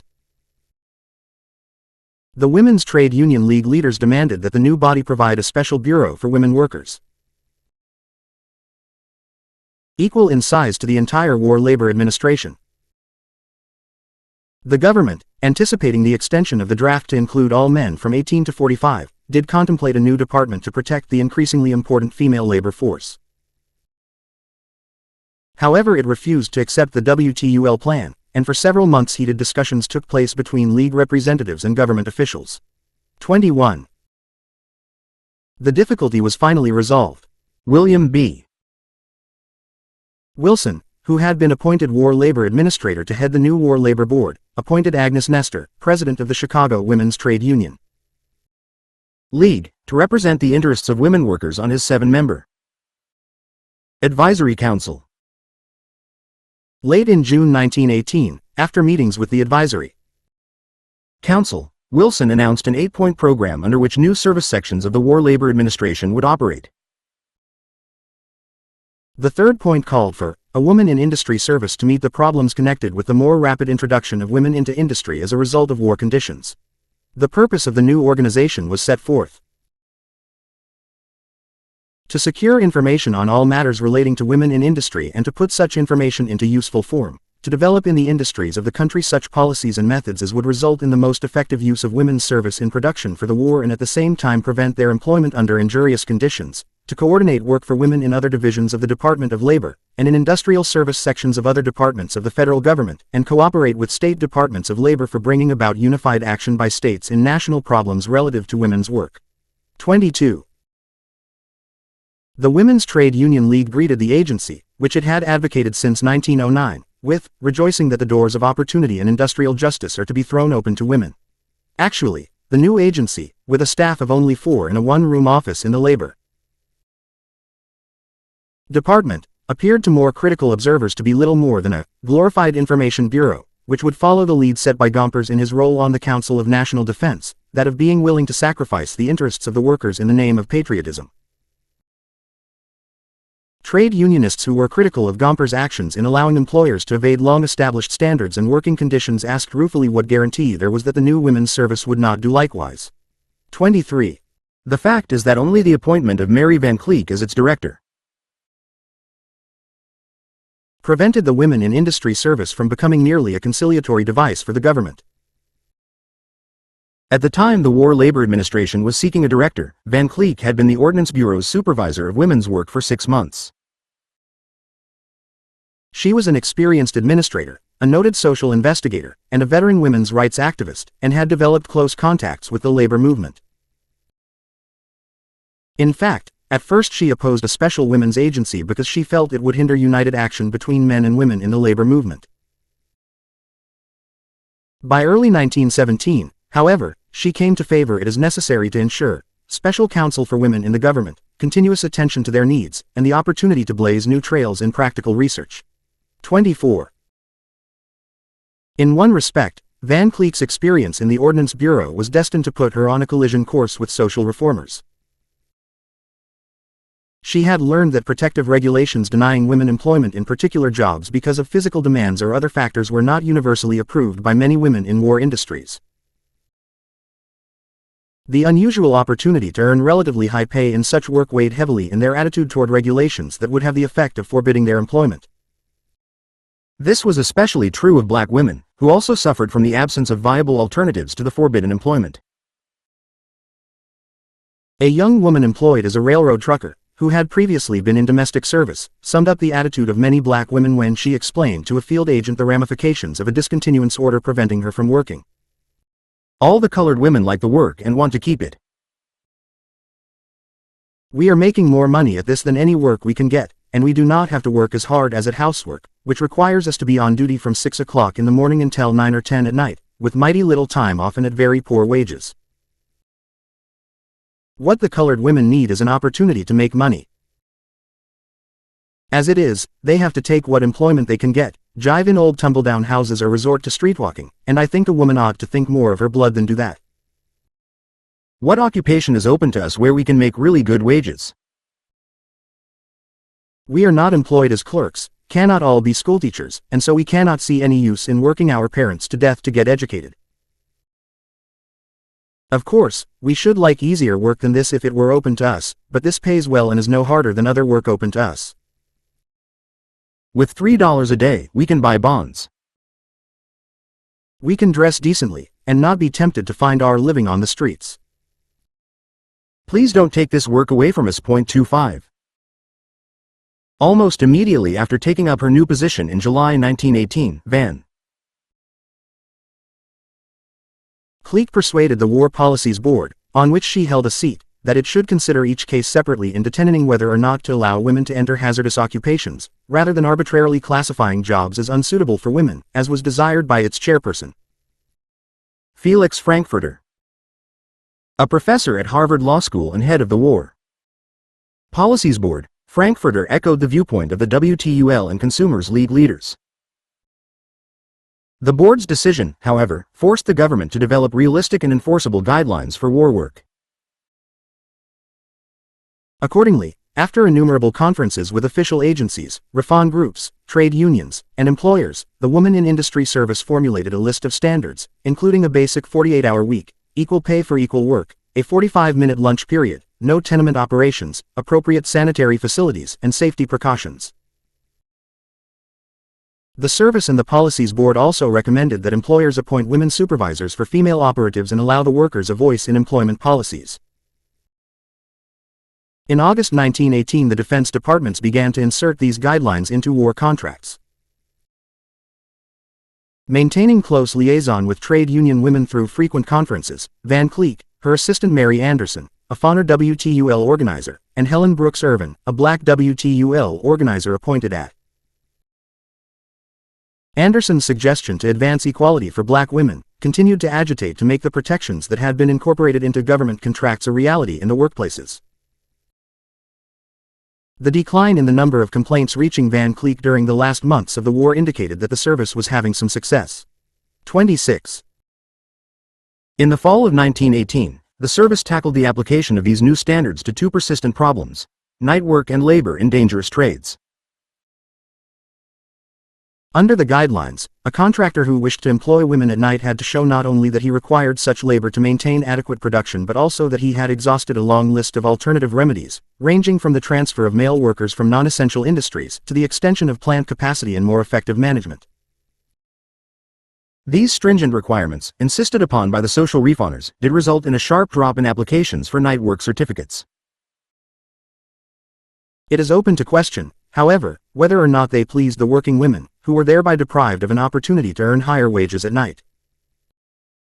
On the issue of the entrance of women operatives into hazardous jobs, Van Cleek had at first opposed closing specific jobs to women, believing that a case-by-case procedure should be followed. but the leaders of both the WTUL and the Consumers League opposed her policy and insisted that these jobs be closed, regardless of whether or not this action resulted in dismissals and, where no alternative work was available, in unemployment. Their stand was fortified by the exposé of abuses in the Niagara Falls chemical industries.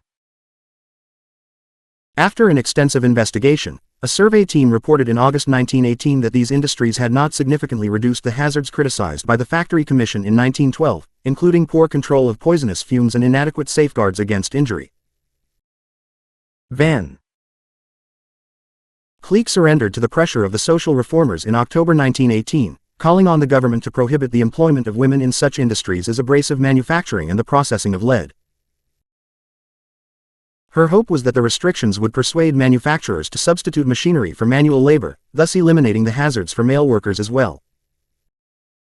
However, the orders were not accompanied by any proposals for alternatives to the women removed from work by the restrictions. 27.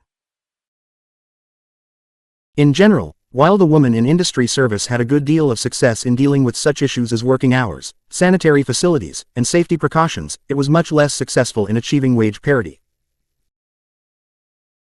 In the hope of ending the age-old custom of paying female workers less than men for the same work, Van Cleek and her assistants and advisory board had inserted into the guidelines the provision that employers should establish wage scales for all workers in a given occupation, and that the minimum rates should cover the cost of living for families, not merely for the individual man or woman.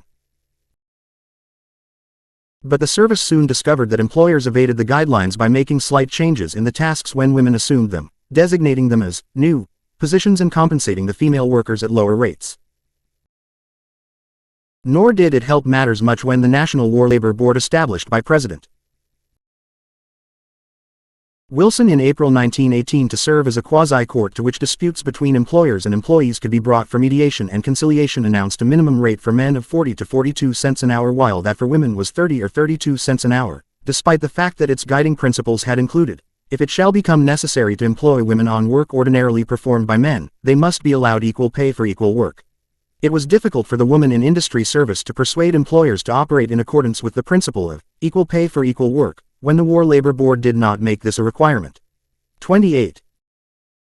Despite its short life, only 5 months elapsed before its establishment and the armistice. The Woman in Industry Service compiled a good record of achievement. The WTUL praised it for having raised standards for women workers, investigated exploitation, and stimulated needed improvements. Only on the wage issue could its work be faulted. Women were doing their share of our country's work, the women's trade. Union League declared in October 1918, but they were still being paid according to the durable custom of less wages than men for the same work, which was not the League's idea of a square deal. 29. The Division of Negro Economics. A number of the agencies devoted to handling the wartime problems of women workers dealt in a varying degree with the specific problems of black women, but there was no agency like the Woman in Industry Service established for black workers. The closest thing to it was the Division of Negro Economics, established by the Department of Labor in May 1918 and headed by George Edmund Haynes, chairperson of the Social Science Department at Fisk University and the first director of the National League on Urban Conditions Among Negroes. Haynes was the author of The Negro at Work in New York City, a pioneering study of conditions of blacks in industry. When the Great Migration of black people to the North began in 1916, Haynes studied the process carefully. In 1917 he produced one of the first significant contributions to the literature when he published for the Home Mission Council, Negro Newcomers in Detroit, a study of the industrial and living conditions of black migrants from the South. Haynes, in short, was considered qualified for what one aide to Secretary of Labor William B. Wilson called, probably the most important position ever held by a Negro in the United States. 30. The agency Haynes headed was assigned the mission to study, plan and advise in a cooperative spirit and manner with employers of Negro labor, with white workmen, with Negro workers, and with the United States Department of Labor in securing from Negro laborers greater production in industry and agriculture through increasing the morale of Negro workers and through improving their general condition. 31 inches in June 1920, after intensive lobbying by the Women's Trade Union League, Congress passed the Kenyon-Campbell Bill, transforming the Woman in Industry Service into a Women's Bureau of the Department of Labor, to formulate standards and policies which shall promote the welfare of wage-earning women, improve their working conditions and advance their opportunities for profitable employment. After more intensive lobbying by the League, Mary Anderson was named to head the Women's Bureau. The study was Haynes' doctoral dissertation at Columbia University and was published by Columbia University Press in 1912. While still a student at Columbia University, Haynes was appointed to the chair of social science at Fisk University.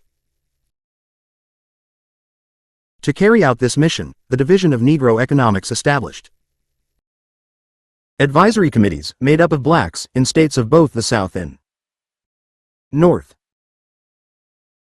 The division and its advisory committees then launched an extensive campaign to convince black workers of their responsibility in helping win the war, emphasizing how important it was that they give steady and reliable service in order that 100% production be achieved. Public mass meetings, pamphlets, bulletins, posters, and speeches were used to achieve this objective, all stressing that black workers were playing a significant part in the prosecution of the war, and would receive their reward in the form of a more democratic society. 32. In the area of research, its major undertaking, the Division of Negro Economics gathered useful data relating to black employment in war industries. This was published by the U.S. Department of Labor as Negroes at Work. The study revealed the glaring lack of representation of black workmen in the skilled levels of work. Of the 85 occupations analyzed, less than 10% had black workers in a skilled capacity, and of these, 6 involved foundry work, which was one of the few skills the Negro brought with him in the flight from the South. The overwhelming concentration of black workers in unskilled positions indicates that the demands for their services generated by the war provided ample opportunity to enter the lower strata of industry but offered very little access to the top levels. 33. But when it came to doing anything to alleviate this situation or other grievances of black workers, the record of the Division of Negro Economics was not impressive. It is true that the agency operated only during the last 6 months of the war and hardly had a real opportunity to create a basic organizational structure, but it is also true that although it accumulated a good deal of evidence of discrimination against black workers, it did little to remedy the situation. In fact, the experience of the Division of Negro Economics in this respect provides a good picture of the relationship of the United States government to the black worker during the months after April 1917. The story of black employment on the railroads is a case in point.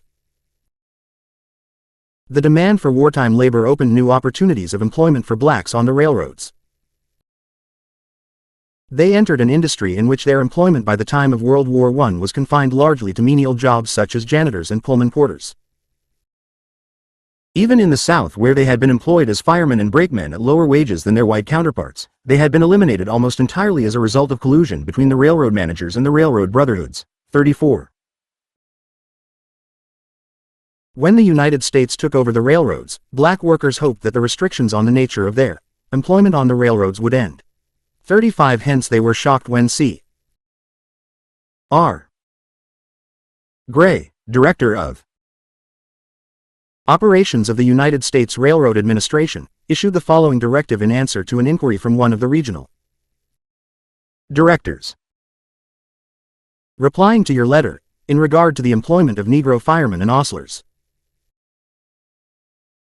I think it is advisable that instructions be issued to federal managers that the employment of Negro firemen, ostlers, switchmen, brakemen, etc., is not to be extended beyond the practice heretofore existing, and caution them against employing Negroes for this class of service upon any line or in any service where they have not heretofore been engaged, or to take the places of white men. 36. These instructions became public knowledge within a week, and angry black workers expected that the Division of Negro Economics, in the face of an order that so blatantly discriminated against black railroad workers, would lodge some form of protest with the Director General of the Railroad Administration, or at the very least would inform the Secretary of Labor of its concern over the adoption of such a policy by a government agency. But Haynes' office did nothing. 37.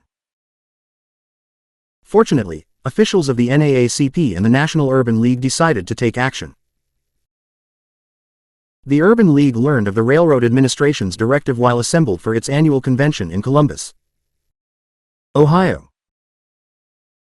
League leaders promptly sent a letter to George Foster Peabody, a wealthy white supporter of black Americans, asking him to use his personal influence in Washington to achieve a revocation of the discriminatory order. We are at a loss to understand, they wrote, how those in high authority at Washington can satisfy Negroes that they really have been fighting for freedom, when, on returning victorious, these soldiers find themselves confronted with a barrier against advancement solely because they are Negroes. They then warned that to deny rights to blacks after they had learned military organization might bring a disaster upon all concerned. We have ample evidence at our conference here, they continued, that an unrest is even now developing in the nation, which needs only knowledge of some such order as this, to fan it into a real menace. 38. The NAACP fired off a telegram to William G. McAdoo, Director General of the USRA, demanding a full explanation of the order discriminating against the employment of blacks. Like the Urban League, the NAACP emphasized the blatant hypocrisy of a government which, while fighting for freedom and democracy abroad, sanctioned policies denying opportunity for employment at home strictly on grounds of color, policies that deprived a portion of its citizens of fundamental rights.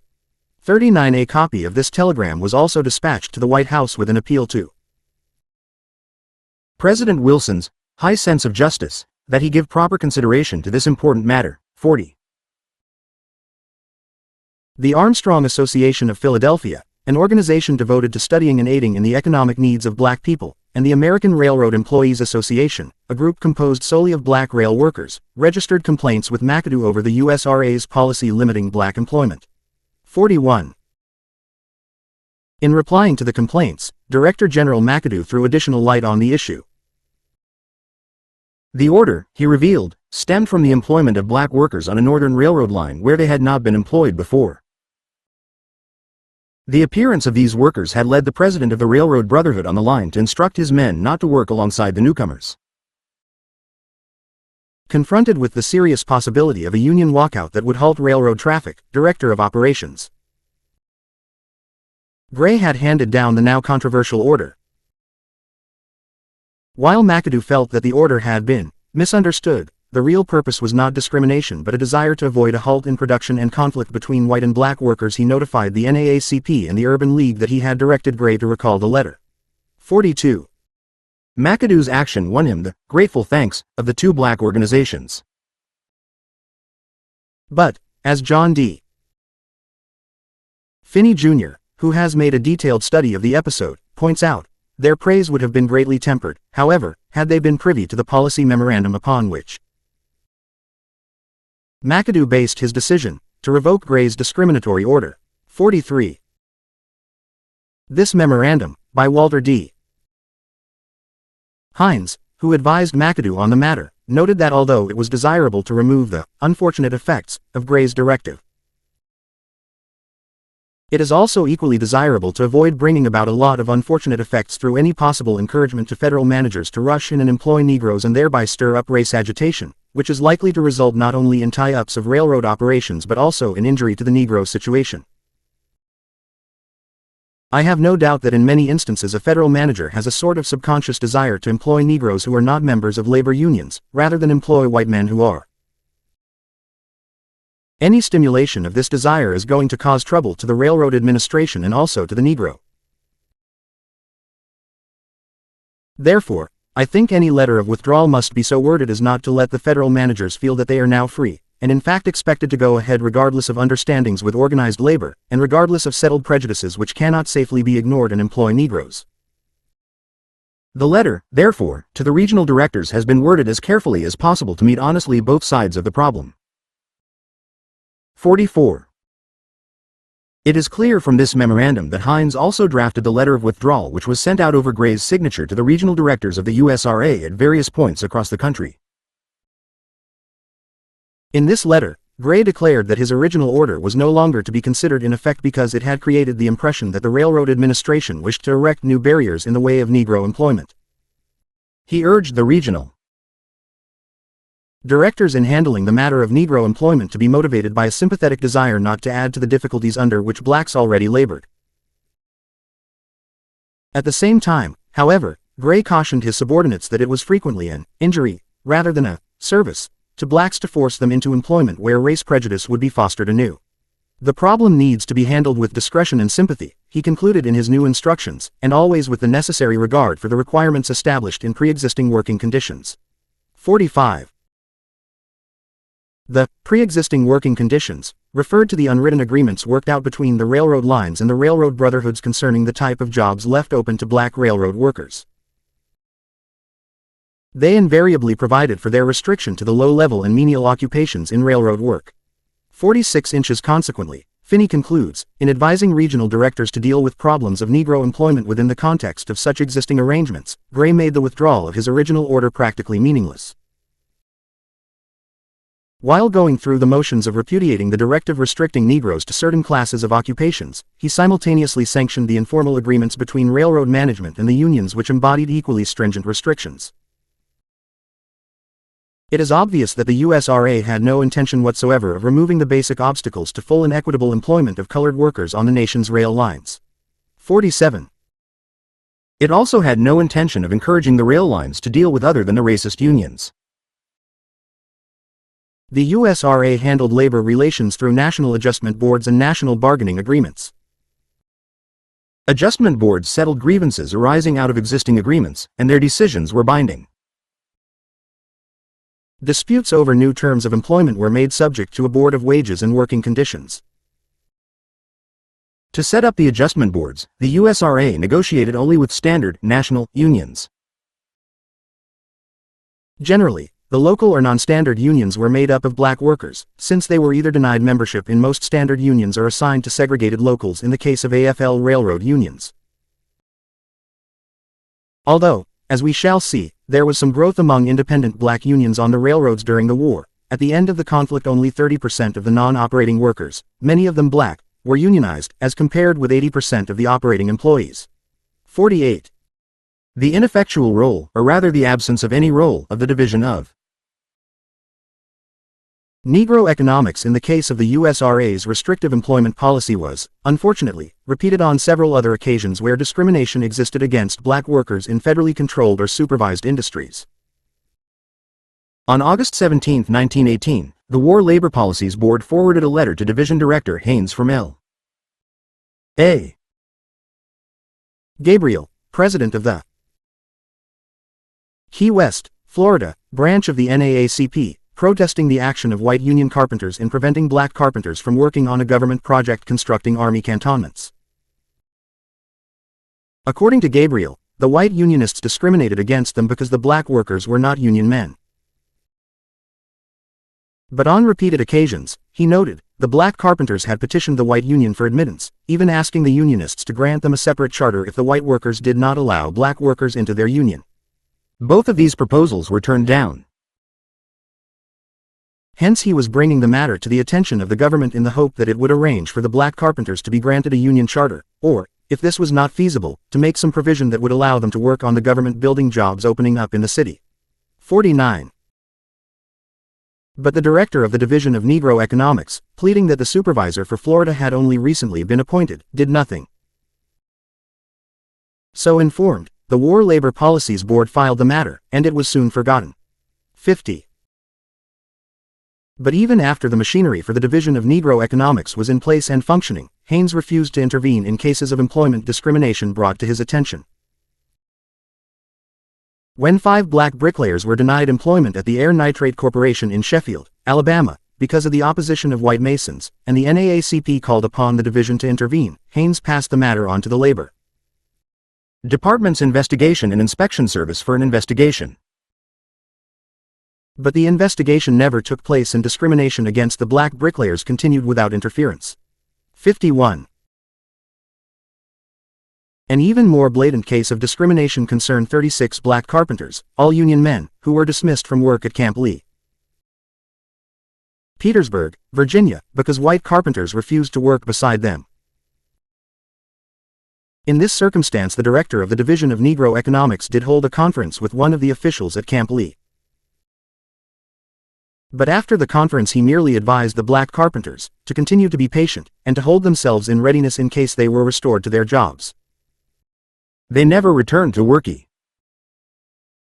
It was in the shipbuilding industry, a major stronghold of job bias against black workers during the war, that the ineffectiveness of the Department of Negro Economics was most evident.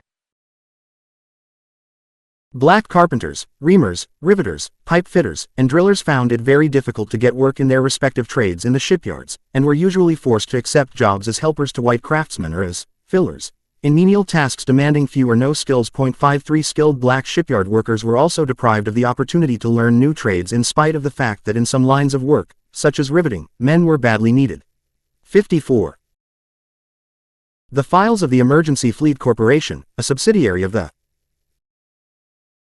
United States Shipping Board responsible for the production of ships in the nation's shipyards, are replete with the protests of individuals and groups of black workers over the unjust treatment that was their common lot in various shipyards around the country. They also furnish evidence of the unwillingness and/or inability of the federal government, including the Department of Negro Economics, to do anything to redress the grievances. The letters placed a major part of the blame on the racism of the shipyard employers, but they also noted that even in cases where an employer was willing to hire a black skilled worker in the yards, he found it difficult to continue in the face of the hostility of white foremen and white unionists. As one black yard worker put it, the foreman is the one who makes it so warm for us that we will either quit or he will credit our record so debased that it will make it easy for our discharge. 55. A black worker from the Hog Island complex near Philadelphia commented on the racial prejudice of his immediate supervisor. We have been subjected to numerous, studied, consistent and persistent discrimination by foremen, instructors in the training school and employment supervisors. Discrimination is rampant. 56. The bitter irony of supporting a war dedicated to the principles of democracy while having to suffer most undemocratic limitations on their personal rights, is reflected in scores of letters from black workers in the records of the United States Shipping Board. Thus, a black worker in the employ of the American International Shipping Corporation of New York wrote to Charles Schwab, head of the USSB. If the power of drafting men to fight across the seas for what you term democracy were invested in you, would you really have the heart to take a man that you had refused to give bread to eat? How could you expect us to render an honest day's work at hard labor which you try to press upon our shoulders, when we are aware of the fact that we are absolutely competent of earning a far better living at our trades which you refuse to give us? If, Mr. Schwab, we are not fit to have a position as mechanics and officials, then I contend that we are not good enough to fight for the country. S7. A black riveter in California sent the following bitter and impassioned plea to governmental authorities. Can you understand what must be the feelings of our people when everyday men are called from these yards to take up for our country, to give up their life on the firing line with hundreds of thousands of colored troops in France doing their bit to make democracy safe for the world? I or any of us may be called tomorrow, and how gladly would I give this life of mine if I knew, in giving that life to make democracy safe for the world's sick, I was making democracy safe to give to my people. We don't ask social equality. We only ask an equal chance to take our part in the industrial world, to be given the right and opportunity to perform the work, which Almighty God saw fit to give us the brains and strength to do and for which hundreds of years in the most cruel school of slavery qualified and made us to do. I beg of you take up this matter at once, don't let the word be taken from the shipyards of America that discrimination is being made in the matter of even Negro labor. What will our boys feel that they have to fight for? What hopes have they to look forward to when after the war they return and the work is done? We can no longer remain silent to this condition among our people. SS. But the United States government could and did remain silent. Nor is there any evidence that the Division of Negro Economics spoke out against the conditions that caused these black workers to voice their dissatisfaction. Neither the government nor the Division of Negro Economics spoke out in behalf of the interests of black workers as they were affected by racist policies in the implementation of the work or fight rule promulgated by the federal government, and the compulsory work legislation this rule inspired in state and local communities during the last year of the war. On May 24, 1918, the Provost Marshal of the United States Army, General Enoch E. Crowder, announced a work or fight order, which stipulated that all able-bodied persons between the draft age limits must be engaged in some necessary employment. 59. At first this included only males up to 31 years of age. Later, it included males up to 41 years of age. But General Crowder's directive evidently was not sufficient to maintain a labor supply to satisfy the needs of employers who had lost substantial numbers of their workers to the armed forces. As a result, state legislatures in various sections of the country, but especially in the South, where the labor shortage was aggravated by the Great Migration, enacted compulsory work (s) that compelled all able-bodied men to work under penalty of law. Georgia, Kentucky, Louisiana, Maryland, and West Virginia were among the southern states that adopted such legislation. In addition to state work laws, cities and small towns passed compulsory labor ordinances. One such ordinance that in Wrightsville, Georgia, stated that it shall be unlawful for any person from the ages of 16 to 50 to reside in or be upon the streets of Wrightsville unless he is actively and assiduously engaged in useful employment 50 hours or more per week. It further provided that each person must carry an employment card signed by his employer showing that he was employed as the law provided. 6. It is obvious that employers could use an ordinance of this nature to force employees to work for low wages by threatening them with dismissal and confiscation of their employment cards, leaving them to suffer the consequences. Statutes of this type also provided local officials with a convenient tool to prevent strikes, mass emigrations, or any other action that they could charge hindered war production. 61. In fact, Lewis F. Post, Assistant Secretary of Labor, announced, following a tour around the country, that he had found that the work or fight order was being used in many places for peonage purposes and that employers were conscripting labor for private use rather than for service for the war effort. This was especially true, he reported, in states where the majority of the workers were black. He cited as an example, but only one of many, a demonstration held by 100 Ku Klux Klansmen in Montgomery, Alabama, to rid the city of slackers, immoral women and spies. The Klansmen, in what was the first organized appearance of their society in Montgomery in 42 years, passed through the city in a car caravan scattering the following warning printed in bold red letters. Work, fight, or go. No slackers allowed in Montgomery. We protect good women, bad ones must go. You can't be a slacker in any way and live happily in Montgomery. If there is a German spy in Montgomery County, he will be properly handled. This is a warning and a final notice. Do your duty. 62. The following day, city officials announced that a dragnet would be thrown over the city to snare work or fight slackers. 63 Post pointed out that on the face of it the warning applied to everybody, but since it was issued by a mob of fully robed Ku Klux Klansmen and the circulars distributed were signed by the Klan, it was commonly understood that the warning was meant to intimidate the black population. 64. All this did not come as a surprise to the Division of Negro Economics. Even before Post made his findings known to the government, John R. Shilady, Executive Secretary of the NAACP, wrote to Dr. Haynes informing him of an NAACP report revealing a large number of instances where unfair advantage had been taken of Negroes under administrative orders enacted to ensure full wartime employment. He was particularly incensed, as were many other black people, at the reports that in southern towns, work or fight ordinances were applied by local planters and employers to non-working black women and not to white women. 65. Shilady urged Haynes to arrange a conference with the Department of Labor, the War Labor Policies Board, and other departments of the government, with representatives of the NAACP, the National Urban League, and Lewis F. Post. They would place before the government a mass of evidence concerning mistreatment of black workers in the South and would insist that government action be taken to correct the situation. 66 But when Dr. Haynes brought the matter to the attention of the various departments of the government Shillady had proposed, he was informed that it was beyond the authority of the federal government to interfere in cases where state, county, or local officials initiated legislation of their own affecting black employment. 67 Consequently, the Division of Negro Economics abandoned the whole idea of doing something about the situation facing black workers in the South. The ability of Southern employers to take advantage of the need for unlimited wartime production, to force Negro workers into a condition bordering on peonage went largely unchecked. 68. Whether it was because Haynes did not want to disturb the amicable relations he enjoyed with white Southern businessmen and prominent Northern philanthropists, or because he knew that protests to the Dr.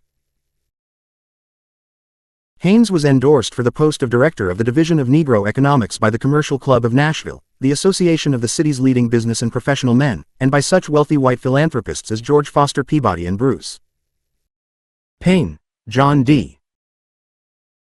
Finney Jr., A Study of Negro Labor During and After World War I, unpublished Ph.D. dissertation, Georgetown University, 1957, pp. 154-55. Government would produce little of consequence, the Division of Negro Economics did nothing to challenge the widespread job bias against black workers on the railroads, in the shipyards, in a variety of government work projects, and in the case of the work or fight racist practices in the South. Rather it was the NAACP, the National Urban League, and similar organizations that exposed, protested against, and sought to eliminate discriminatory treatment of black workers. This lack of initiative and of concrete efforts on the part of the Division of Negro Economics was part of the general indifference of the United States government to discrimination against black workers during the War to Save the World for Democracy.